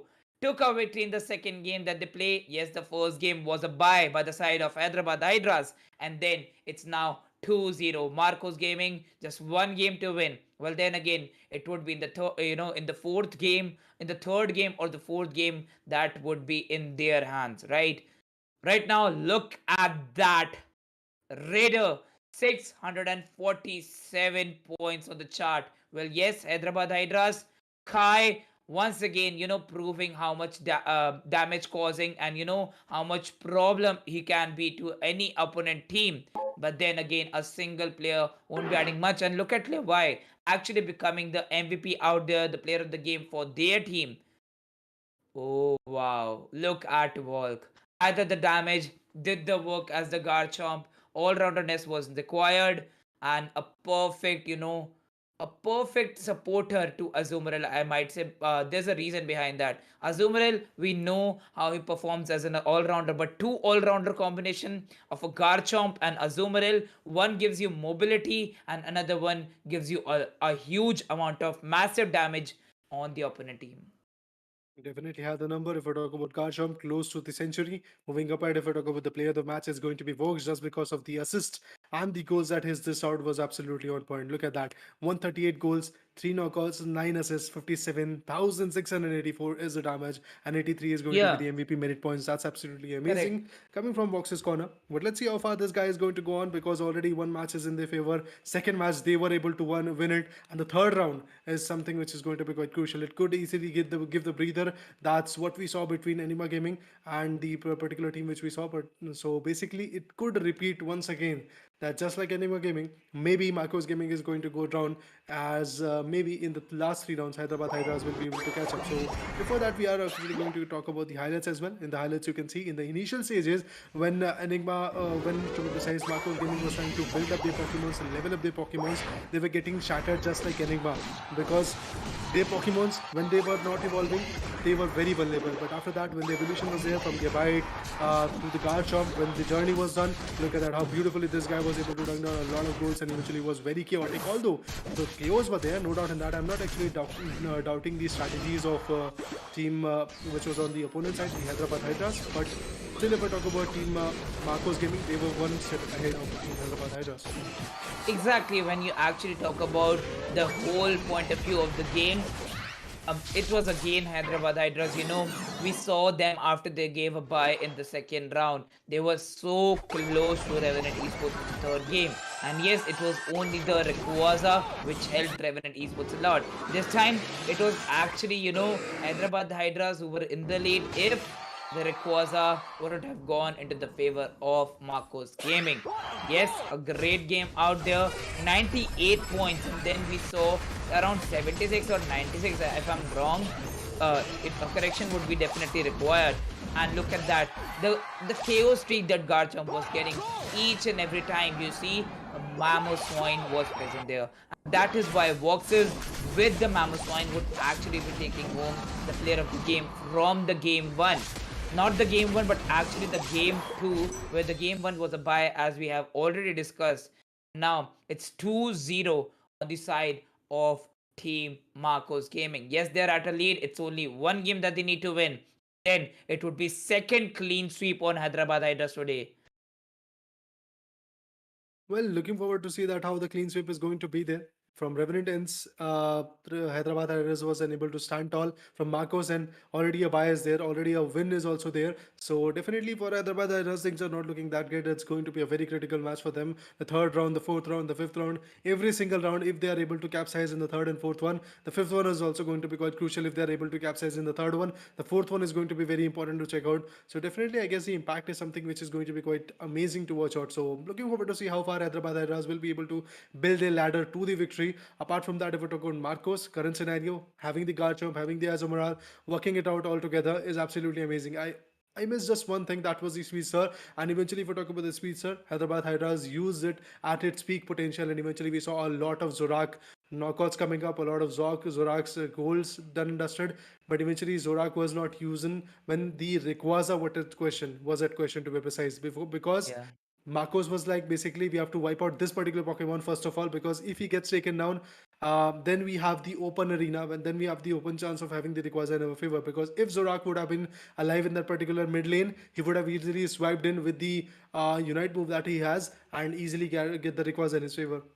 Well, exactly, and Levi with the Lucario was also a huge, correction out there for the side of Marcos Gaming. Whenever Levi was there, Lucario was, an important Pokemon which had to be taken down no matter what. We saw how Garchomp in the end took the lead, got those KO streaks, but then Pokemons like Azumarill and the Mamoswine were totally important, and a huge lead was gathered by the side of Marcos Gaming. But then again, we're actually waiting for the game 3 to be coming out here, right? Raider, the game 3 where we are going to see, it might be a straightforward clean sweep victory for Marcos Gaming with a bye, or it would be either, you know, the side of Hyderabad Hydras taking their first game in the day today. Well, I don't think so that this match is going to be a bye, but eventually, yes, one thing is for sure, that this match is going to be very crucial for a team known as Hyderabad Hydras. They have to catch up. In the purple corner, they are sitting as being a little bit more decisive about their factors. If we talk about Marcos Gaming, they are actually in the orange corner.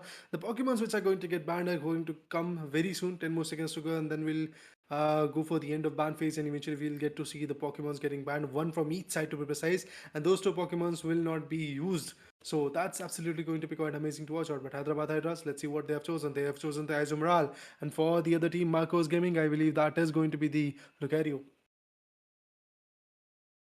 Well, then we also have the ban phase, already ended. It's Hyderabad Hydras banning the.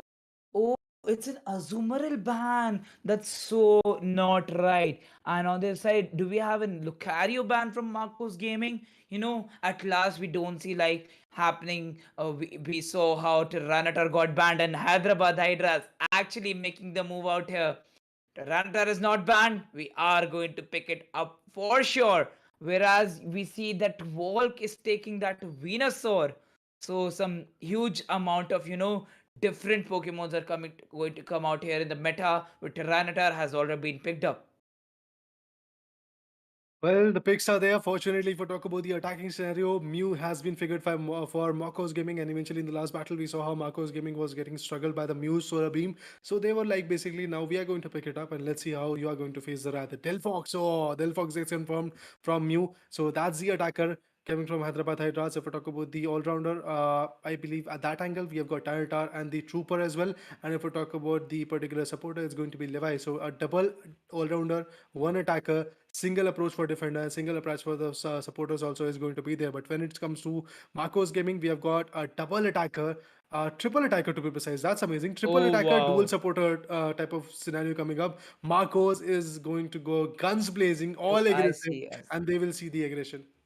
Well, I see a Sylveon from the side of Marcos Gaming, and on the other side, you have a Delphox. Oh, whoa, whoa, whoa, whoa. There are going to be, huge amount of changes out here, Raider, when we are going to see, choices like these being made out here in the Pokemon Unite India Open. A Sylveon, definitely a huge, a different attacker and a great attacker. The distance is going to be the viability that Sylveon actually brings. The endurance is less, would actually be going down back to back. But then, if used perfectly with a great supporter Pokemon, Sylveon is unbeatable.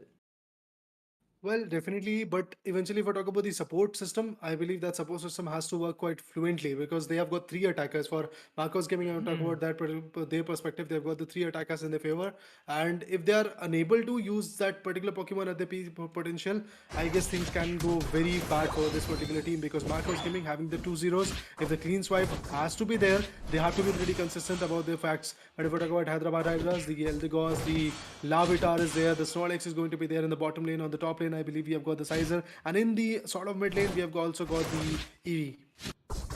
Well, yes, exactly. The Lavatar is going to be becoming the Pupitar very soon. And as we talk about, the Eve actually coming out, it is going to become the Sylveon for sure. And here you go. He gets a KO already. Look at that. Points not added for Hyderabad Hydras. Yes, he would be adding those now. Snorlax adding more 5 points, 2 points added by the earlier stages from the side, and on the side of Marcos Gaming it's a plus 11.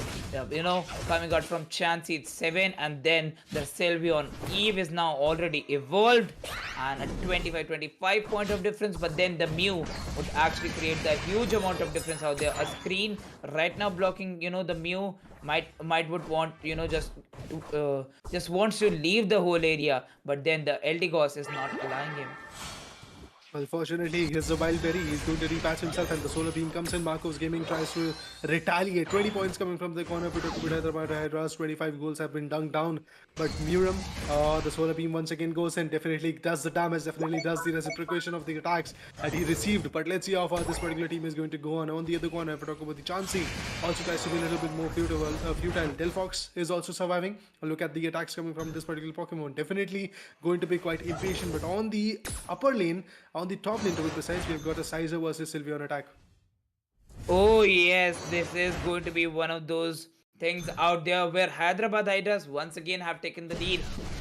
And now we finish with the first stretch where most of the farming has been done to be actually ready for the Reggies and for the pointers out there. And this time we saw how Marcos Gaming never actually evolved the Scyther to a Sizer, but then Hyderabad Hydras have chosen to do so. And yes, now it's Pupitar out there at the level 6. It's still in the evolving stage. 16 more points added, 10 more points added by the Sizer. So Hyderabad Hydras is keeping the run going, but Marcos Gaming once again depending on the Lord Rayquaza. Can they actually once again get it? Because they were still behind Hyderabad Hydras till the very last minute, but getting the Rayquaza made the whole lot of changes for the team. Indeed, the picks are there, but indeed the fights are there. If we talk about Hyderabad Hydras, once again, as they were looking quite sharp in the previous round, they are looking quite strong in this one. The growls from that Sylveon, that's absolutely important. We saw that how beautifully these growls can work out, and the charms can actually be there. In the previous round, in the previous fights against Enigma, we saw that how beautifully teams were able to utilize it. So definitely Sylveon is an asset for the team, but only if you are able to use it at its peak potential. So that's what I believe Marcos Gaming is going to work on. Meanwhile, 7 minutes are there. In these 7 minutes, the crucial attacks are going to be there. Regice is there. Let's see who is going to capsize on this particular Regice. Meanwhile, if we talk about the attacking formations, yes, it's Marcos Gaming trying to be on that end. And if we talk about the Snorlax, the Trooper, Hyderabad Hydra is also there. Oh, the Larvitar was evolved in the Pupitar, and now Pupitar is also trying to be a little bit more close. The Petal Dance comes in. The KO was done, and it was the Pupitar who gets the particular advantage in his favor. Well, yes, exactly. They would be getting that Regias out there on the top end. It would be Marcos Gaming getting back-to-back KOs. And this is how Venusaur at the evolved stage, not involved in the battles at the Bulbasaur stage or even the Ivysaur stage. But now, when it is evolved in the battle, straightforward is getting victory for the team. Look at that. The shield was open, and Hyderabad Hydras totally taking the advantage of that. Hyderabad Hydras had both the Regis. They got the they got the Regiliki and even the Regice in the bottom. 8 more points added by the Blissey, 30 by the Mr. Mime, as Mr. Mime is required to do so each and every time, and each and every time it gets picked up, he has to add 2 to 3 points and 5 to 6 points, and that would be making the score line going. It's now 140 to the 107, where they're still leading by 33. Again, the bottom lane has been, just left open for Hyderabad Hydras to fetch for it. The area is open, the ground is actually clear, but let's see how far Marcos is going to reach out for that, because the Scyther also comes in from the back end. Oh, the Tyranitar is also going to be quite chaotic, but the Snorlax is trying to defend its way, but the defense is not working out. The Unites are coming, the Petal Dance is also there. The Venusaur goes in for the attack, but Mew gets the Snorlax. That's absolutely important to watch out. And now all the attacks, all these energy that these guys were having are getting reversed. Look at that. Snowy on the back corner is going to score Oh, another set of wow. goals. That's a beautiful Sylveon attack coming up. That's absolutely important to see. But the chaos was absolutely important. MGQ who knew that his HP is very low, who goes in for the TP, goes in for the back foot, and he is going to teleport back to the spawn area. Now once again going Yeah. to go ahead and guard the lower, or should I say bottom lane goal zone. Well, yes, exactly. But then again, it's Sylveon left alone at the top lane, where the Sizer and the Delphox are going to, utilize that advantage where it's alone. But then pushed down to the mid lane, once again guarding the whole position. It's again about the Regis that you get. Again, a Regice is available on the bottom lane, where a Regieleki, it's going in the favor of Hyderabad HYDRAS. But MG can't actually take it. Yes, Mr. Mime would get the Regi in the bottom lane. Yes, it would be a Hyderabad HYDRAS Regi by the Delphox. It is not that a Sylveon would, single-handedly take that. Now, with the attacking range that it has, 3 Pokemon just going in for the top lane. He needs to be helped. Sylveon requires the help. Where is the call, Sylveon? At this point, being vigilant is going to be the crucial task. Look at that, the solar beams are coming up. Definitely going to be a tough task for Levi. The and Mr. Unite to survive. move! But Unites are actually something which these guys are trying to go ahead and farm. Eldegoss managed to bag out another set of Pokemon, but Mine was able to take down the Tyranitar. That's absolutely important. Moving far ahead, if we talk about Yeah. Mew, let's see, the solar beam comes in or not. Yeah, huge destruction by Levi and Kaya out there, actually adding the points for Hyderabad HYDRAS. These two players have actually screwed up for the team. Where is Mewtwo actually standing strong for the team? That is going to be my question out here, because Mewtwo has always helped the team get those points too. But then right now, in this very game, Kai and Levi have been unstoppable. Look at that. The scoreline is way too close, and it can actually be changed with just a single Rayquaza changing the whole things about the battle. Well, then Mew actually gets a KO out here. Marcos Gaming need to maintain a lead against Hyderabad HYDRAS, or either it would be a single-sided game for Hyderabad HYDRAS to take over 4. Then the farming is being done. How much points that they have, they could straightforward add it on the bottom lane. But Marcos Gaming, Mr. Mime, he has that caliber, would be adding that 40 points for sure. Snorlax is not available, and Mr. Mime would do so, but Snorlax comes at the perfect time, and now Mr. Mime needs to run for his life, where the Delphox is also adding to the fight. Well, Delphox definitely can actually come up with the KOs. Look at that, Delphox is also already trying to pick up the trap. The fire spin was actually there, but let's see how far this attack goes on. Muram on the other corner goes for the solar beam, but every now and then those solar beams are not working for this guy. But now the Regice comes in. Once again, team known as Marcos Gaming have their focus on the Regice. Last time it was stolen by the Blissey. Is this particular time? Let's see what happens eventually, how the impact is going to be there. On the top, Rayquaza. nobody is there, but the Rayquaza is here. Fortunately, if we're talking about the top lane, Unite moves now I guess important. the Sylveon can actually go for the top lane, eventually go for the goal scoring, and yes, that's the approach. Look at that. Sylveon is trying to approach the first goal zone on the top lane, and that's what she's going to do. Petal She's dance. going to go for the scoring, and yes, the scoring is about to be done. Nobody is here to contest, and yeah, the score is done. 100 First goal points. zone has been taken down with the Sylveon, and her teammates have scored 280 points from the corner. But if we talk about Rayquaza, that's the advantage everybody wants to get in. Well, yes, exactly. The unit moves that were available by the side of Marcos Gaming actually helped them out. But then Kai would actually steal the Rayquaza. That is going to happen for sure. Yeah. Yes, it is going to happen. But no, it's the Sizer getting that Rayquaza. Now they have to deny it. Hyderabad HYDRAS, if they are going to take this game, it is going to be a huge toll on Marcos Gaming, where they could actually lose it all. 100 points added, now it's 2, 3, 1, 4. More 100 points added by the Tyranitar. Yes, it was a steal by Hyderabad HYDRAS, and they're actually not leaving it around. Mew getting that Eldegoss out there, but there are not, more of the points remaining. Delphox is alone at the goal post, while the goal post has been left open. Mr. Mime and, Sylveon are there to guard it, and Venusaur plus the Mew are here to score the goals on the goal post. Focus is being shifted at this point. Eventually, 576 points coming from Hyderabad Hydras. This kind of gameplay is what we expected from Hyderabad Hydras, and that's what they are showcasing.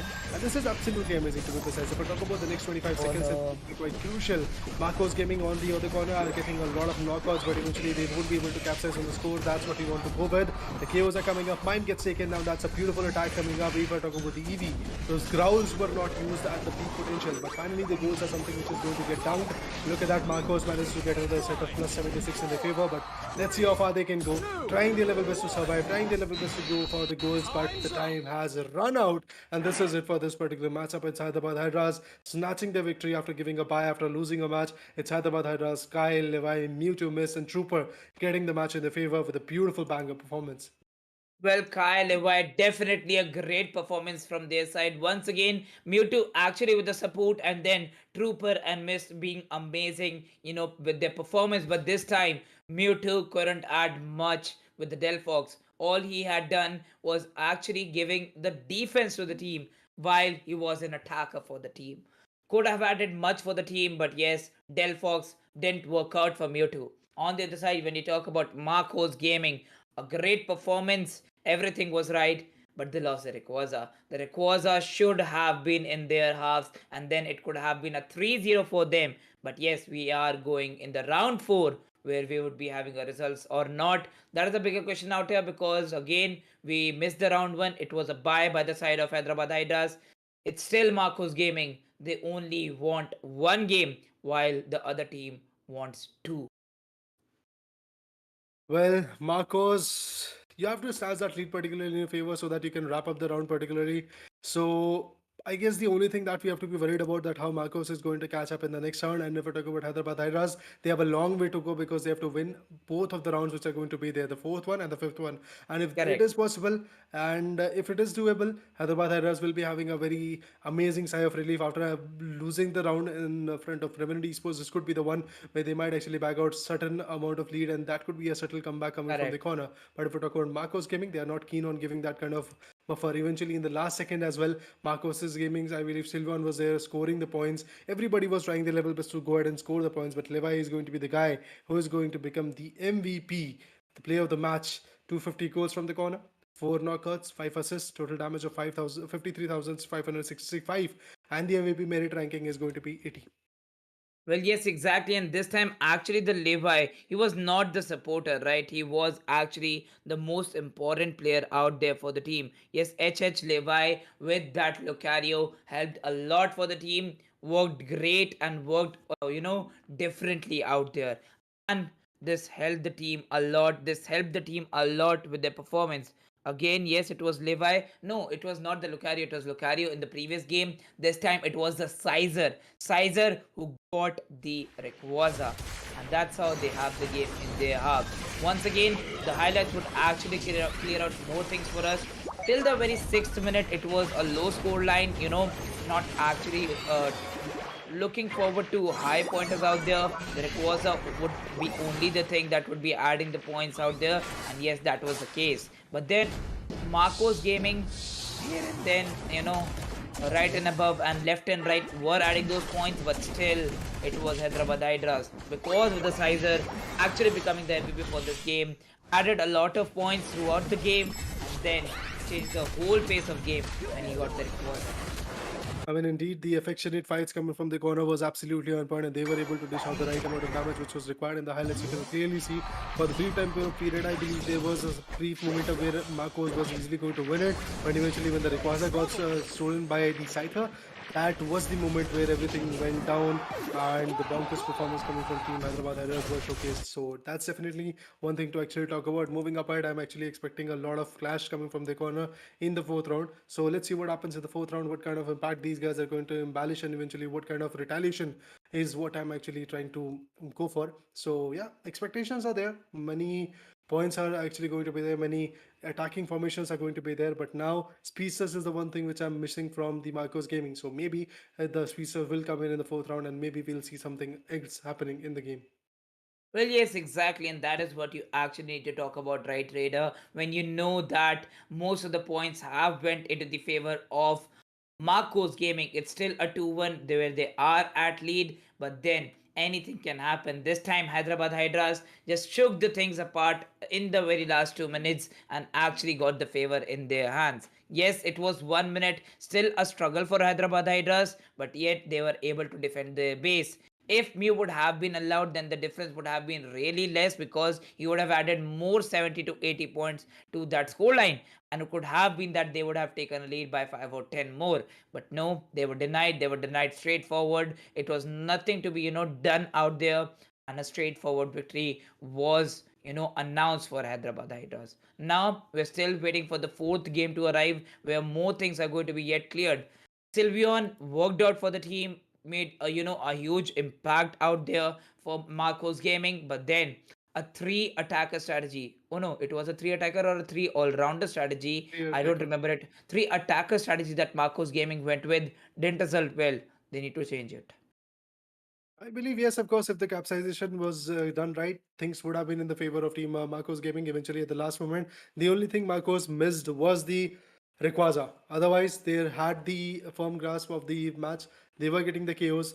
Their Sylveon was working right. Their Asumeral was working right. Everything was working right for their particular team. But the only thing they screwed up was the situation where Rayquaza should have been in their favor. If Rayquaza is not there in their Correct. favor, you are easily going to lose the round, and that's what happened to Team Marcos Gaming. But now the next round can be quite crucial to see that how the impact will be delivered in that particular matchup. But yeah, we have got the ban phase coming up. Marcos will sit in the purple corner, and if we talk about the Hyderabad Hydras, they will be sitting in the orange one. So moving forward to see in the Sky Ruins what happens for the fourth round of this BFI. Well, yes, exactly. With that, we have the Volk, we have Voxes, we have the Meruem, we have the Curem, and we have the Snowy. On the other side, it's Curem, not the Curem. It's Curem, and on Hyderabad Hydras, you have all of the five players ready to play out there.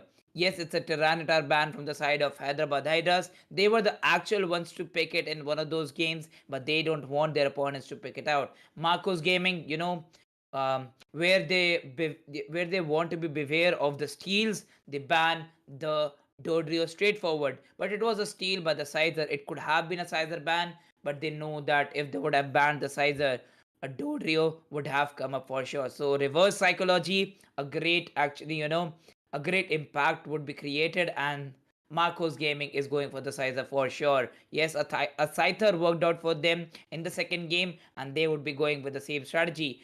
Vox is choosing down the Mr. Mime Curem, actually going in with the Blissey.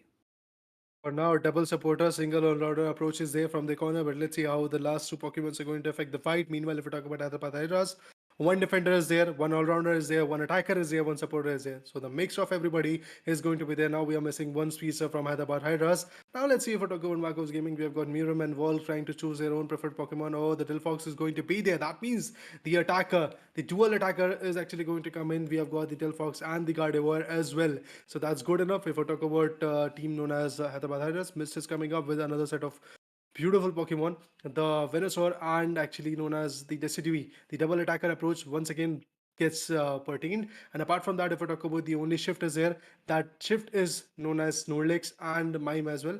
Because in the hands of Marcos Gaming, we have got double attacker, double supporter, and single all-rounder approach. And if we talk about the Hyderabad Hydras, they have got double attacker, single supporter, single all-rounder, single defender approach. With that, we are actually going to begin with this very game out here, Raider. Yes, the game is going to be live in no time, where the picks have already been made from their sides, and Raider, we are going to look out forward to this game. A ban actually came up for the side where it was a Dodrio ban, but then the team picking up the Sizer themselves, well, the psychic things are always there out there when we actually made those strategies for the team, and then you play with the opponent's mind. Playing with the opponent's mind is always important off the game and then on the game. Both the things are actually important when the teams are busy choosing their Pokemons. They have come up with a strategy, but then you suddenly change it. Here we already begin with the fourth game of the match 3. It could be the last game of the day, but Raider, it would be totally in the hands of Marcos Gaming and Hyderabad Hydras. Definitely, Marcos is able to capsize on this moment. Eventually, the game will be getting wrapped up, and if Hyderabad Hydras once again brings back the momentum, I guess things will be in the favor of team Hyderabad Hydras, and we will go for the 5th round. For now, the start is there already. The evolution is coming up for sure. As you can see, the evolving is going to be quite crucial for them. So either on the other corner gets connected quite a bit. The KO could actually come in, but there we go. The goal zone has been acquired. Apart from that, dunking down the plus 18. Hyderabad Hydras once again starting to be quite chaotic. Marcos on the other corner are still trying to farm out and evolve as soon as it's possible, because evolution is something which is going to be quite crucial, and eventually having the Pokemon at their peak potential is going to help this particular team quite a bit. But look at that, the Levi once and for all goes in for the steal. Levi comes up with 7 IO synergy for Taco Wood walks on the other corner in the bottom lane. And Decidueye is there. We have got the Snorlax, we have got the Gardevoir as well, we have got the Dilfoxes coming up. Everybody is there in the bottom lane, and in the bottom lane a lot of fights are actually bound to happen.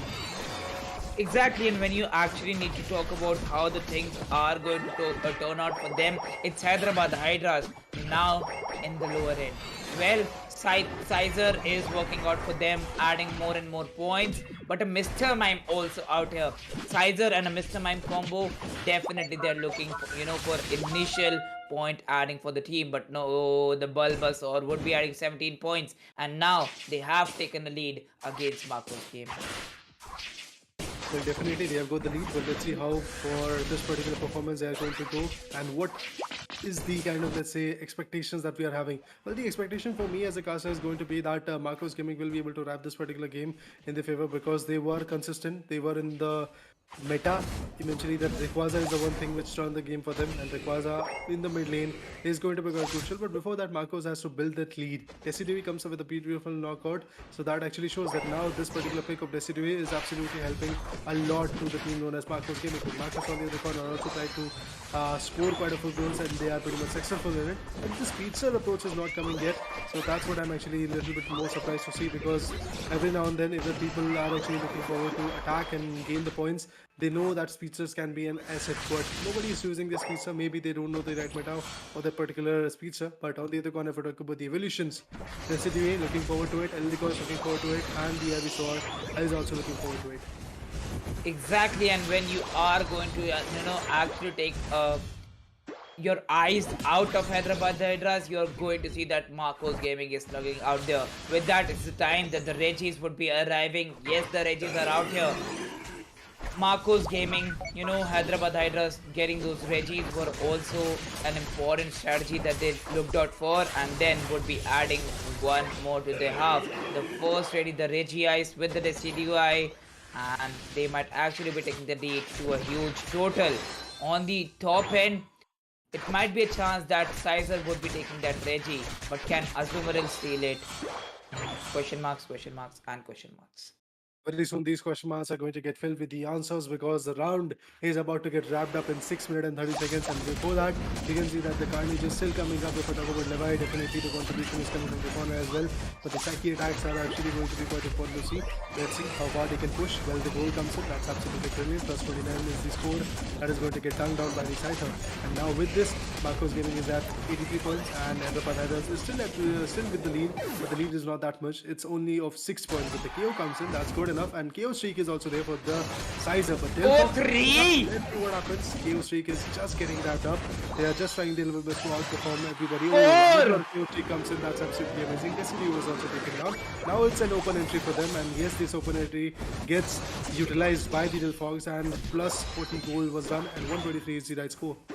Well, yes, exactly. But then again, you actually need to be aware of the Decidueye, and then it's now the Venusaur present in the game. The Ivysaur is gone, and Venusaur is out here in the battlegrounds. Marcos Gaming would be actually taking that Regi for themselves, and then in this very arena, the Marcos Gaming is focusing more on the top lane. The Regi is also going against them. They have just utilized that Regi to help out the Mr. Mime fighting alone and get that Regi for themselves. But then it's still 15 seconds remaining. The goalpost is open, and the Snorlax has been pushed behind. He's just trying to go ahead and stomp Gets around the and berry really get too. as many as possible. But on the other corner, the chaos, well, that's definitely something we have to look into it. And look at that, the Vitalogs comes in, Nord goes too far, and now it's Scyther's time to actually go in for the goals. And yes, the goals are done. Look at that, Delphox also decided to go for the goals, but eventually the goals were already getting destroyed.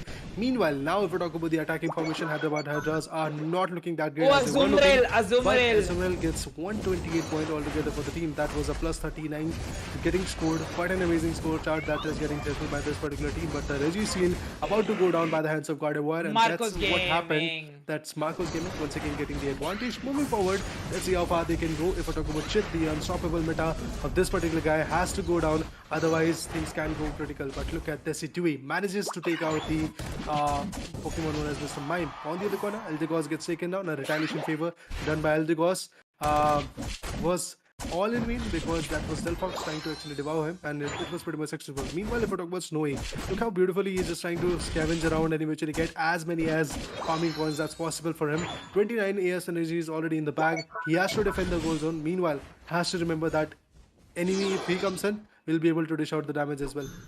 Well, yes, exactly. Snowy would definitely be missing out on his Azumarill because, in the opponent, you have Levi actually playing the Azumarill. Snowy knows that Scyther is not his capability, but again, he misses out on each and everything.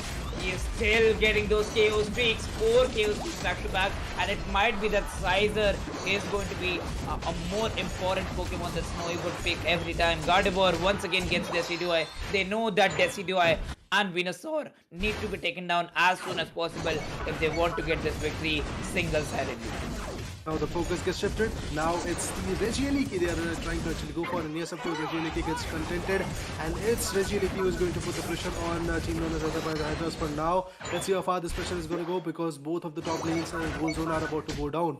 And that is something which is going to worry them a lot. Meanwhile, if we talk about team Marcos Gaming, they are completely on the back foot. They are trying to farm as many points as possible because the timing, if it is right, if the KOs are not done, if they are actually having the 50 years energy in their favor, if the Rayquaza is in their favor, many ifs are there, but then again, they can easily go for the plus 100 goals. That is very important for the lead, and that's what Team Hyderabad Hydras did in the last one.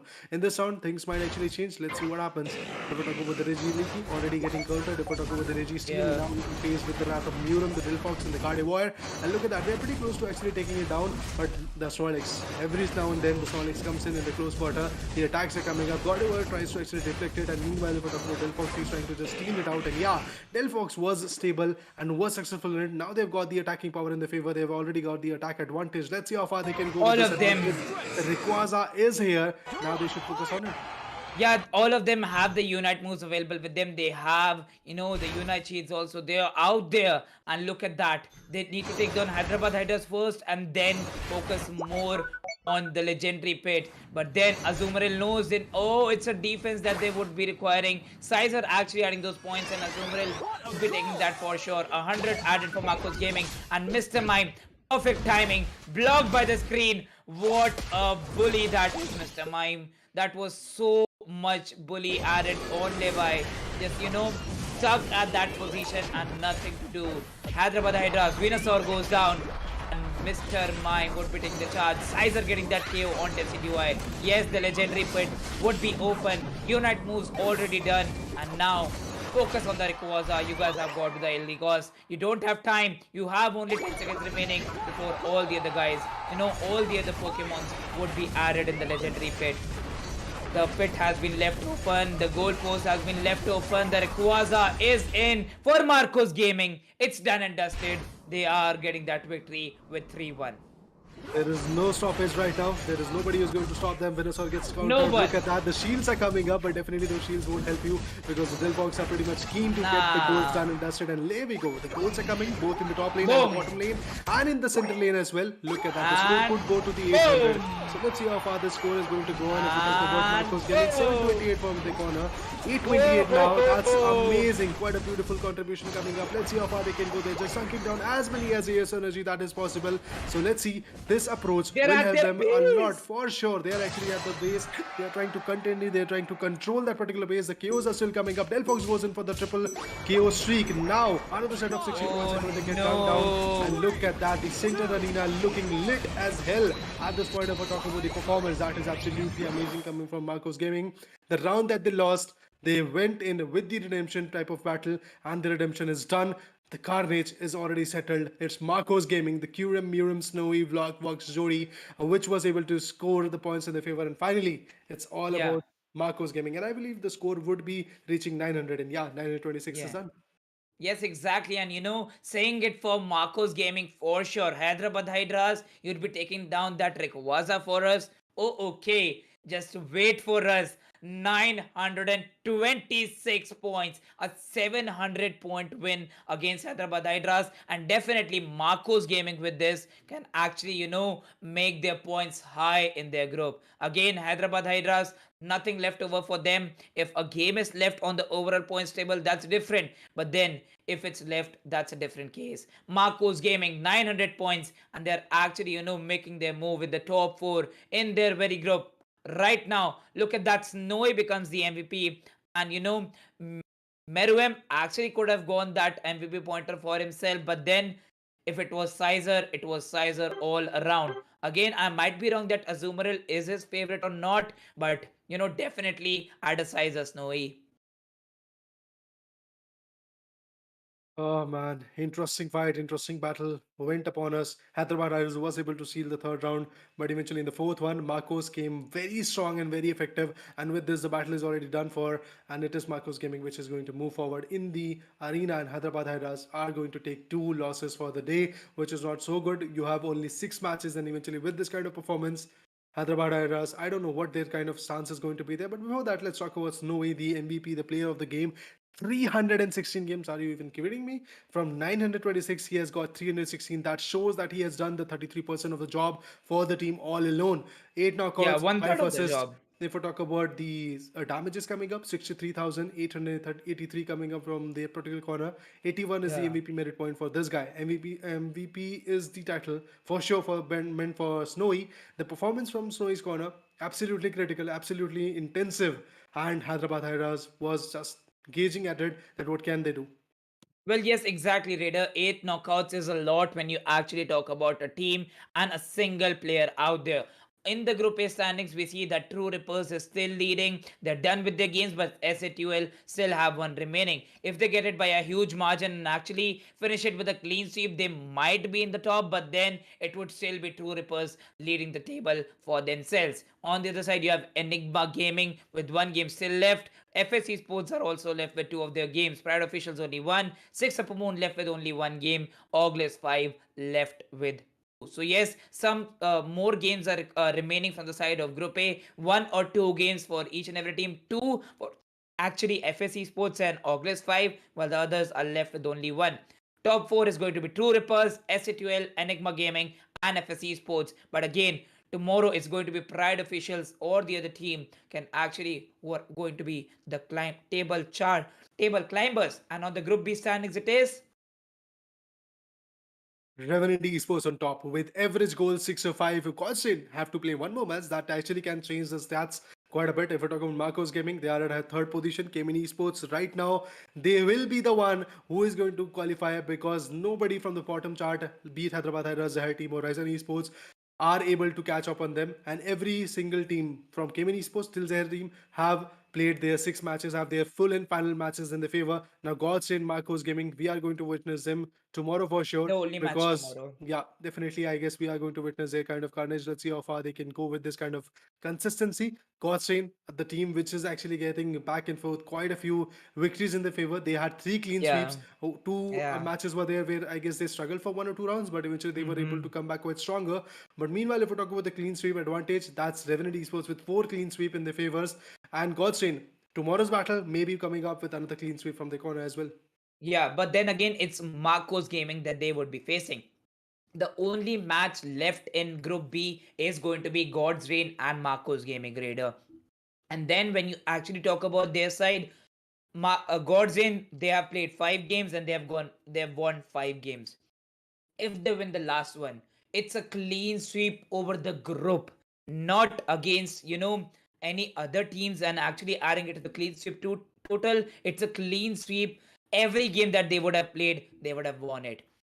Well, then it's an end to the day, Raider. Man, any last things to say?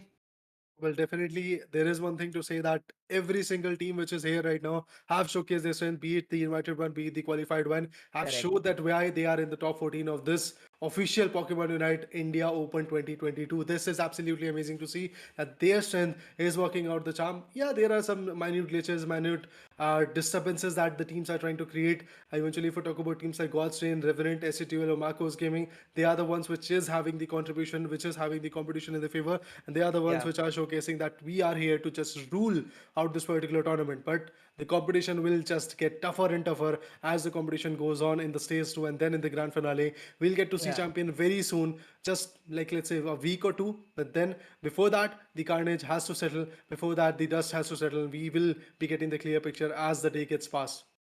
Well, yes, exactly. Talking about teams like True Rippers, and even talking about teams like Kemen Esports. Kemen Esports done with their games depended on how their opponents would be performing. And yes, opponents didn't perform actually well. They were still remaining at the fourth position. Well, Raider, it's done for the day, as we would be taking a leave, and we'll be seeing tomorrow with some more games of Group A and only one single game remaining from Group B. It's a bye from the side of English Desk. See you tomorrow, guys. Take care. Peace out.